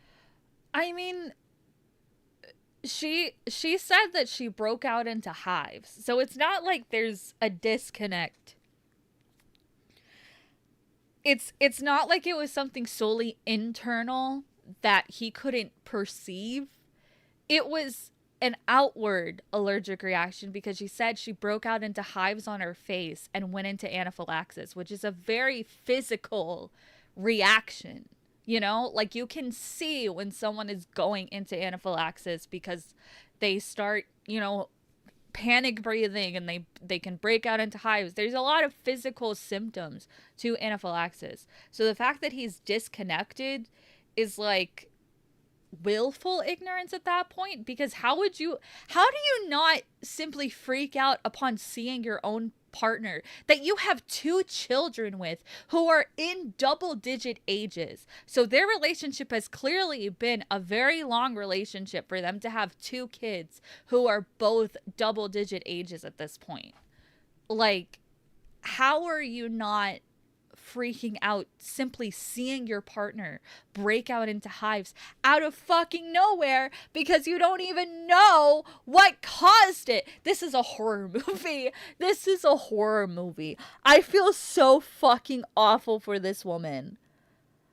Holy fucking shit. Well, he knew that she needed to go to the ER. He dropped her off at the ER. Like, to drop your partner off at the ER because they're going through something and then just not even be concerned. Yeah, like he drops her off. I understand if he dropped her off and then came back with the children, or like they like were able to communicate like, hey, I would rather you be at home with the kids. But even still, I feel like any partner who gives a genuine shit would be like, no, I'm going to drop you off and then I'm going to come back with the kids because I don't want to leave you alone for longer than is necessary, but we can't leave the kids at home forever when there's a potential that they could lose their fucking mother because she's 5 minutes away from fucking dying. What is wrong with you? About it at all.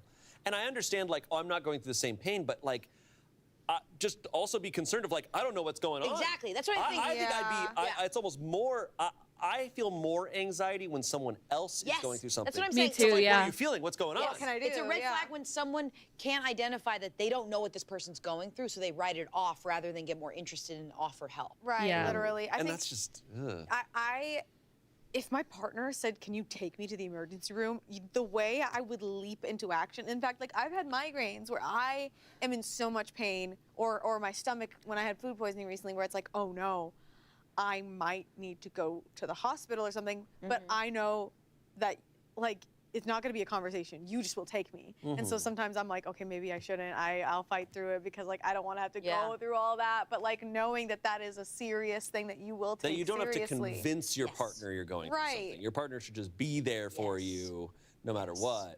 Yeah. Like that's such an. I'm sure the feeling she's feeling now is like, oh, I can't rely on this person. Yeah. I don't feel safe. Like I have to kind of look out for myself, and I might just die. Yeah. Because he's not gonna like help me. I think like it's probably all hitting her really fast. So she's like making the judgment on herself, being like, am I overreacting from going from this to that? But I think it's just probably it took her to see him ignore her in a time of like literal like life or death. And multiple ways of it. Ignoring her needs by making one phone call. It's like, OP, you are not overreacting. That's a feeling that you are getting from seeing someone leave you out to dry. Yeah. The leaving them at the emergency room is wild. I hope at his D&D session he meets a bird that hates him. Oh, I get that. I hope reference. his character fucking dies forever so he can realize the permanence of death that his wife was on the fucking brink of, that he didn't give two shits about. Verdict was not overreacting. Comments: were the kids already scheduled for sleepovers, or did Hub plan that himself? How did you get home from the ER? You are clearly married to a child who thinks of himself and not of you.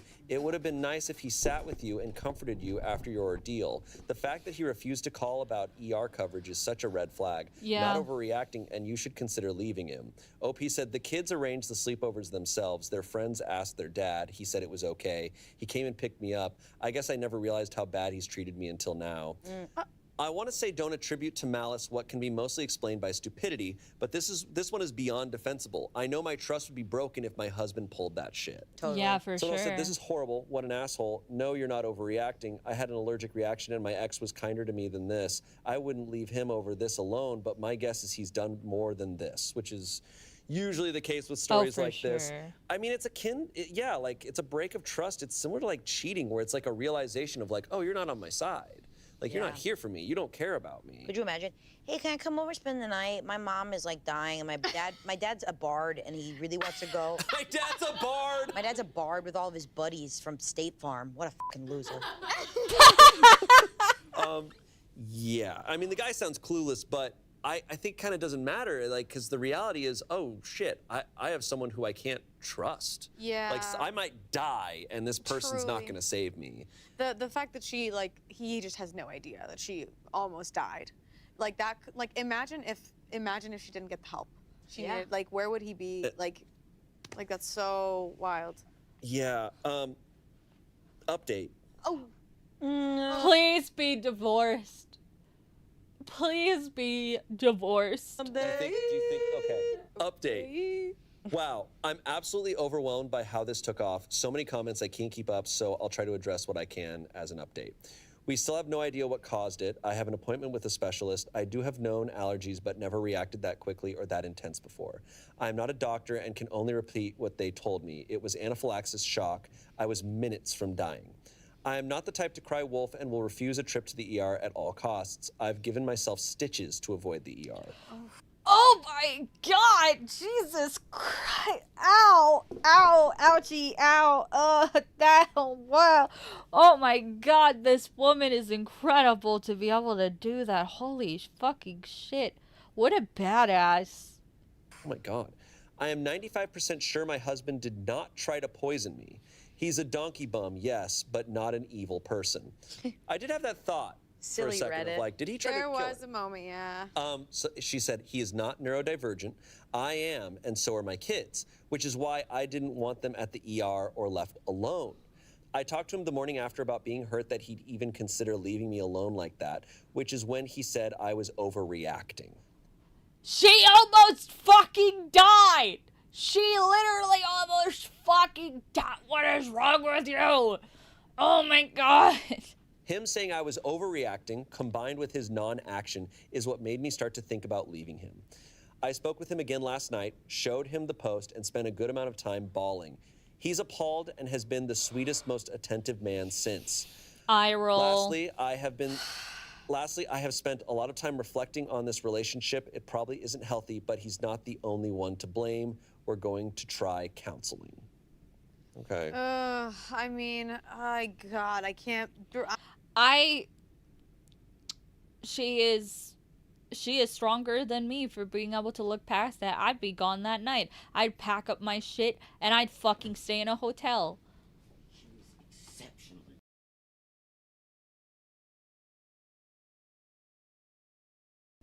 I'd be packing my ass in a fucking hotel that night. I'd never be near that person again. She's so much... she has more of a tolerance than me. I would not be able to look past this. The entire situation alone is so terrifying. And the fact that you won't even spend time with your partner in the fucking ER. My God, dude. I'm just... A Reddit post made you wake up sooner than yeah, your I wouldn't wife even be able to trust after that. Dying. It's always unfortunate when it's like, hey, all these people on the internet said this. It's like, oh, well then okay. Some of these users might be men. I should listen to them. Oh no, the boys are disappointed in me. The other bards are never gonna forgive me for this. Other bards. Oh God.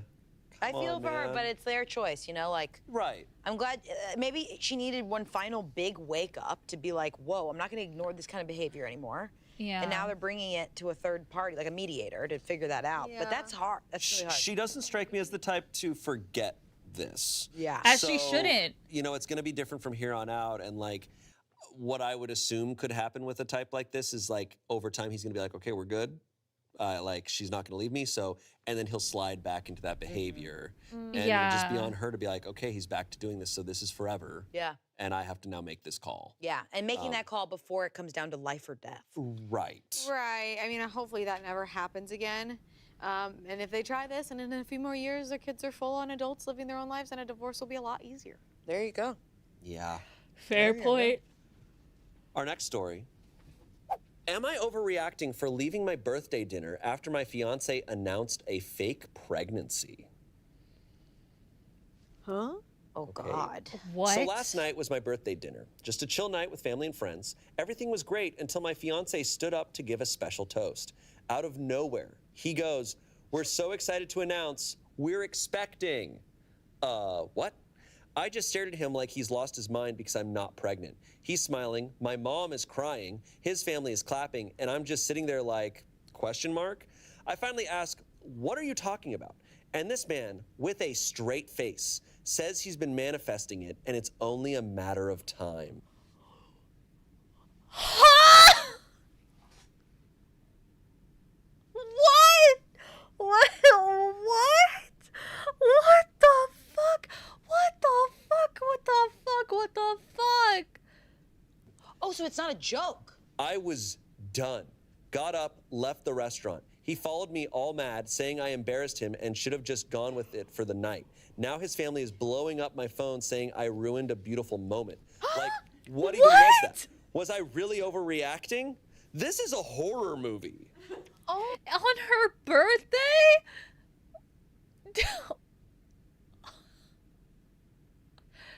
That's...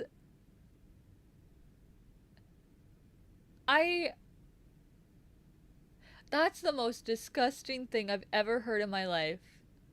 How dare you use the power of manifestations to do this, to justify this on her birthday. What the fuck is wrong with you? What the fuck? Oh my God. Oh my God, that was the end of it? That's the end of that. What the what? Wait, I thought he was like, sorry, that was a prank or Like, we're something. expecting some martinis in a few minutes.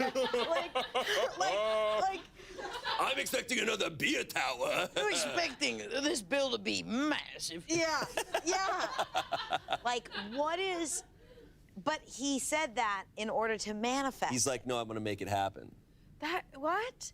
And how did she ruin a beautiful moment?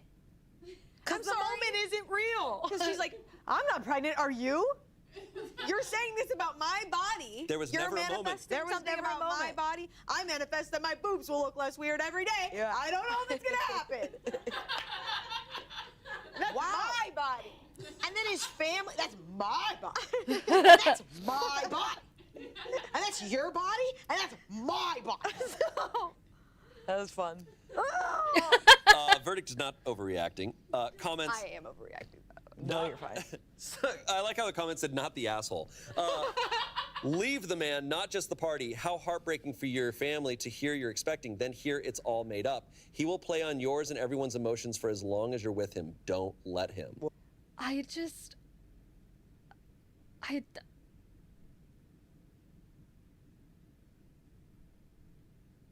The fact that it came out of nowhere to her is like, so you clearly haven't even discussed with her that like having kids is a possibility or like something you guys are actively trying to do, because it is something that you have to decide to do, you know? It's a big decision for a relationship to decide on having kids, and you just, oh, I'm manifesting it. What? What? Huh? That's not how it works, bud. Someone said, nope, that's insane and incredibly cruel. Run. Lastly, someone said, for the love of all that's holy, would you please raise the bar for yourself and dump that idiot? There are better men out there, but you won't find one while tethered to him. Yeah, that's definitely, that's an immediate run away. Run away from that man. How long were they together? I don't know, but that's her fiance. Okay. You know, because I know people will sometimes announce, like, we're going to start trying. That's a very different, like... Yeah. Yeah. I mean, She's pregnant. He's certainly expecting, but, like, he's expecting, like, you know what I mean? He's expecting something. Even if... this is a red flag, even if she is pregnant. Because they didn't talk about announcing. 100%. Yeah. Like, no, this is so many layers. Yeah. Yeah. This is. I don't even know. Agreed. It doesn't make it sound like they were trying, which makes it even scarier for him to turn and be like, I'm manifesting. It wasn't a conversation in any fucking capacity, clearly. And it's really fucking shitty. Not just for her, but yeah, to like rope their families into it and be like, yeah, you're getting grandkids. And for her to just be like, what the fuck are you talking about? We haven't even discussed this, pretty much. Like, man, that sucks. Manifesting this. What? Like, it seems like he's misunderstanding like marriage. This guy's acting like he has powers like he's fucking Sauron or something. It's creepy. I'm like, she's not a lottery slot machine that you can just hope and be like, hey guys, I'm feeling good about this today. I'm manifesting my wife to have a bun in the oven. If she was actually pregnant, there'd be a lot of reasons this is messed up because, well, mainly because she wasn't in on this. Yeah. If the both of them talked and were like, oh yeah, we want to announce to our family tonight, but like, what the hell? He just took it on his own. He's treating her like an object where he's just like, oh yeah, like your opinion doesn't matter. And he like wanted, I feel like it was her birthday dinner. It was like supposed to be a night about her. I know. Yeah. Really selfish. Like, this is terrifying. Like he wanted to take a moment. He wanted to feel special. He wanted to like feel that attention with her for a moment. And like, it's like such a Michael Scott thing to do. Be like, we're expecting, I'm manifesting that it's gonna happen, guys. Like it's so like you want attention and like, yeah, even if like if he just had a feeling that the embryo was in there, right? Like that, like that's too soon, and people have like really intentional conversations and planning for when it's okay to announce. Yeah, I mean that's another thing too, is there are a lot of people either for their first kid or if they had really difficult situations that led to a particular birth, they usually wait a significantly longer time to tell people. Like sometimes the first was very scary and you want to make sure that it's going to work out because you've never had the experience before, so you don't know how it will, especially if you have any pre-existing conditions or pre-existing diagnoses that you're potentially passing on or that would be amplified by pregnancy. There's so much shit that goes into it, and to clearly not even discuss anything and then just rope both of your families into it during her fucking birthday dinner is so beyond fucked. What the hell? So many complications or just personal reasons Yes. people wait. Yes. And they just talk about it, you know? Yeah. It's not just like vibes and like, I feel like, yeah, this is Right. good. This is good. Whew. All right, our next story. That was it. There's no update. No update. I hope next she left story. him. Okay. Little book voice coming in. Our next story. Am I overreacting? My husband tried to kill me. That's good.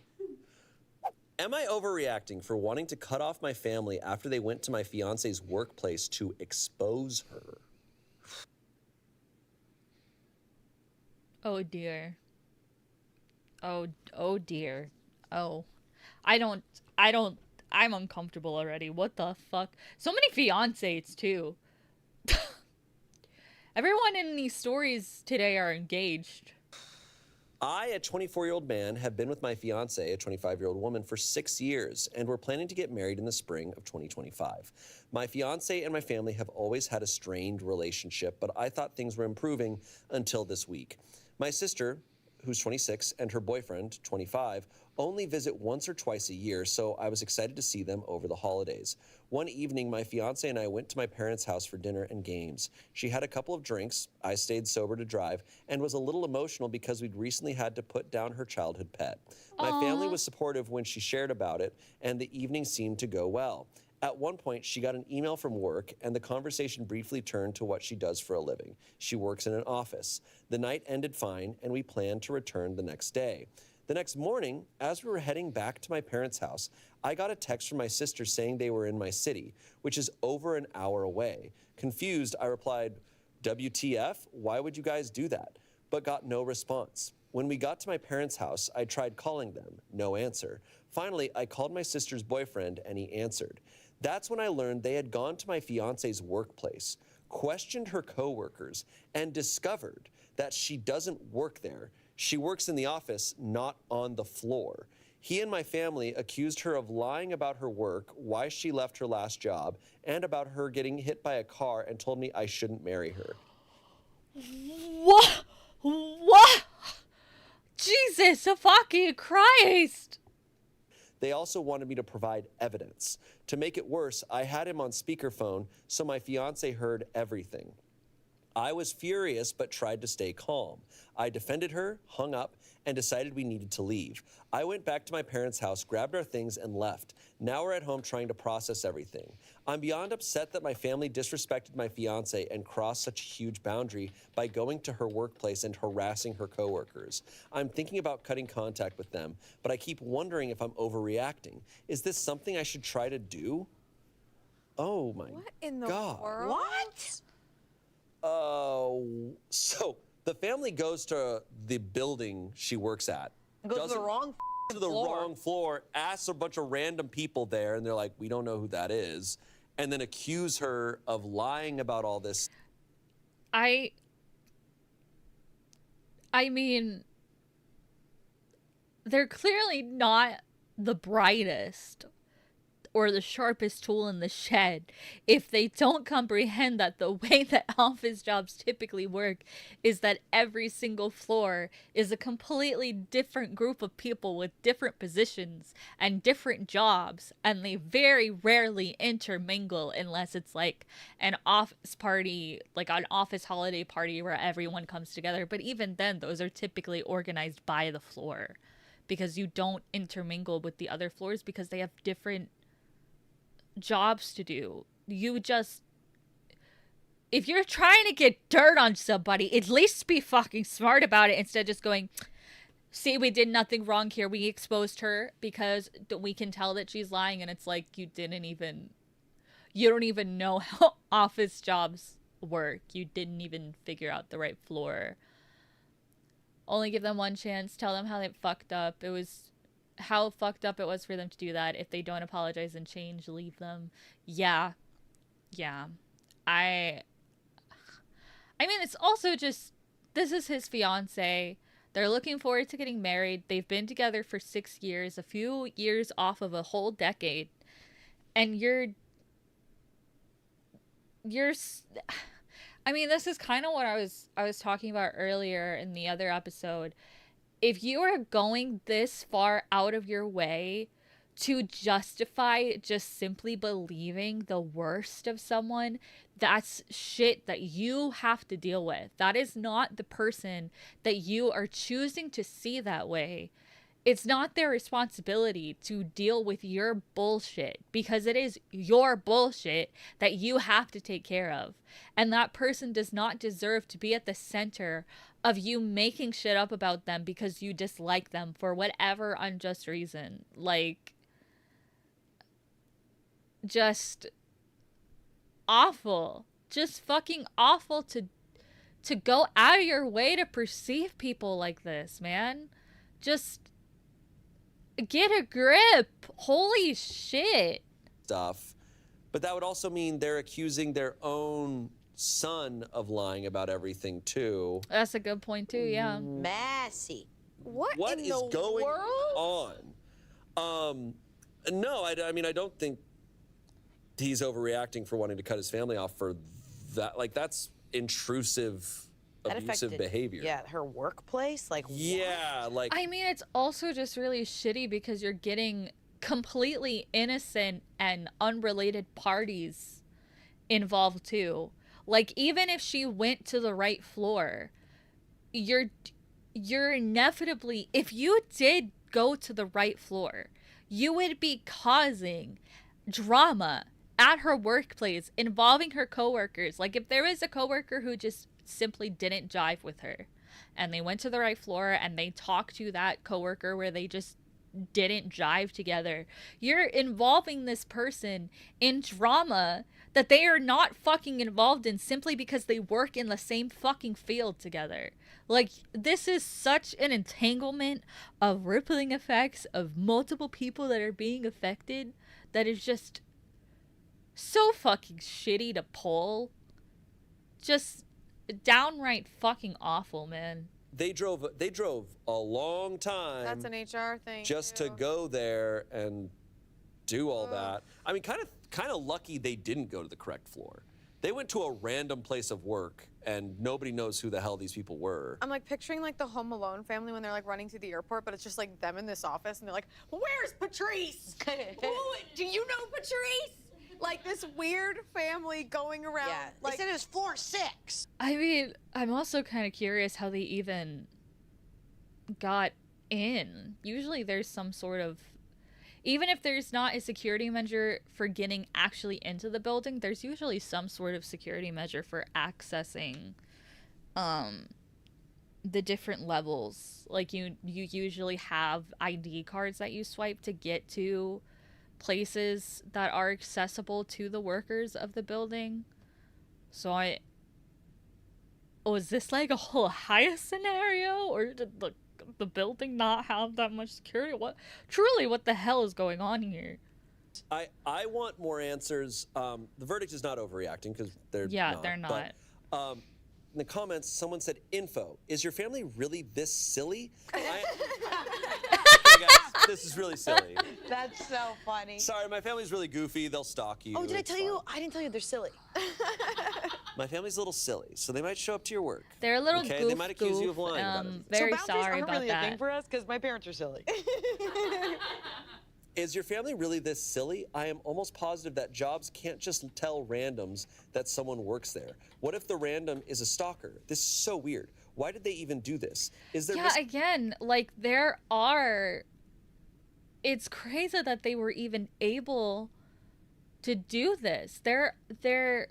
I mean, it's not every building, obviously, but like most of the time, the majority of places, especially if they've been long established or if they're very freshly established, they'll usually be built with security measures in mind to protect people, because there has been so many instances of people being obsessed with certain people and trying to get into their workplace to find information on them. So I feel like security measures have been built up over time. The fact that they could even get in is kind of fucking terrifying, actually. Missing context that explains driving an hour to do an employment check when it quite literally is none of their business, not overreacting.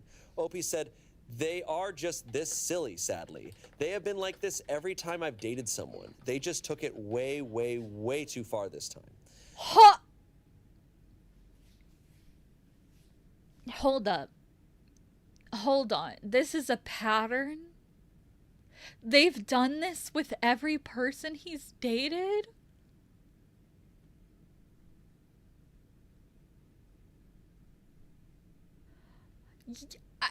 He was already justified in cutting them off. This is even more so. That's terrifying that this is a pattern. Holy shit. This is not just out of nowhere. This is an escalation of already pre-established patterns. These people are terrifying. What the fuck? Someone said, shit is weird all around. Probably not a great support system there. Hey. That's how they wrote it. They had hey at the end of that. And hey. Hey. Maybe they wanted to have more to say, but then they're like, I can't think of anything else. Hope you enjoyed Hey. this comment. Yeah. Hey, if you like this comment, follow for more. OP responded, her family is amazing. It sucks mine turned out like this. OP also commented, here is some clarification. Her work has 2 separate locations, one office where she works and one retail, where my family harassed people. My fiance told them the company name and they just assumed they only had the retail location. And it wasn't just my sis and her You're finding dirt on someone and you can't even do the baseline level of fucking research? Amateurs. boyfriend. It was also my parents. That's so weird. Oh my God. Like, and of course they've never gotten this wackadoodle because this, you know, he's engaged to this person. Yeah. They seem very, like, possessive over him in a way that they, like... He said they've done this with all of his previous Right. relationships. Every time he's dated someone. Yeah, that's weird. not good. Because hasn't he technically been dating this fiance since he was, like, 18? He's 24 now, and they've been dating for 6 years, or together for 6 years. But so it just seems the family's possessive of him, and like, yeah, he might have to cut him out. Feels like the because- math is silly. That's so unsettling. Either position, either being OP or OP's fiance, that is such a horrifying position to be in. And like, given their history, even if he does cut them off completely, I feel like they're the type of people who would not respect that easily. Like, trying to cut people like that off is such an ordeal. Jesus Christ, what an awful situation. They're giving him a little bit of silly math. They're giving him no option. Yeah. So, update. Okay. I apologize for the delay in providing an update. Just needed to collect my thoughts. If you want to see the previous post, you can check my profile. I don't know how to work Reddit. My fiance and I are still together and moving forward with our plans to get married. My sister and her boyfriend have gone back home and they're officially uninvited to the wedding. So now I'm back to searching for a best man. We've also gone no contact with them. I also sent a long text to my parents the day after everything went down, and they never replied. At this Damn. point, I don't even know if they're going to show up to the wedding. In the past, we attempted to set boundaries with my mother because she's nosy as and that greatly upset her, which should have been the first red flag. Unfortunately, my fiance did end up losing her position at work, which has been incredibly frustrating. We haven't told my parents. We haven't told my parents or any other family. So they really did fuck her over out of her job. That's... Man, fuck these people. Other than her parents, who have been very supportive through all of this, and I'm not sure if we will for a while, as it would mean talking to them. Thank you to everyone that has been supportive. We're taking things one step at a time and focusing on what's important, each other. Sorry for ending it so cringy. Not cringy. Not cringy, bud. ETA, she lost her job because they caused a huge scene that made the coworkers uncomfortable. She was still in the probationary period, and they didn't want people that would bring drama. Oh my God. That's That so sucks. Because that's such that is like fucked. a thing we learn about when we have like our harassment, like education stuff for HR is like, if people from outside of work come in and harass you within the workplace, it is like a work issue. Like it. Yeah. That's so unfair. Yeah, I mean, I'm never quick to be like, oh, cut people out of your life, especially cutting your family out of your life. But it seems his family's given him no choice. Yeah. Like, his family's basically said, like, you're either going to be miserable your whole life or you have to cut us out. And he's going to cut them out.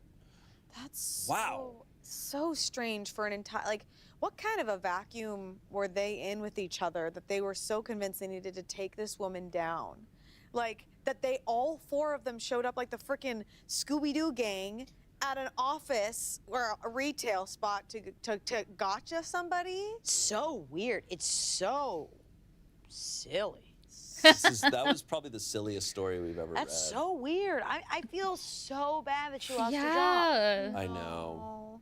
I've never been more supportive of cutting a family off than this story. I'm like, for dude, sure. they're gonna make your life hell forever. It's also especially bad when you like explain yourself and you like explain why you need this space or whatever, and that you don't even get met with a response. You don't get a response.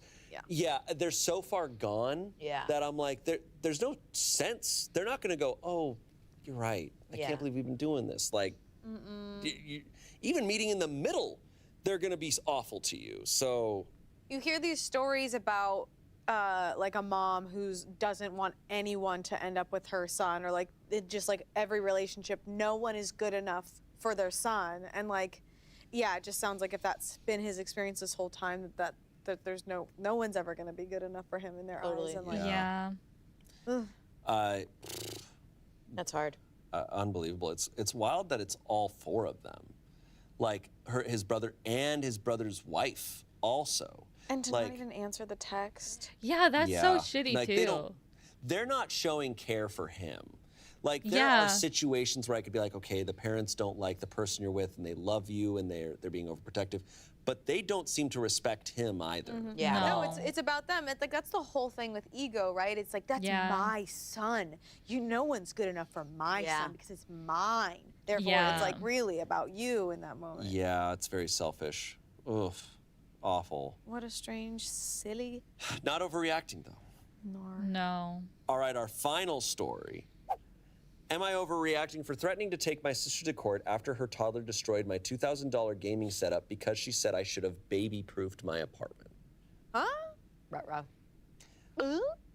No, I'm just kidding. Hi, Reddit. I'm a 25-year-old woman, and I'm honestly at my breaking point with this one. So I, 25-year-old woman, am a student software developer and a pretty serious PC gamer in my free time.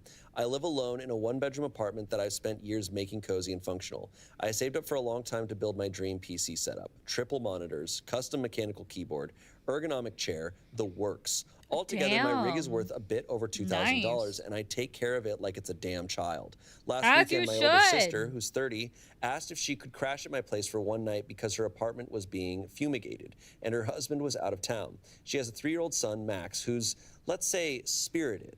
I love him, but he's a little chaos goblin. I hesitated, but she swore she'd keep an eye on him and that it'd be for one night.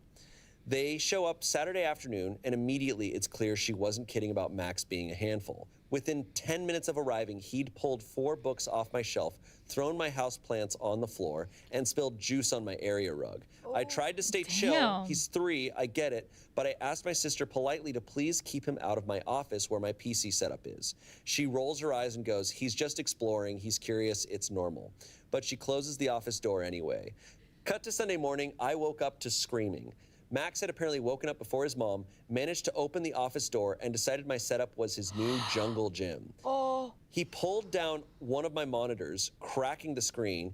He stuck crackers into the PC's tower ventilation slots. I'm not kidding.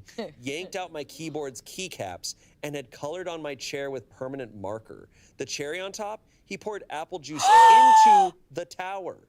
Into it.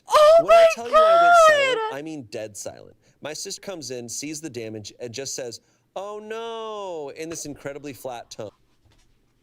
Oh my God! Like someone knocked over a cup of coffee. I start freaking out, and she has the audacity to say, you should have baby-proofed the room if it was that important to you. I lost it. I told her that, 1, she knew he wasn't supposed to be in there. 2, this is my space, not a damn daycare. 3, baby-proofing a $2,000 gaming setup is not a standard requirement for adults living alone. She told me to calm down and said that he's just a kid, stuff is replaceable. I told her Replaceable $2,000 setup and oh, it's no, it's not. Not that easily. Oh my God. She was probably so proud of it. That's awful. Holy shit. she could replace it then. She said she didn't have the money right now, but maybe in a few months she could give me a few hundred. I told her that wasn't acceptable and that she needed to take full responsibility. She left in a huff, and now my whole family is blowing up my phone. My mom says I'm being materialistic and should understand that my nephew didn't mean it. My dad said I should have locked the door. This is a fucking classic case of these people don't take responsibility for how their children act. There is a certain extent where children are just going to be children. But this child is clearly just straight up fucking disrespectful and destructive. And it's not your fucking sibling's fault that you haven't taught your fucking 3-year-old manners and they destroyed the person's property. She has every right to be pissed. That fucking sucks. Holy shit. It was that important. My brother actually said, why do you even need 3 monitors anyway? That's kind of overkill. Ooh. I filed a claim with my insurance, but there's no guarantee it'll be covered since it was technically guest damage. I also told her that if she does not pay up, I'll take her to court for what happened.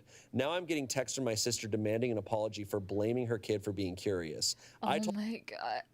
Oh my God, I hate people like this. I hate people like this so much. I hate people like this so fucking much. I told her I'd drop it if she covered the cost of repairs and replacements, or at least met me halfway, and she blocked me. So am I overreacting if I take my sister to court over this? No. That is so unfair. That's awful. Sucks. Dude, that's awful. I am understanding that, 3-year-olds and stuff, there's so much they're gonna do, and there's so much that is forgivable, but this situation was so there was so many preparations and so much talked about before.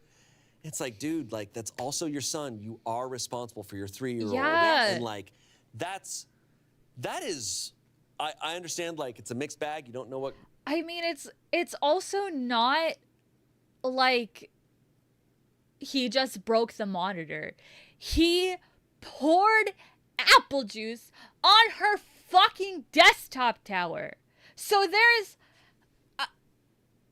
the repairs that would need to happen after an incident like that would pretty much be just as much as just getting a whole new fucking setup, which makes the initial setup fucking pointless. He even fucked with her fucking chair and the keycaps. Oh my God. What an awful parent. Jesus Christ. What kind of behavior your kid's going to elicit, but this is also screaming this mom is not setting up any boundaries for this kid. Yeah. Whatsoever. No. I mean, and this type of behavior is he's screaming for attention. Yeah. Yeah, I'm as soon as, if I was in OP's position and this kid came in like that, I'd be like, oh, should we take him somewhere to tire him out? Because this is a lot for a little apartment. Yeah. Yeah. Man. Knocking house plants over and spilling within such a short amount of time is and this mom just non-reacting. She clearly does not have any sense of responsibility towards her kid and properly disciplining her kid. And then she's just going to spend his entire life complaining that he doesn't know how to fucking behave. Yeah. And he's doing. He should get the attention of child services to get that lady on a watch list. Seriously, the lack of discipline is going to screw this child up in the future. Yeah, it's also just... Speaking of child services, it really does just kind of breathe straight up neglectful that your kid is genuinely, completely, and utterly destructive, and he's only 3. The fact that the kid was able to knock a fucking monitor down and crack it, you clearly don't pay any attention to your child at fucking all. You should not have had that kid. This mom and her kid a favor by letting them stay there. So he can't baby-proof his whole setup by doing them a favor No. and letting them spend the night. Right. Yeah, her place isn't baby-proof because she doesn't have kids. Yeah. Yeah. Baby-proofing is expensive. Like It is, We're not yeah. gonna do that unless there's kids living Totally. in that space. Can Yeah. I say something a little crazy? How did this child wake up before their mom, get access to crackers and apple juice and go to a and different part of the room. coloring things? Kids are magical, you don't know. But I'm just like, did this mom just choose to ignore what was going on? I don't know, because No, it's true. I mean, like, that's a lot of stuff. And I mean, that's a what, lot. to This me, this kid didn't just do that in like 30 seconds. That took time. Shoving crackers into a computer, pouring juice and drawing and knocking shit over. That's loud noises that a mom should be reacting to. Yeah. Yeah. yeah. A parent in general. I mean, look, it does happen. I mean, Obviously, a monitor cracking is not a silent thing. me as a toddler, I managed to escape to a pool, but like, they are sneaky. But to me, it's just like this isn't just like, oh, he's just like out exploring. It's like, no, he's testing boundaries and he's pushing Yeah. boundaries. He's doing destructive things to be Yes. destructive to see what the reaction is, and he's clearly just not. Yeah, he's not getting a reaction because she clearly doesn't fucking discipline him. So he keeps getting worse. Why did you have a child if you don't give a shit? Not getting a reaction. And it makes sense. It's the same thing that's happening to OP. That OP's not getting a reaction from their sister. Yeah. And it seems like this person is just like ignoring the problem Yeah, Yeah. absolutely. on both ends of OP's problem and their kid. yeah. Yeah, and it's so sad the family is immediately citing. Yeah, and just being so Her. minimalizing of like, minimalizing, is that a word? I don't. Also, just being like, oh, you're just like this because you're materialistic. Over something that they spent $2,000 on? That's not. For the majority of people, that is money that takes a very long time to build up and save up and to feel comfortable splurging on yourself. And to just be like, oh, well, you're just materialistic. No, bitch, I spent $2,000 fucking dollars on myself, and I wanted to make sure that my money was worth it because it lasted, and your fucking toddler that you don't watch destroyed it. I'm not being materialistic. I'm being justified in my anger. Fuck you. But like that computer, this person, she's an engineer. I'm pretty sure she said she works as like a computer engineer or she's an engineer or something. This computer isn't just like a fun little play place for her. Software developer, She's yeah. a software so- developer. That computer Oh, is everything. that's- beyond just the thousands of dollars she's invested into it to be her place. It's also her workplace. Yeah. Like she absolutely can stand on business to pursue legal action. Yeah, man. What sucks though is like when we've heard those, like when the legal actions happens and you win, sometimes that family member will just like put off paying and just like Right. Yeah. never pay, and it's just not fun. Like Yeah. I mean, think it's also it's it feels like OP also it's also more money that is being put into that, and eventually it would accumulate to be probably way more than the setup that was initially destroyed. So that also just fucking sucks. was like driven almost to take legal action because the family wasn't validating Right. her loss. It's almost not the money. It's more like just like, hey, can you guys care about this? like I'm Yeah. gonna take legal action because no one is giving me the sympathy and like understanding for what I just lost. yeah. That sucks. And it's thousands of dollars of equipment. That's a lot, man.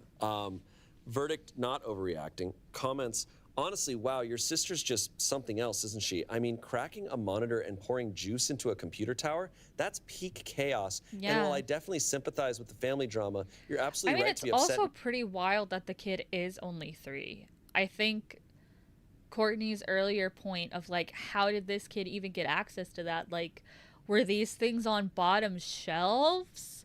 Were these things accessible to the kid? Or did the mom participate and that's why she doesn't fucking care because she's so neglectful? She just, whatever, handed the kid the crackers, the apple juice, and the whatever they used to color on the chair, and like didn't give a shit what they did with it as long as she didn't have to deal with them. even consider legal action because seriously, who behaves like that? It's just, I don't know if I would even bother arguing, to be honest, but at least you've got the right idea. And while it feels stressful now, eventually things will settle down and you'll look back on this with a good laugh, maybe even get a nice settlement to pay for a new monitor because you deserve it. Someone else said she's an absent parent that wasn't watching her kid. She should absolutely replace it. Weren't y'all taught if you break something that belongs to someone else, you fix or replace it, especially if it's due to negligence? I have 2 teens and barely owned anything until they were old enough. I also watched my kids like hawks at other homes because I was responsible if they destroyed something. Lastly, someone said babies explore an unfamiliar space, but that doesn't mean you let them destroy everything in front of them. I can guarantee you that your sister would not be so nonchalant if someone else's baby was doing that at her place. Yeah. Your nephew broke your stuff, so now the mom has to go pay for it. I would say it would have been smart to lock any doors that you didn't want the baby to get access to, especially given how he was the first couple of days. Oh man, that sucks. That's awful. I feel so bad for them. Like, and also I'm just like going like it's normal. They're exploring. It's like Yeah. there's like a So carpet on fire. fucking like, Yeah, you dismissive. can't. You can't. Update. That's an update face. Update eyebrows. update. You're gonna take your shirt off. To give to Angela, not for any other reason. Update. Update. Okay. Let's go. So this update is from yesterday. Oh I love when shit. they're fresh. It's so Okay. fresh. Just wanted to post a quick update since it's been a little under a week and a few people asked what happened next. Things are better, pretty f***ing weird and still ongoing, but here's where we're at. Last Saturday, my brother-in-law came over to check out the damage himself. He actually brought Max, toddler, with him, which I was almost livid about at first, but he had a reason. He asked Max to try opening the office/closet door. The kid couldn't do it. The mom was the accomplice. I fucking knew it. The door was too heavy for him. Shut the f up. You can probably guess where this is going. Brother-in-law offered to take my PC to the store that originally built it for me, just to see what was fixable. I agreed, but asked for something in writing just so I had some peace of mind. We put together a little agreement that he'd be responsible for it while it was with him. Yeah, it was just a formality and would not hold much merit anywhere, but it helped me feel a bit more in control. On Monday, he dropped it off at the shop and gave them my number so they could keep me updated. He also told me he confronted my sister about how things played out. I sent him my original Reddit post too. He read the comments and apparently showed them to her. She still hasn't unblocked me, and from what I've heard, was not happy about the fact that my brother-in-law is actually listening to me. I also shared the post and some comments with my parents and brother since no one really believed me before. My parents don't fully get it, but they've at least stopped pushing back. My brother is more understanding now, though for some reason he mostly wanted to talk about how many people saw the post. I don't think either of these three will still care, really, and I'm fine if they see this. Do better. Anyway, I went to see the PC today, Wednesday here. The shop said it's mostly salvageable. It needs a very, very careful internal clean and a few fans replaced and some wiring fixed, but overall the main parts survived somehow. Brother-in-law Oh my told me god, he'll- that's such a blessing. So hopefully she didn't lose any files because it's just fans and not like the motherboard or anything with storage. cover the cost of the repair, no hesitation. When I brought up what my sister said about not being able to pay even $200, he said she's lying. He also said he's not sure Max actually did all the damage. He thinks the door was left open on purpose, or that my sister might have even done some of it herself. Based on the height of the tower and where the crackers ended up, it didn't quite add up to a toddler acting alone. Weird. Why does she want to do that? What the fuck? So not only do you take zero responsibility for what your child did, you put the responsibility of your own actions on your child? This mother needs to go to jail. What a fucking disgusting excuse for a parent. Holy fucking Actually, shit. thinking back on it, like, these slots in computers are pretty small. Like, that takes some accuracy, and 3-year-olds are not good at, like, perfectly measuring things and pouring things. And why would like, a 3-year-old? like toddlers are destructive in a, like, kind of incoherent way. Yeah, exactly. Not in a, Yeah, I mean, again, too, like I said earlier, it's not like a monitor crashing is something that's quiet. It's a very loud sound. They said that it was pushed onto the ground and it cracked from the impact. Something like that. So, like, it makes a lot of sense that the toddler didn't work alone, because again, like, don't get me wrong, children can be scarily strong, especially if they're in the middle of a tantrum. They can be the most powerful things on the planet if they're in the middle of a tantrum.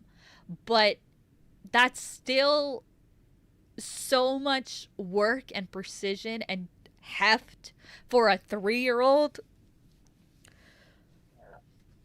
Oh my God, that's awful. Precise In a way. stupid way. Like, why would a toddler destruct it in like a very like This takes like detailed way? understanding how a computer works. Wait, that's so spicy. crazy. Yeah. This story went from like a 2 to like an 8 because of the update. Like, Yeah. the only toddler I think who could be capable of this would be like our IT guy, Tim. Yeah. Like, him as a toddler probably could have Like, done I know this. how to really that thing. But he wouldn't, because he respected it.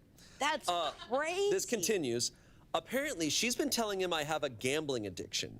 I did get a bit hooked on Genshin like 4 years Okay, this woman is just a fucking monster. This woman just fucking sucks. ago, I guess. And that maybe this whole thing will wake me up, which is new. She used to be supportive or at least indifferent. No idea where that switch came from. So yeah, that's where we're at. My PC is being cleaned up and fixed, and my brother-in-law is covering the cost. Sister still has me blocked and won't talk to me. Still tempted to start something with her, to be honest, especially if she actually did all of this on purpose. Yeah. Still not ruling out small claims court, depending on how things go.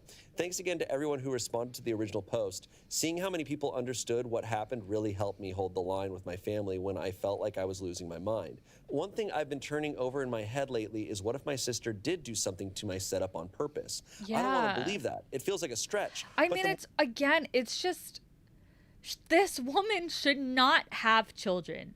There's a phrase that I've seen tossed around, especially in coverage of like abuse cases. There's a saying that goes, every child deserves a parent, but not every parent deserves a child. And like, this is the epitome of that. Because this woman has no fucking sense of being responsible towards her own kid. The fact that she's framing her kid for actions that she clearly, like, the kid wouldn't have been able to commit themselves because the father of the kid proved it. The kid couldn't even open the door. What an awful piece of shit, man. The more I think about it, the less so, I guess. But then I remember how she acted when I asked her to keep Max out of the office. The eye roll and the "he's just curious" comments, like she didn't take any of it seriously. And now hearing from my brother-in-law that she's been saying I have a crippling gambling, gaming, whatever addiction and needed to grow up. It's just weird. She used to be cool about it, never super into games herself, but she got that it was important to me. If something changed, I don't know when or why. Yeah, for And if this sure, was some weird way to diabolical. make a point or teach me a lesson, that's messed up. Yeah. You're not our mom. How about talking first instead of this? I don't want to jump to conclusions, but the more I think about it, the less it makes sense that Max could have done all of that alone. Yeah. It's sick if she blamed her own son for it. It So yeah, is. not accusing anyone outright, but that thought is there now. And if you're my sister reading this, which I'm guessing you are, because I bet you'd love to look at the comments that are on your side a lot.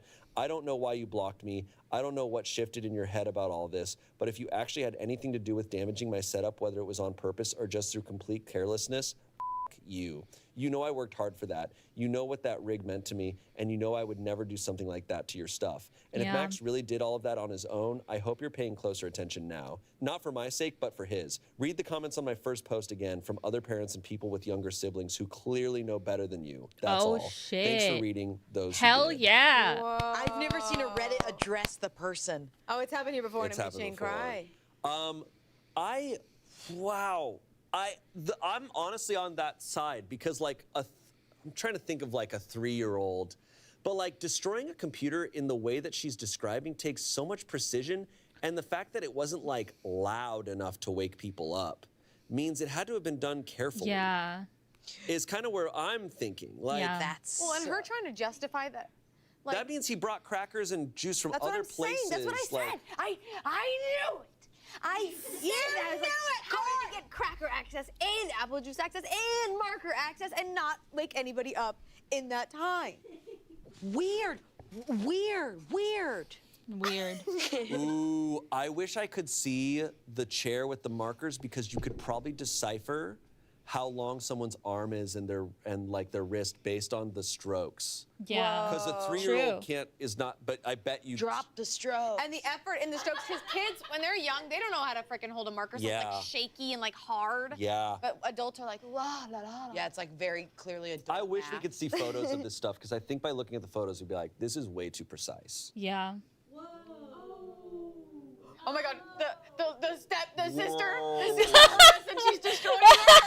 Guys, we are not overreacting right now. The power has gone out. This is so crazy. Oh my God, holy shit.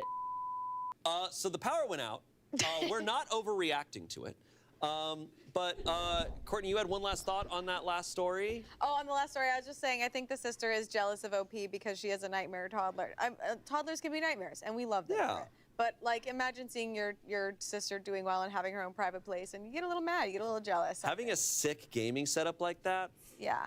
I'd be jealous Yeah. too. Also, other thought I had that I told Angela is when the power goes out in a room, when I was a teenager, if that happened, I would immediately think of which boy I would make out with in the room. Who are you thinking? I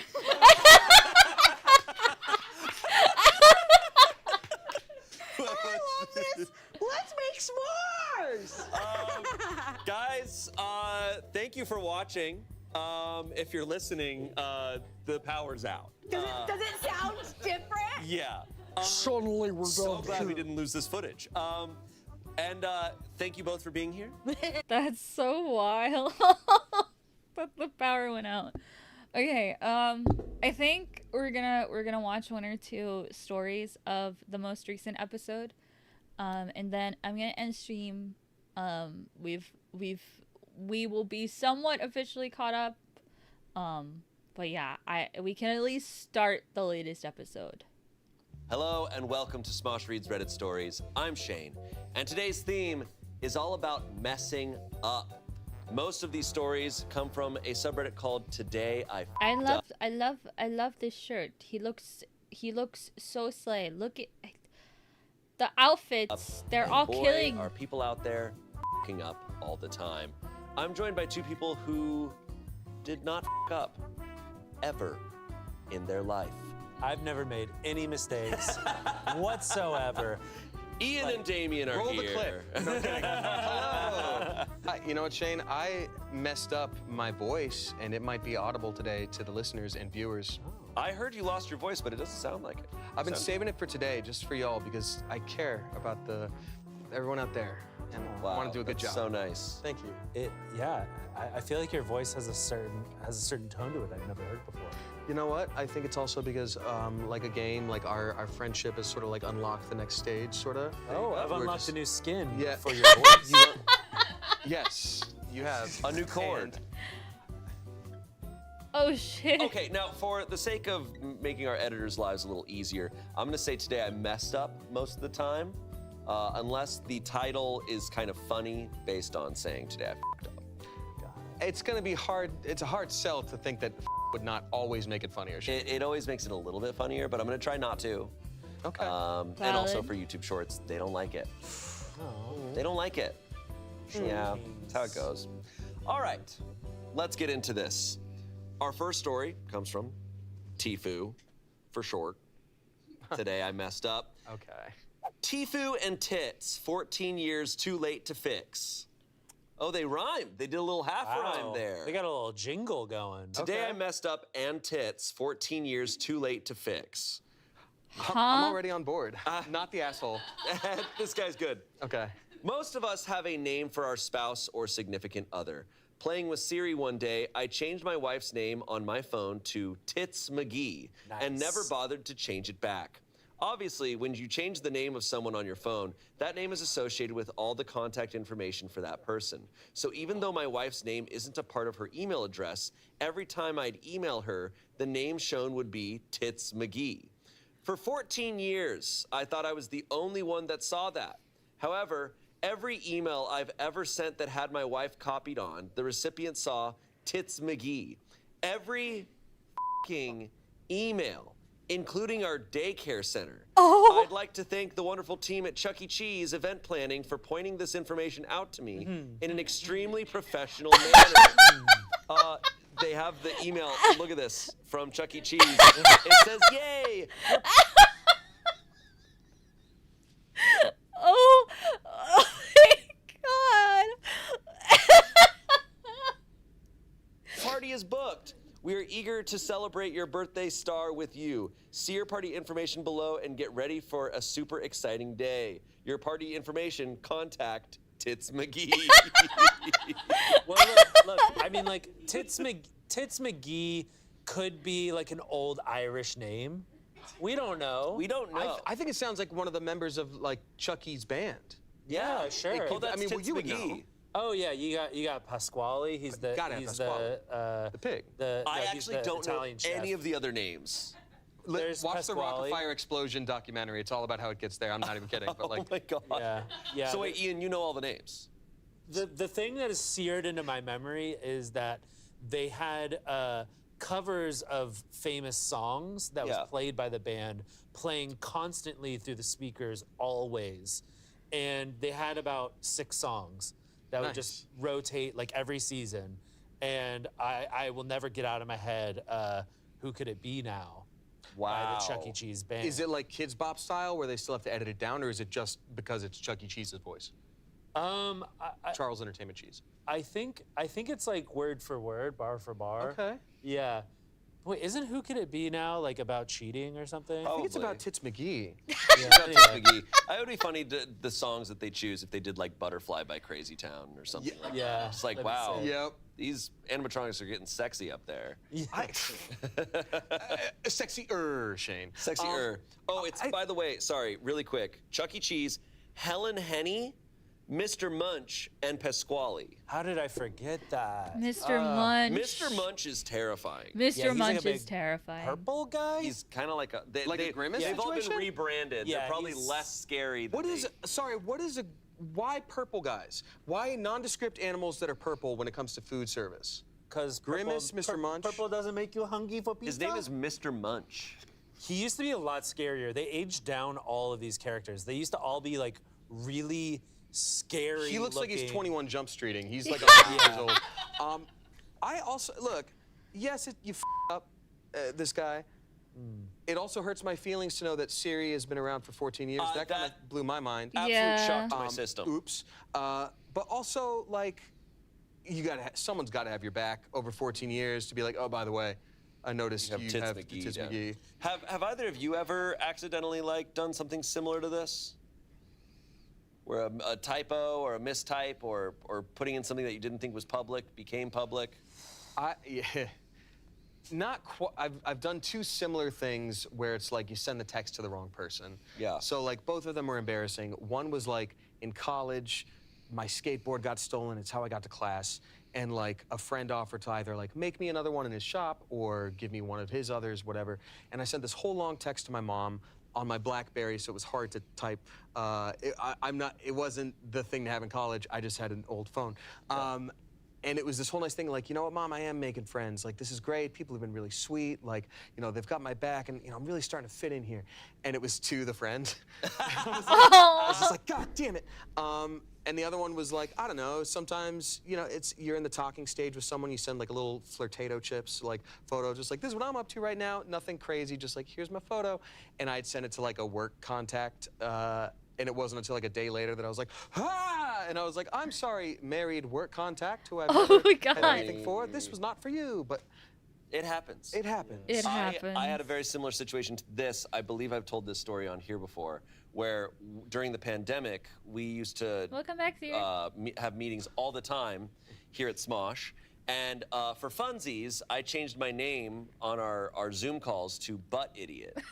Nice. And I was like, that's really funny. I'm Butt Idiot, guys. And we're like laughing about it. Well, then I was also at the time on a show called The Goldbergs, and we would do our table reads over Zoom. And there'd be roughly 50 people in the Zoom calls. Oh, And so I God. hop in to do a table read.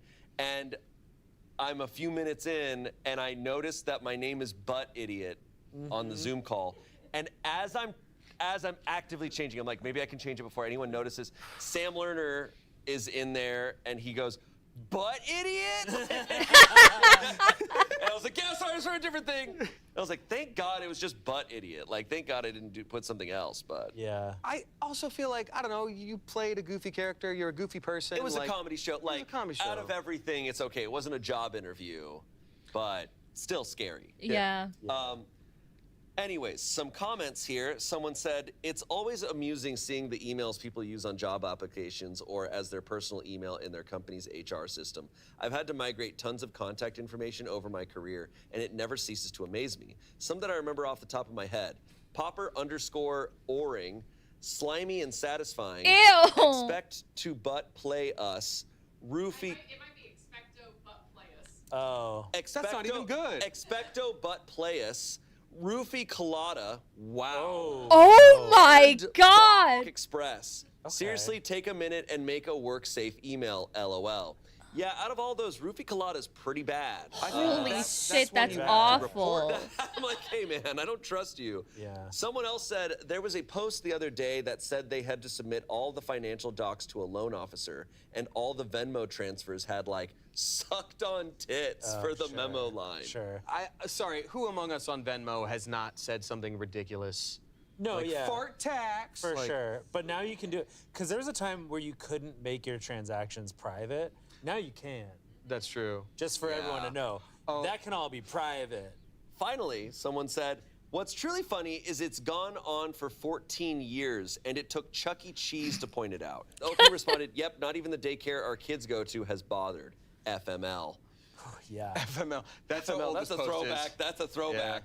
Well, clearly the most professional people come from Chuck E. Cheese. True. I'm living proof of that. As we know. You breached containment, and now we're all here. Exactly. Yeah. Siri is 14 years old. That is That's wild. They disgusting. can basically serve an army. Oh my They God. yearn for the mines. Yearn for them. That's crazy. That's so crazy to think about because I've never used Siri. Like I've had Apple products, but I don't see the need myself to be like, hey, can you tell me what time it is? I just look on my phone. Yeah. So like I Same. I only use her to tell me what the air quality is and what the UV index is. I just pull up my weather app. Yeah, I've Yeah. never It's usually 'cause I'm, like, used any of clothes on the or something. Ah, there you go. Like about to go, I'm Siri, like, Cortana. Siri, is the air stinky? Yeah. yeah, it's a real bad one today, Buster. Am I gonna get a sunburn outside? I do use, so I don't set it off for anyone, Amazon device often for weather, specifically while I get dressed. But also, Alexa, buy 20 rolls of toilet paper. Wow, you just kicked off a bunch of our viewers. Hell yeah. I mean, or the toilet paper industry. This is insider trading. You have toilet paper stocks. Oh, you got me. Today's Reddit Stories is brought to you by ZocDoc. When was the last time you needed to go to a .com/? Okay, we will watch one more story and then I shall wrap up stream and we will continue tomorrow and we'll have a brand new episode tomorrow as well. Pit Reddit. ZocDoc.com/PitReddit. Back to the show. Our next story, also from Tifu. Today I messed up. Today I messed up by saying YouTube tortatulios over and over, causing me to lose a job at the literal last minute. We'll all learn together. Who among us has it? Not today, but a little over a year ago, I, a 29-year-old woman, had an interview with a company that I nailed. The whole time I was thinking, yes, bitch, you got this, while nailing every question.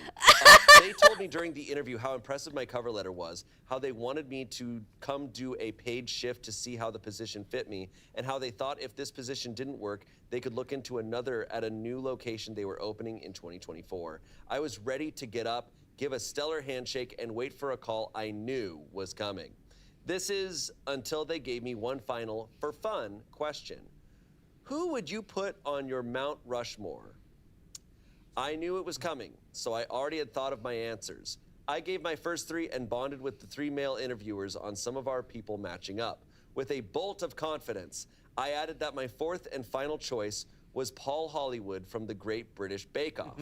To my surprise, no one knew who he was or had the love for him I did. Flabbergasted. I said that I watched the show and had his most recent cookbook. I went to add that I had watched some of his YouTube tutorials, but that's not what came out of my mouth.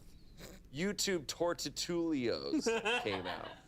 I was shocked and went to correct myself, but kept repeating, YouTube tortitulios. Oh my God. It started with just me calmly saying this phrase again to just see if it was just a one-time mistake, apologizing once or twice. It quickly turned into frustration. I began angrily repeating, YouTube tortitulios, YouTube tutorials, YouTube tortitulios, over and over and over, getting more and more frustrated, feeling like I must prove myself. After about 2 minutes, but it felt like 20, the most intimidating of the 3 men interviewing me said, YouTube tutorials, giving me an out. But I had too much pride. I tried saying it once or twice more before saying YouTube videos instead. The interview quickly ended and went from a, we'll schedule a time for you to come do a paid shadow shift, to radio silence. Who knows what could have been if I hadn't picked Paul Hollywood as my 4th person on my Mount Rushmore. TLDR, Paul Hollywood ruined my chances of getting my dream job. Damn. YouTube tortitulios. YouTube tortitulios. Tortitulios. I'm trying to say what they accidentally said. It's hard. I'm gonna hot take. I don't think that was Paul Hollywood's fault. Yeah. I know. I don't think it was Paul Hollywood's fault either. He has the eyes of a husky. I know. He really does. I just think their speaking got a little stodgy there in the middle, and that's okay. Yeah. It was stodgy. I think. Yeah, that hurts. They hit soggy bottom. You know, everybody gets their words mixed up sometimes, and you point it out and you're like, that's so funny that I said it like that. This is what I meant. You didn't lose the job because of Paul Holiday, or even because you initially said it. You lost the job because you were too prideful and continuously stepped over your words, even when someone was like, you mean tutorials, you mean YouTube tutorials, and you're still like, no, I mean tortitulios. Like,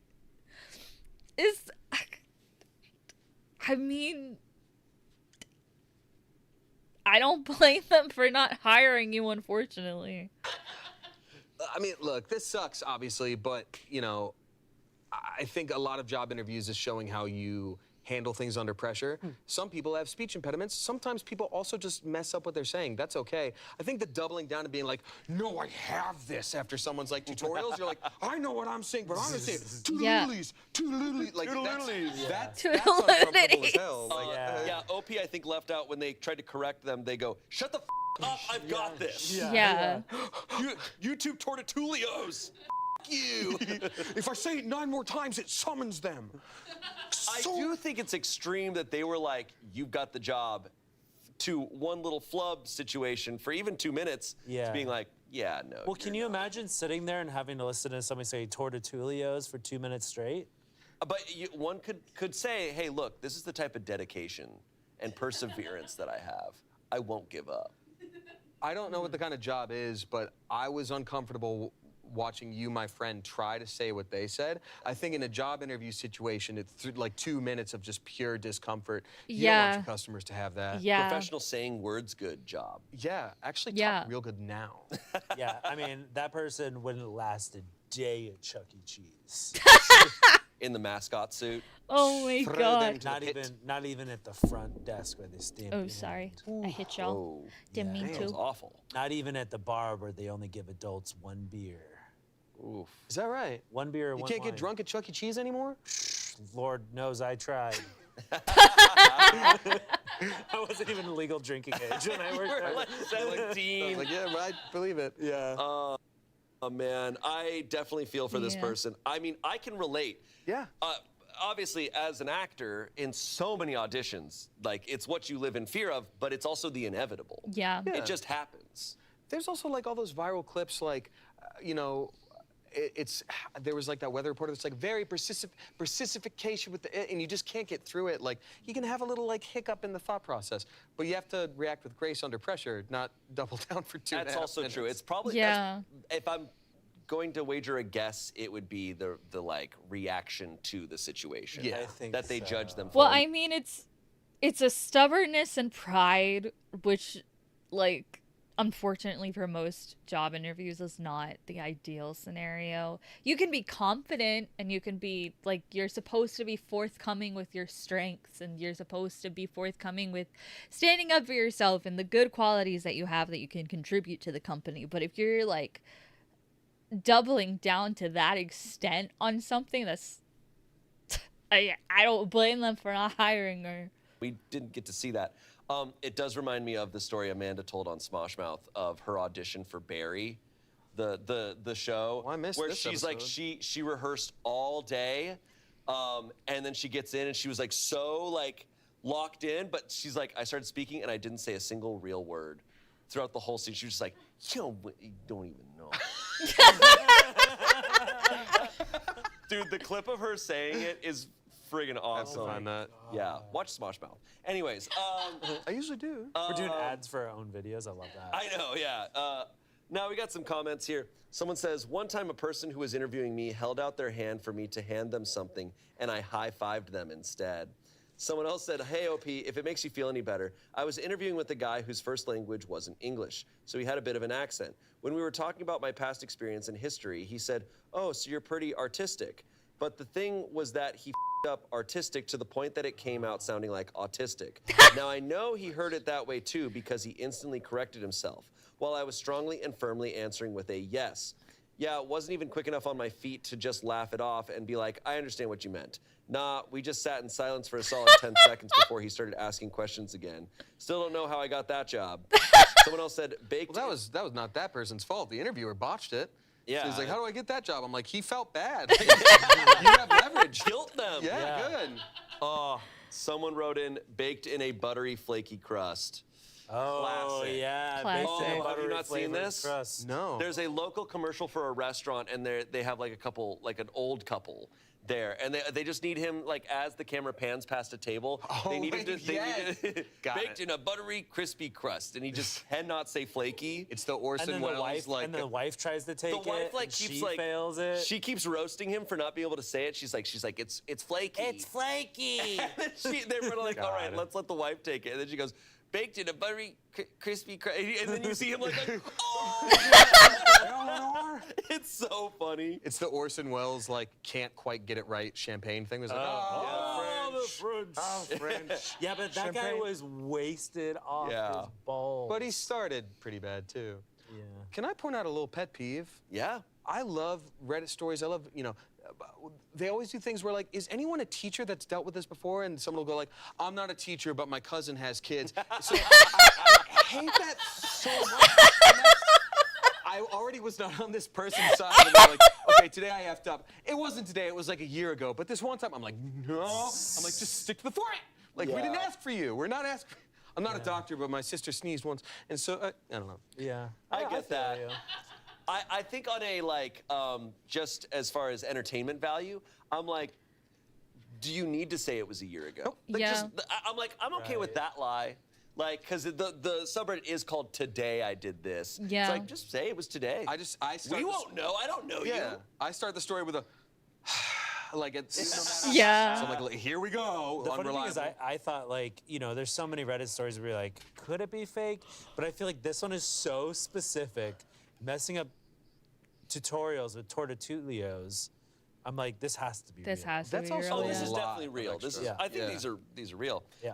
Something that annoys the shit out of me on Reddit is when people ask genuine questions, seeking genuine advice, and the top 50 comments I are don't just the know. dumbest jokes you've ever seen in your life. Oh, yeah. And I'm like, guys, like, come on. Yeah. Like, let's let a real answer come through. Yeah. Yep. Yeah. But It's a pun. They It's have always a to- pun. They always need a pun. Reddit is addicted to puns. Also on this, someone then posted a link to the subreddit Bone Apple Tea, which is perfect for this kind of stuff. It's a subreddit literally dedicated to mispronouncing or mistyping things. In a recent post, someone typed out nickeled and dimed as Nickelodeon and died. Nickelodeon and died? Like, that dude really hates SpongeBob. Okay, people misspelling stuff, like, and realizing people really misspell stuff on the internet is really funny. And someone wrote, "It dawned on me." It dawned on me, yeah. Like dawn, like the word, like D-O-N. It dawned on me. I saw one that was like, and then it dawned on me. I saw one that was like ADHD, but it was like 80 the number. ADHD? Yeah, I've seen that. That's like a sick knuckle tap, though. 80. Is this TV LED? No. It's ADHD. Yeah, 4K. We got ADHD. Update. Oh. She's dead. Okay, we have a tortolio here. All right, update. Not to sound cliche, but I didn't expect this to blow up. I had posted this on a different subreddit a long-ass time ago and only saw recently that it was deleted by mods. I said, F it, and posted it here hoping a few people would find it funny. I appreciate all of the kind responses and stories of interview fails. It made me feel less alone. Also, thanks Grammar Police and the people who worried for my health, LOL. Oddly enough, I have always had bad luck with interviews, from dropping my phone in the toilet right before meeting with the HR rep, to accidentally choking on my own spit and having a coughing fit, and to the now well-known tortitulios. I am often the candidate that looks great on paper, answers everything perfectly, and then somehow drops the ball in the red zone. I got really paranoid once this started blowing up and deleted a comment with my current situation because I would be absolutely mortified if this somehow was read by the people I interviewed with, and I didn't want anything that could potentially give away my information. Not gonna lie, I came really close to deleting the post altogether just in case, LOL. Within 2 months of fumbling this interview, I got a raise and promotion at my current job. Now I'm making more than I would have at the other position with better hours. It goes to show that sometimes your dreams aren't always what will make you happy. Again, thank you guys for laughing at my blunder with me. I am happy I was able to bring joy to you during these super weird times. Also, if one of the interviewers is reading this, I appreciate you taking the time to interview me, regardless of how it turned out. Please forget you read this post, and let's please agree to never speak about this incident again. Well, at least it worked out. Hey, there you go. It all worked out for him. It's a comforting thought to think that you could be messing up all the time and you just don't realize it. I think everybody needs to hear that. Oh yeah, for sure. Our next story.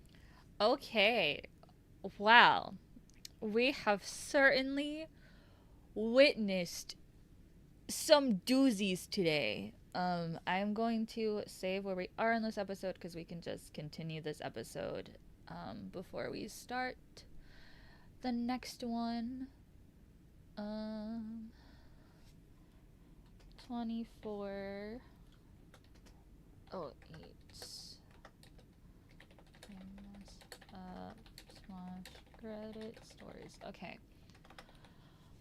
Well, this has been a ride and a half, as it always is when it comes to Smosh Reddit stories. But it has been a very good time. I've missed streaming, but as I said at the beginning of stream, I do appreciate that you guys are always super duper understanding when it comes to me having to take breaks. And I really did need that sort of recharge to just, recover and everything. So tomorrow we're going to continue Smosh Reddit stories. I will be back on normal schedule moving forward. I don't know what we're going to do Sunday. Maybe I'll add more Smosh Reddit stories to the playlist. Maybe we'll finish Secret of the Mimic. We'll see how I feel. I'll let you guys know when stream starts on Sunday. But for now, we are going to continue with Smosh Reddit stories tomorrow. Same time as always. Thank you for stopping by. Whether you are a lurker or a chatter, I appreciate you all the same. Thank you for spending time with me. And I will see you tomorrow. Mwah.